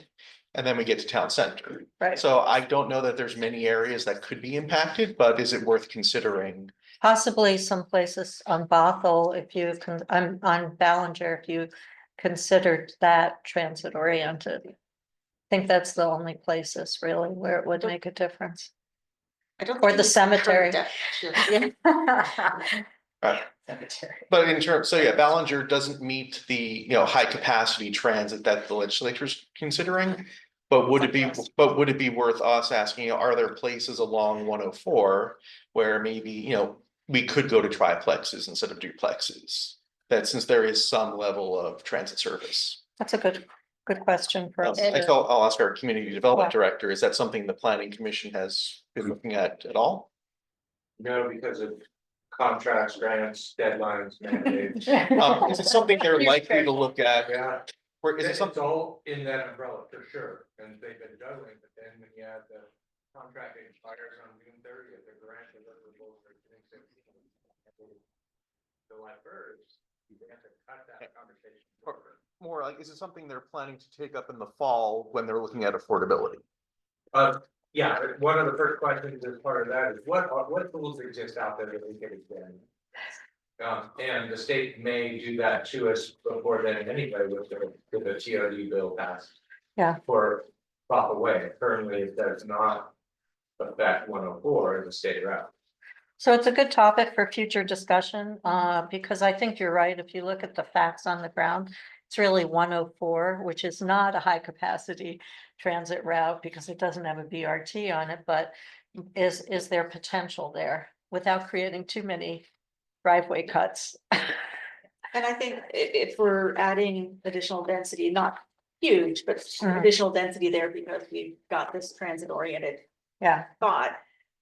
It would be interesting to explore if we want to expand neighborhood businesses, or neighborhood commercial, I mean, into that zone. small neighborhood Yeah, so commercial. the neighborhood Okay. commercial. Okay, so that's a good issue for future conversations.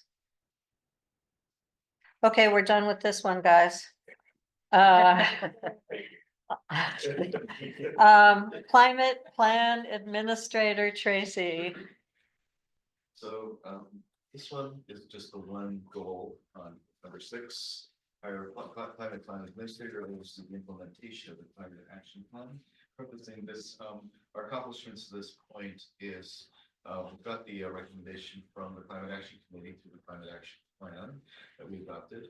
And then, we also subsequently voted on a utility tax on solid waste that initially is going to go to address the city's fiscal gap, but towards the end of this year is going to start addressing more of how we bring the climate action manager on board. And so one of the things I'd like to say about this position is that it's got one of the nice agreements that it's interdepartmental. We can look at all these different kinds of things we've been talking about at the point, from affordable housing to basic closing perkins, that kind of stuff, all in under one hat. And why that's interesting is that it allows us to be very thoughtful about, for instance, when we talk about the closure perkins, just to take a really very specific example, closing a big photo season, for instance, so that 6 ppdq doesn't run off into the streams at that time. And that, you know, that chemical has been implicated, of course, in salmon deaths. And if we're about basically trying to encourage kokanee to come back to Mackler Creek, for instance, that would be ideal. So in addition to basically having just the broad goals of each department in mind, being able to incorporate that into the climate action plan's goals of overall sustaining the environment in Lake Forest Park, I think it's a valuable, I guess, a position to be in. And combined with our discussion of the grant writers, there are so many opportunities out there. As you know, the Climate Commitment Act was defended successfully by the voters. And so that represents a humongous pot of money that's going to have salmon restoration, shoreline restoration, wetlands, rehabilitation, all these kinds of things that we all have been talking about and looking for. And can you imagine how powerful that would be to be able to tap into that fund, be able to project manage those kind of projects, especially in the context of, say, the new Lake Forest Park.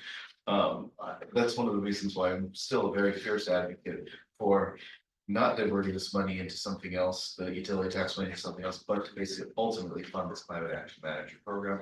I'd love to hear your thoughts on this.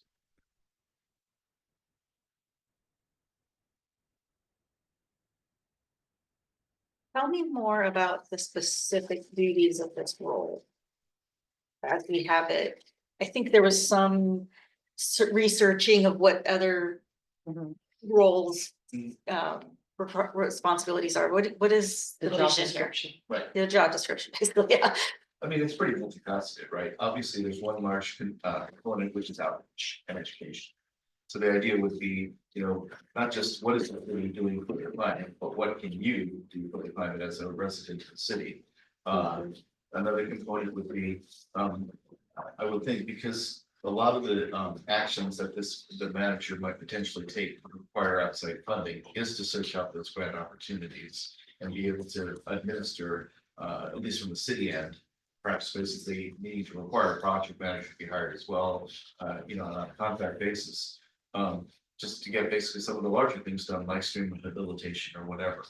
So in some ways, I think basically our resilience to climate disasters taps into the emergency preparedness that we have as well. So working with NEPCO. So I see another major aspect is coordinating with all these other entities like NEPCO, like the nearby cities. to have more of a coherent regional climate disaster response. So, you know, any of these could be expanded, and that's one of the reasons why I think we're all having a hard time nailing down what it is, because it depends on what your particular lens you're looking at is through. And so that's why I asked the question earlier, is to get a better sense of what you're thinking is what that might be. Tracy, do you know if any other cities have a climate staff person who kind of multitasks, and if we could, you know, see what synergies they have found with the multitasking? So, because I do tend to agree that it isn't just like climate action overlaps with so many existing functions that we're doing. Does it relieve workload for some of our other staff and or free them up or enhance their abilities?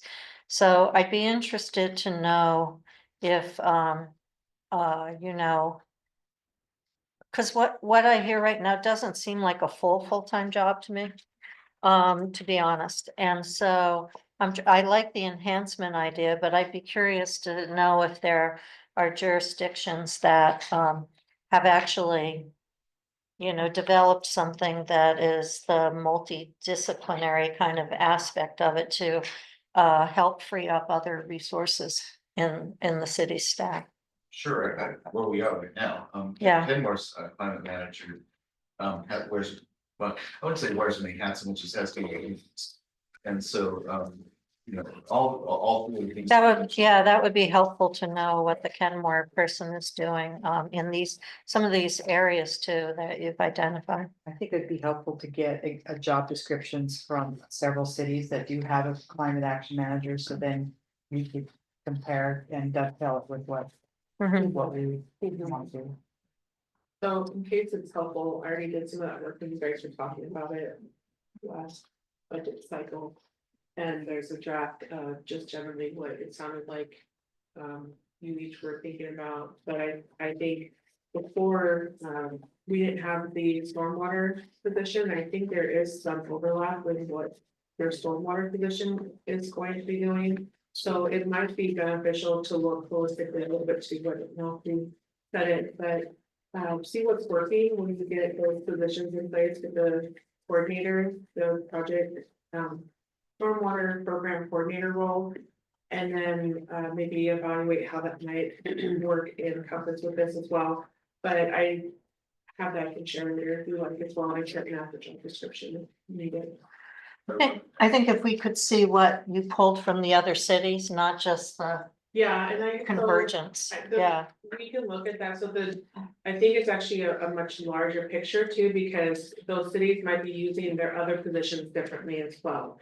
So it comes Okay. back to how do you want to utilize what you currently have, or how are we using what we have right now and what's working? And then kind of talk about what the needs are, and we can still look at what the other cities are doing, but for example, Kenmore.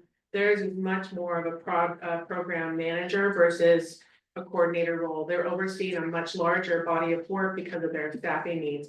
We don't necessarily have that staffing need because you have a stormwater position that you're creating in place, and we have some project managers that maybe do a different level of work. So you can look at it, but some of it might be apples to oranges, just to let you know ahead of time. Good. And so I'm hearing that this is also, so this is really resiliency and sort of emergency preparation, specifically coming from the changes we're gonna see in our climate and weather patterns. Is this a position that could help with more than just that emergency management? Can this be somebody who has that double duty? Especially if we have concerns about where NEMCO is going. It's interesting, sort of taking over some of what the NEMCO administrator is doing now. Yeah, it may not be apples to apples of what that person can handle, but you know, that could be something that could be useful. And so The other thing I might say to that then too, if you don't mind, is I think there's administratively probably some needs within the department within public works or community development. I mean, I think each of us would love to have an admin, right? But it doesn't work that way. But I think that there's probably a body of work that we should evaluate that might not be getting done now, that we're putting onto. Let's say you're gonna have your senior project manager, if you're paying at a senior project manager level for admin assistant work. Does that make sense? But that's the way it's currently set up. So if there is work that maybe works in the public works sector that needs support, that falls in the same salary range, it might make sense, and skill level, it might make sense that you're putting some of that together as an executive assistant / climate something to that effect, so that you're able to offload the work that your project manager is doing, that you're paying for at a different salary rate. So I think it's a bigger potentially evaluation of how the job is being done, which might mean we need a little bit of time to evaluate with the new director in there, or other places too, but that's maybe the goal. Yeah, I think the other thought I had is it's gonna be sort of limited to the climate administration is maybe doing a term limited position to get all these projects and evaluations and all the outreach and all the research and kind of get us set, and then we can reevaluate what this position is doing for us. Other comments? Larry? Yep. So first, big picture, I'm supportive of us continuing what we approved with the budget proviso of banking our solid waste tax with the goal of hiring someone by the end of the year. I want to make sure we don't fall into trying to create a unicorn position that's too many disparate things. I think I would prefer a 50% FTE person who is focused on climate rather than trying to say climate, but with some other duties as needed. And then within climate, some of the topics that we've been chatting about, outreach to the community, city projects, grant writing, making suggestions about changes to city code to be more environmentally resilient. But yeah, I'm broadly in favor of keeping our current track.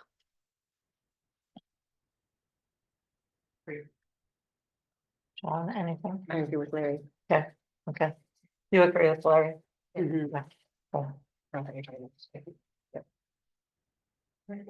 Yeah. I appreciate your comments and, Larry, and, I agree with you. I mean, it would be very difficult to find somebody who was very good at doing the climate action management position and let's say doing GIS work.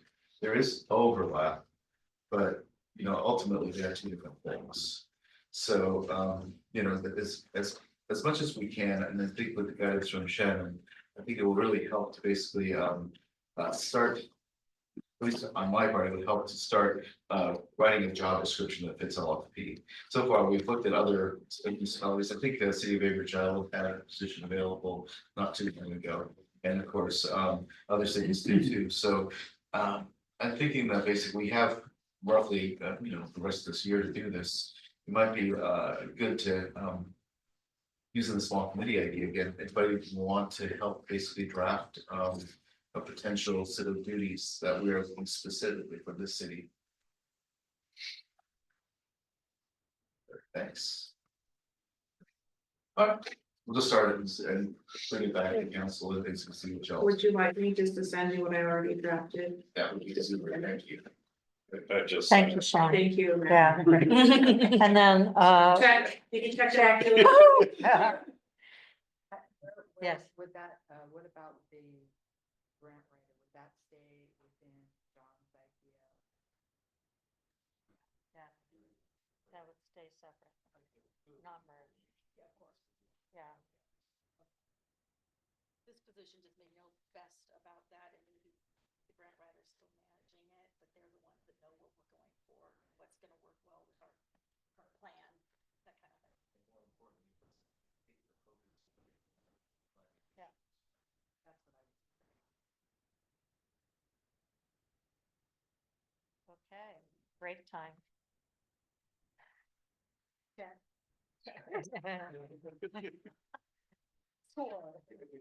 We can do 15 minutes right now.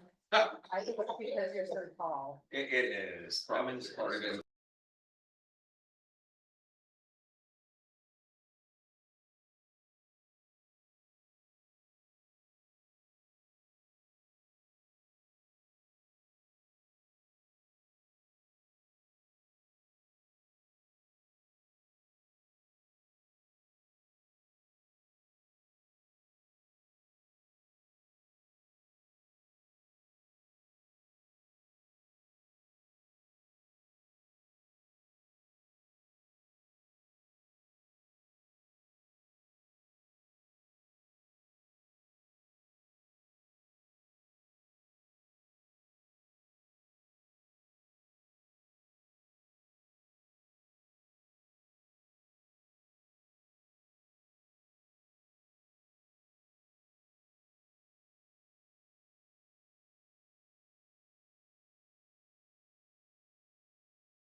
Get Go your enjoy the cookies, outside. so you can get outside.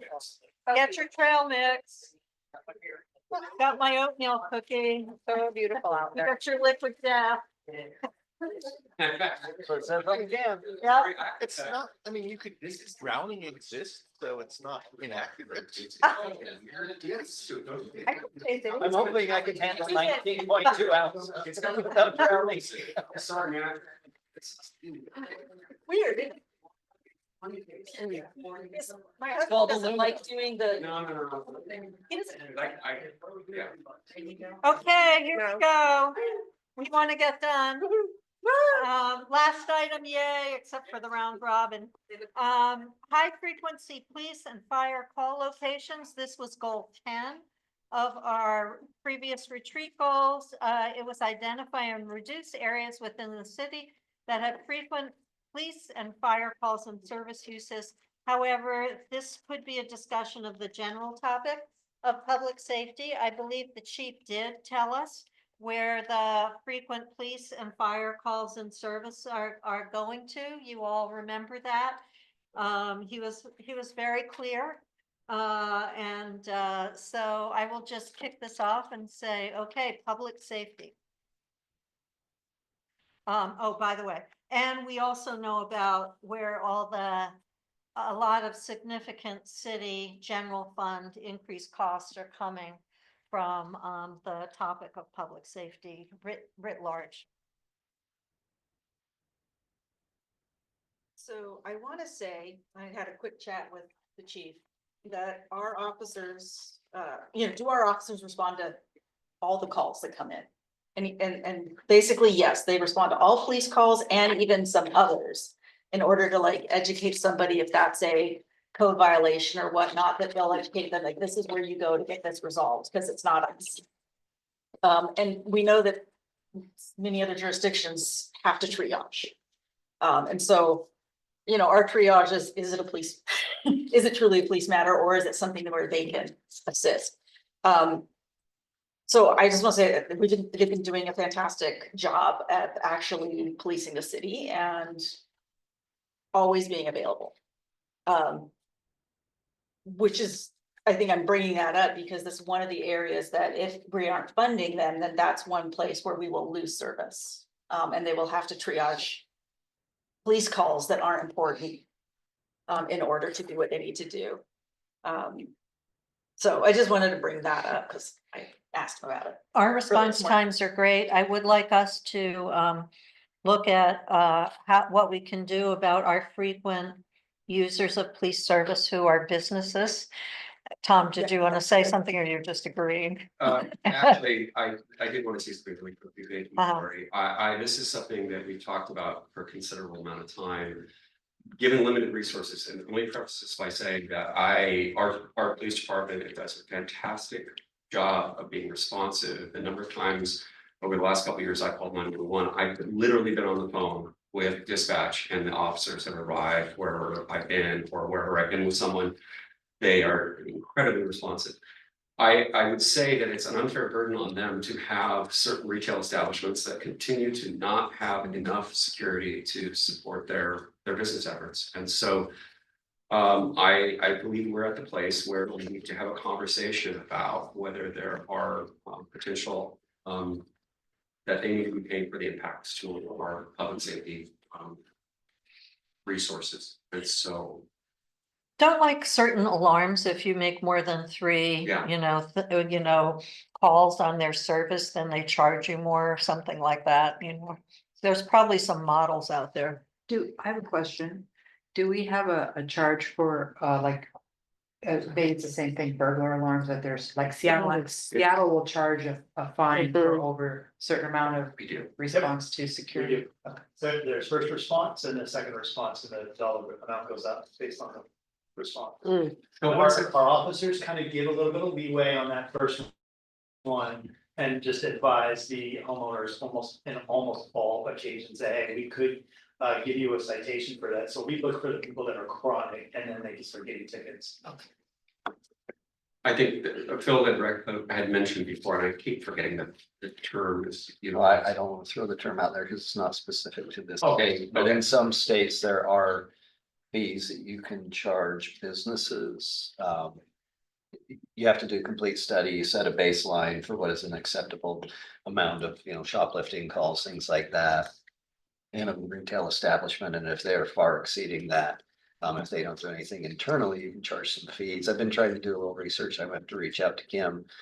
Because even in this state, some of the other ones like, good landlord programs, which if you have a lot of problems, you can charge them more. There's been a lot of challenges in the state on that, so I have a feeling that the same thing for businesses would hold. So yeah, it might just be more of a meet and greet with our owners to. Yeah, I know the chief and his team have met multiple times with the various businesses and they do a great job at that. I think it's a question of getting the attention of the corporate giants to say, you gotta get off the dime here because we're not gonna carry the water for you anymore. So we'll do our part and be collaborative, but I find it frustrating when we have folks, our good officers that are taking on patrols and making sure everybody, they balance everything, to be completely clear. But at the same time, it's unfair for them when they have to keep responding time after time to certain businesses. I have a question. Does the mall have a security guard? They do. Are they not effective or? I don't wanna say. They're not effective. They're good. They're effective at times and they did very good partners with us. Do they need another one? Because, most mall, because the thing is, most of the businesses in the mall are inside the building. So these people that are shoplifting or doing mayhem, they're coming inside into another door in order to go into Ross or any of these other places, except maybe the drugstore. Could they use more visual deterrence? Yes. And a lot of these stores need their own security, like say Ross or Albertsons, but the problem that comes in, and this is a good and bad problem for our city. We are low in crime in comparison to, we don't like what we see and we don't like our officers having to respond to shoplifts pretty much every day or, 5 times a week going to do these shoplift calls. But when the stores look at their shrinkage, Lake Forest Park is 2% compared to 17% in Seattle. So they put their resources in the bigger areas. But here, in the big scheme of things, we're really low, which is a good thing. But for us as our community in Lake Forest Park, we want to zero. And it also breeds other problems. We have drug addicts that come in to take things to go sell on the street. So then we have problems with addiction in our parking stalls and our cars and DUI. So other things happen because of that. Chief, are businesses able to hire off-duty officers in this state, or is that not? Yes, they can. And Seattle's been really good about that because their staffing issues. And we proposed that to Merlone Geyer last summer or the summer before, and they did do that, but it became very expensive for them. But they're Life is better tough. trained than the security officers. I have family members who did that.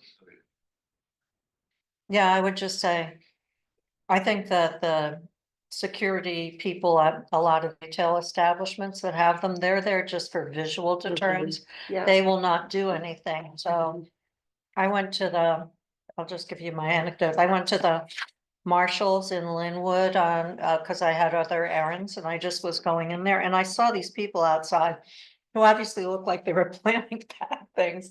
I don't know exactly why. They had like 3 backpacks and, stuff.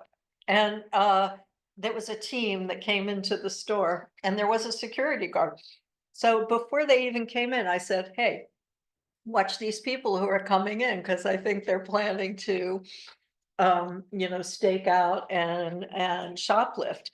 And they said, oh yeah, we saw them, we're on the alert. But they basically did nothing.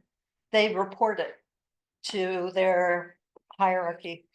But it was, in other words, if you don't give into the visual deterrence of it, and they were pretty brazen. I just watched them walk around the store, it's just amazing. I've seen So- it at Albertsons too. I went into Albertsons and there were 2 of our officers were dealing with an individual that had been shoplifting.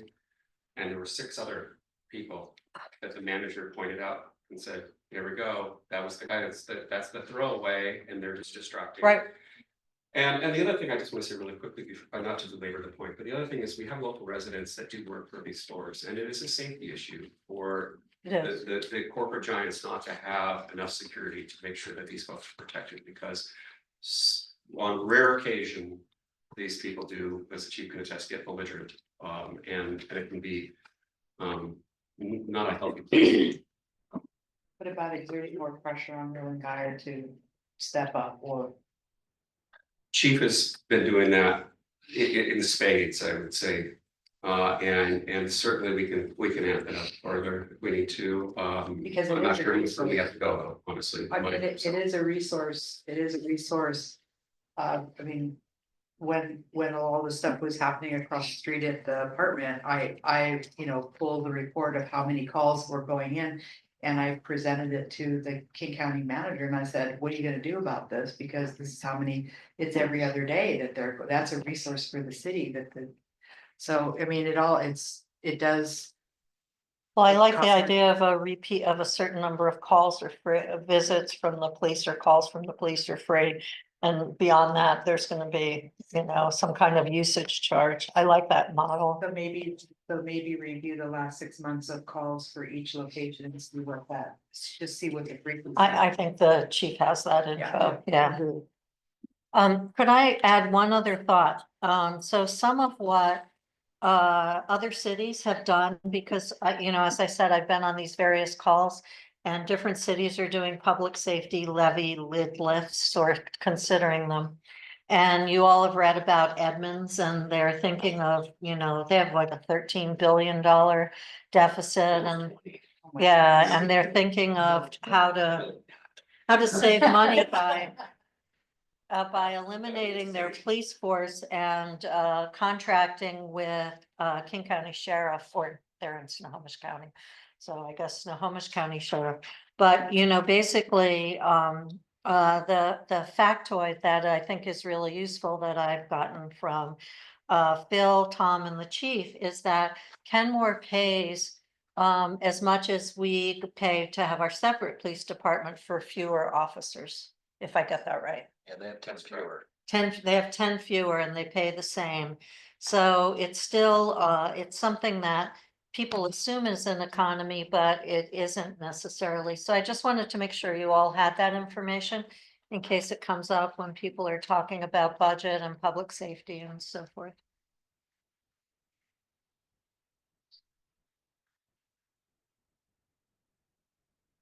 And then if I could bring up another item that the chief reminded me of is the vehicle replacement. And if we aren't able to maintain that, the real service change that we're gonna see is you see 2 officers in 1 vehicle and they'll only be able to go to 1 call at a time. So that vehicle replacement isn't just about getting cool new vehicles, like it really could have a very serious impact on our ability to respond to calls and police our community. So I assume that's one of our priorities for 2025. So, Well, that's not gonna be the topic of discussion yes, soon. Yeah, soon, March. yeah. Oh, this one. it is March. It's March Soon as it came out, I was like. It's March 11th. It's March 11th.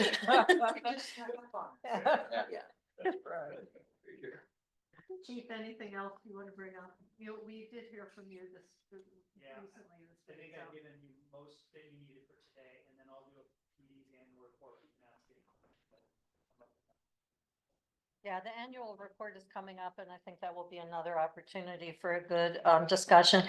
That is, I just want to say, having been the victim of many annual reports, it's just. Are you talking about the chief's report? No. Yes. Yeah. The police department annual report is so good and so has good data, good graphics, good summaries. It's just really an exceptional report. And I remember when I first saw it, I was just kind of blown away that we had that kind of accountability. So it's coming up, so we'll have more chances. Yes, Larry. Yeah, so something that I'm proud of is the collaboration between our police and Racer. And I'm wondering, are there other ways to strengthen that even further? It's a chief question. Yeah. Sure. I know I'm thinking on the spot here. I think that the racer group needs the ability to transport people on a more regular basis. There is this pressure where we have somebody that we're dealing with, and then the officers may need to drive to Kirkland or drive to a hospital or take them places. If they have that resource to take that away, that would be more helpful in a lot of circumstances. I think that the RCR is getting more and more robust with the amount of staff that they have. So just yesterday, I met with 3 RCRs, R2, and then a new one that has now become the lead and is gonna be Shoreline Kenmore. But she's going back and forth between all 3 of our agencies, or between us and the 2. And so they're building a really good program. We just are very small compared to the other agencies and how much they interact. My biggest problem, or the officer's biggest problem, is getting people to actually want more help. There's a lot of refusing. And it's just trying to get them to understand that this is a lot of help and there's advantages with it. So that's about those 3 points, maybe. And to the chief's point on transport, that was a hurdle with WCIA. And so fiscal agent in Kirkland, their attorney's office has been working on that. And that just recently all got approved. And so I think you'll see more ability to transport. There's been discussion of lack of number of vehicles within Racer. And so that's at your next principals assembly. The discussion that we've been having is, how to get over the next steps. We have an adopted budget, we have limited resources from all the cities to put in. So how do we get them to that next level? I have to say, I'm impressed that they continue to be able to hire people who are doing this difficult job in conjunction with our police department. Because when I think about that job and how challenging and difficult it must be, I remember talking to Brooke about this originally, and it's a specialized kind of skill and experience and comfort with dealing with those situations. So I'm pretty impressed that they've been able to continue to staff effectively. So. Well, and you guys should give yourselves credit, because part of the reason is, as you mentioned at the start of the meeting, is, nonprofits don't pay what their people really should be paid. And that's the model that we set Racer up with, was to make sure that it actually paid a living wage. It's higher than most of the nonprofits that provide the same type of service. And we've stolen a lot of some of the best people throughout the region, and to our benefit, it's somebody else's detriment, but that's why we've been able to build such a good program. It's, having that fiscal support. Okay. I think one just quick other topic is, you've probably seen that some of the crisis centers haven't opened, or they're struggling, or whatever else. I think this is a time for all of us electeds to really make sure that we double down and really express our support for these programs, because with the budget cuts that we're seeing in surrounding communities, with the county and with the state, these newer programs are going to be some of the first that are going to be looked at for cuts. And so, there's issues in Linwood right now, there's issues in other places, and making sure we support the program that we participated in, Chief and everyone else helped and Phil found. We've got there's a big lift here, and the political winds are changing, unfortunately, when it comes to these things, because of necessary financial challenges.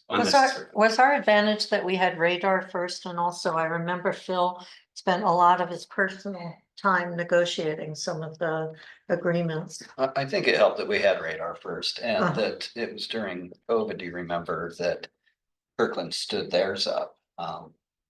At the time, we were hearing from Brooke during the pandemic with all the mental health issues that were coming up and substance disuse. We started talking, and Debbie Terry, who was the city manager at Shoreline at the time, I reached out to her, and she had a good rapport with Kurt over in Kirkland, and we started pulling all this together, and it just blossomed there. So it's because we've always worked well on the north end. They had the funds to help kick us off. You remember in the first biennium, they picked up the majority of the costs. Now we've got more equal share based on population. So is Linwood on its own? Is that? They have their own mental health profession. Yeah. And if you talk to like city manager from Monroe, because we did a presentation with Brooke to the city managers group, she's like, that's great, but we don't have the close, proximity of all the cities up in Snohomish County. makes it much harder and they, I guess don't work as well They together. don't have the history of regional collaboration. Yeah. Yeah, that's really. Across the county line. And another piece to this mental health problem we're having right now is getting them from stabilization into long-term care. Mhm. And if that isn't voluntary, then you have to go through the court system, and right now, they don't have enough defenders to be able to process people through that into an involuntary Yeah. treatment. So the Northgate behavioral health tower isn't filling up, but there's still the need out there because they can't get involuntary process. folks in there because they can't move them through the system fast enough. Oh, that's interesting. It's frustrating. And Yeah, very. it's really frustrating because they've got the staff, they're ready to receive, but they're not filling their beds. Mm. Deputy Mayor, may I say two more things? You may. Number one, the governor is still committed to $100 million for law enforcement, no matter if it's Wow. a bill that's going down Right. or if it's through the budget process. So that still continues to go on. There was like 8 bills that were introduced to try and figure out how to give back to our municipalities and counties to help with funding police officers. So there's one bill right now that seems to have the most headway. So we should know in a few weeks, and there's like the 0.1% of our sales tax that's not, it's extra, so it's more for our budget. I don't think it's gonna be a ton for us, but it's a little bit of help. And the second thing is, I certainly don't wanna get political. I just wanna bring up, if anybody has any questions on the immigration issue. I just wanna make it very clear that our officers do not deal with any immigration, period. So if anybody has any questions on that particular topic, I do know that the federal agents have come in to our city and have been looking for, and they are criminal. They are not your everyday Joe person that's just doing their thing. This is all criminal related, but we have nothing to do with it. And they understand in our state that they are not working with us. They basically let us know, we'll be in the city looking for somebody. There's no connection with the police department and what they're doing with their job. Does anybody have any questions on how clear I'm saying? that our officers do not engage with any of the immigration issues? Perfect, thank you. You are welcome. Any Thank you for that. questions? Any other comments on public safety? Otherwise, we'll move to the round robin and adjourning. I love what we have. I love what we've built. The police department, now the fire department, Racer, I think we have been very investing in this safety of our community and those who come through our community, and I want to continue that tradition. Traffic. And traffic safety. I hate the chief to say that. Tracy. Of the 002 fund? Yeah. That was out of the. It's a question for the chief following up on what you said. I've gotten specific instruction on my campus, I teach at a college, about what to do when a nice officer accosts you or a student. And you're supposed to go to a private space like an office or a classroom. I don't know if you can answer this question, but have similar kind of instructions been given to city employees and school employees here? We've not done that with the city employees. That's something Shannon and Phil and I can kind of, noodle on how to deal with that. I don't know when that would come up, and I did do a lot of like what ifs with my commander. What if this happens with officers? Not necessarily with our employees, but we'll take a look at that.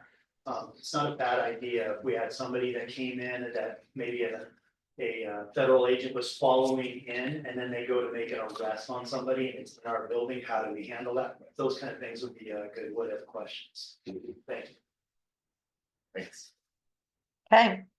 So moving on to the round robin recap, and to repeat, this is any other issues that we didn't touch on that you want to bring up, or any emphasis or refinement of points that were made previously. And we're just gonna go, everyone's going to have an opportunity, so maybe we can go around the table and start with Larry. Are you okay starting, Larry? I don't know that I have anything else. I think it's been pretty comprehensive what we've talked about. Okay, well, Yeah, thank you I'll for your think. comments. Yeah. And with you too. We'll, we'll come back to you then at the very end. Semra, Nothing, nothing new off the top of my head. I will remember as soon as I get in my car. Uh-huh. But for emphasis, I just want to reiterate that our financial stability allows us to have enough officers, to hire new people, to support our staff with Mhm. what they need. So for me, that is our highest priority, because without that, then we're cutting.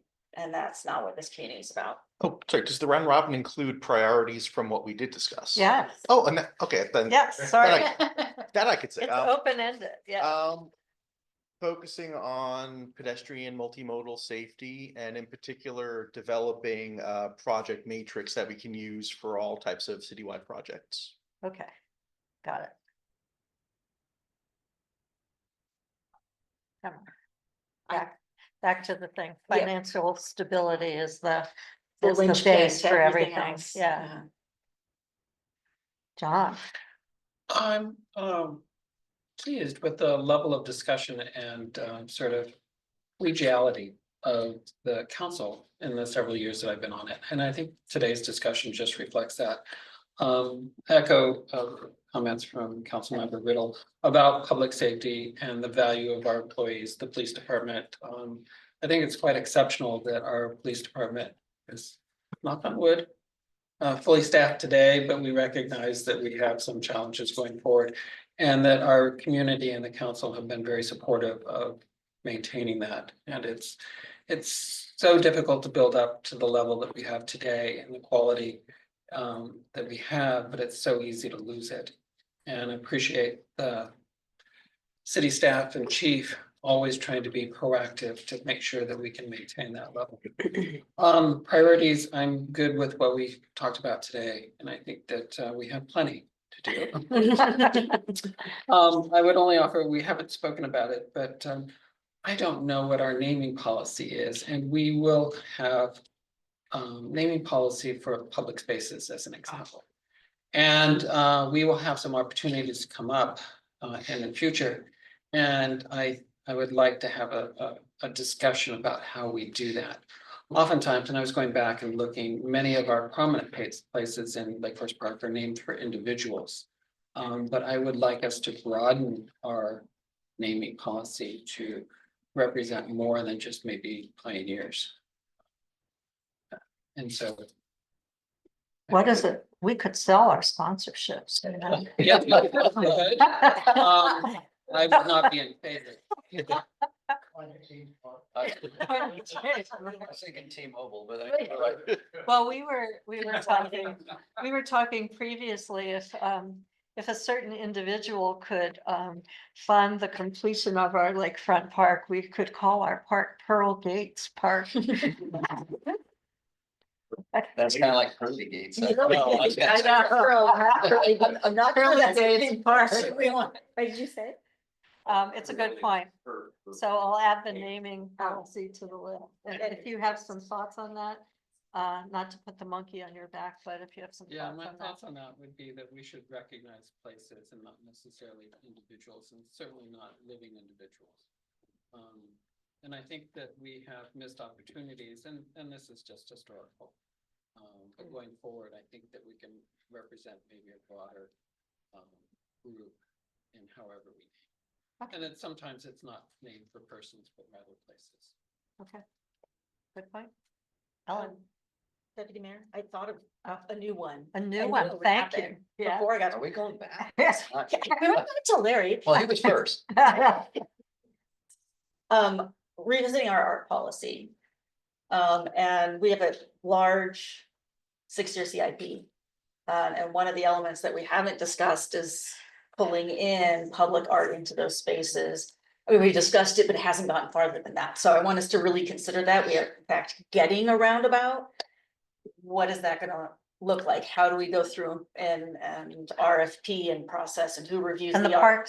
Parks And- Board is an asset there. The previous to my being liaison, that was a big topic for their previous conversations. So Yeah, Yeah, and I think, you And know, also donation, art and donation.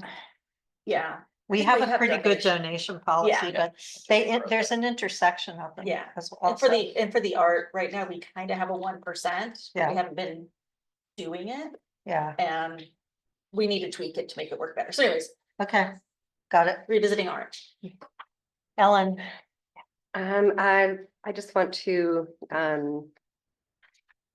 say that I like that we're continuing to focus on street calming and safety, adding more lighted crosswalks and safer ways to walk along the busier streets. got it. So you're gonna work Yes, on that. I am Good, gonna that's work on great. that. Yeah, excellent. Okay, Paula. I think that we've made a lot of progress today, and I am thankful that we have a finance director that's kept us out of financial peril like so many other cities are in. And we don't have those really hard discussions that they probably are having in these sorts of meetings. And I think that the naming idea is a good one, so you could start with the roundabout. You could name it something. Or the sidewalks, or the streetlights. Or material. Yeah.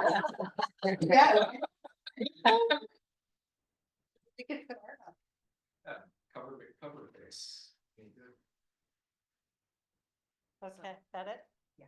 Tracy. You know, I think you all are wonderful. You covered basically the mutt. You but the dregs. And I think I'm gonna go very what is the word, down in the weeds and echoing a little bit of what Larry said. I think we've got great start on multimodal pedestrian safety.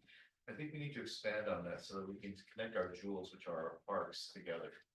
And to give you a very specific answer, a thing that worries me is that we have a great opportunity to work on the McKinney Creek Trail and being able to somehow bring the water district and the city together to figure out how we can get people, especially to the neighborhoods, sort of what I call lower horizon view and the 5 Acre Woods area from across Ballinger, since we have the new roundabout going in. There's a goal and opportunity there. That window is not going to last forever because of course personnel change. Once the roundabout built, it's harder to modify, that kind of stuff. So within the next year or two, I'd love to basically see something out there. The Parks Board is also interested in that and connections between parks and walking routes between parks as a, you know, as something that would be available to the community. You want to take a walk, you take a look and you say, oh, we can walk from this park to that park, that kind of thing. So they've been interested in that. They've had individuals who were interested and then kind of dropped the ball. So it fits a little bit with the tree walks issue too. So I would just flag that I like the idea of the connection among the parks and in other ways. So, but that network of parks kind of concept. So that's, I think, a really good one. And that fits with the survey priorities too, right? Okay. What about you? Yeah. Well, you know, I'm not going to speak because I think these are all great ideas. And I am the, you know, kind of nominal chair, and I've spoken up a lot about my own points of view anyway. So I think you've all heard my thoughts. And hopefully what I'm going to do is with help from Phil, who's also been taking notes, pull something together and then circulate it to all of you. And we'll get refinements or whatever, and then we can kind of pull some sense of timelines and what can get done. I do think we have a lot going on right now. So we have accomplished a good amount of what was in our goals from last year. I feel like we've made progress on absolutely everything. It doesn't mean it's been exactly what was written, but I think everything had progress made. So I think that's thanks to our wonderful leadership team and also to all of you. Because I am thankful for the fact, I said this at the council meeting, but I'm so thankful for the fact that we work well together. It really is a pleasure, and I think it will continue to attract good people for that reason, that it's appealing to either work for us or be on council, because it's a true collaborative effort, so. And I, for one, think this was a really good discussion. We hardly ever get to back up this way and talk about things, so I look forward to next year's same discussion. So we're adjourned. Can I make one last comment? Yeah, I that, want to thank the mayor and all of the city staff for giving up what looks like a gorgeous Saturday. It was. oh, yeah. I appreciate the fact that we could ask questions and get answers almost immediately. That was wonderful. Thank you so much. Thank you. Yeah, thank you. What a fun and collaborative discussion, challenging, but goodness. Really thanks to everybody. This is a really awesome team. And I'm kind of sorry it was such a nice day too. And thank you, Like Matt. 3 years ago, for it the was raining like it. Oh, Yeah. There's- Yeah, and we didn't have to get valet parking like at St. Edward's. So. Nobody- And nobody took our. I wrote down girls.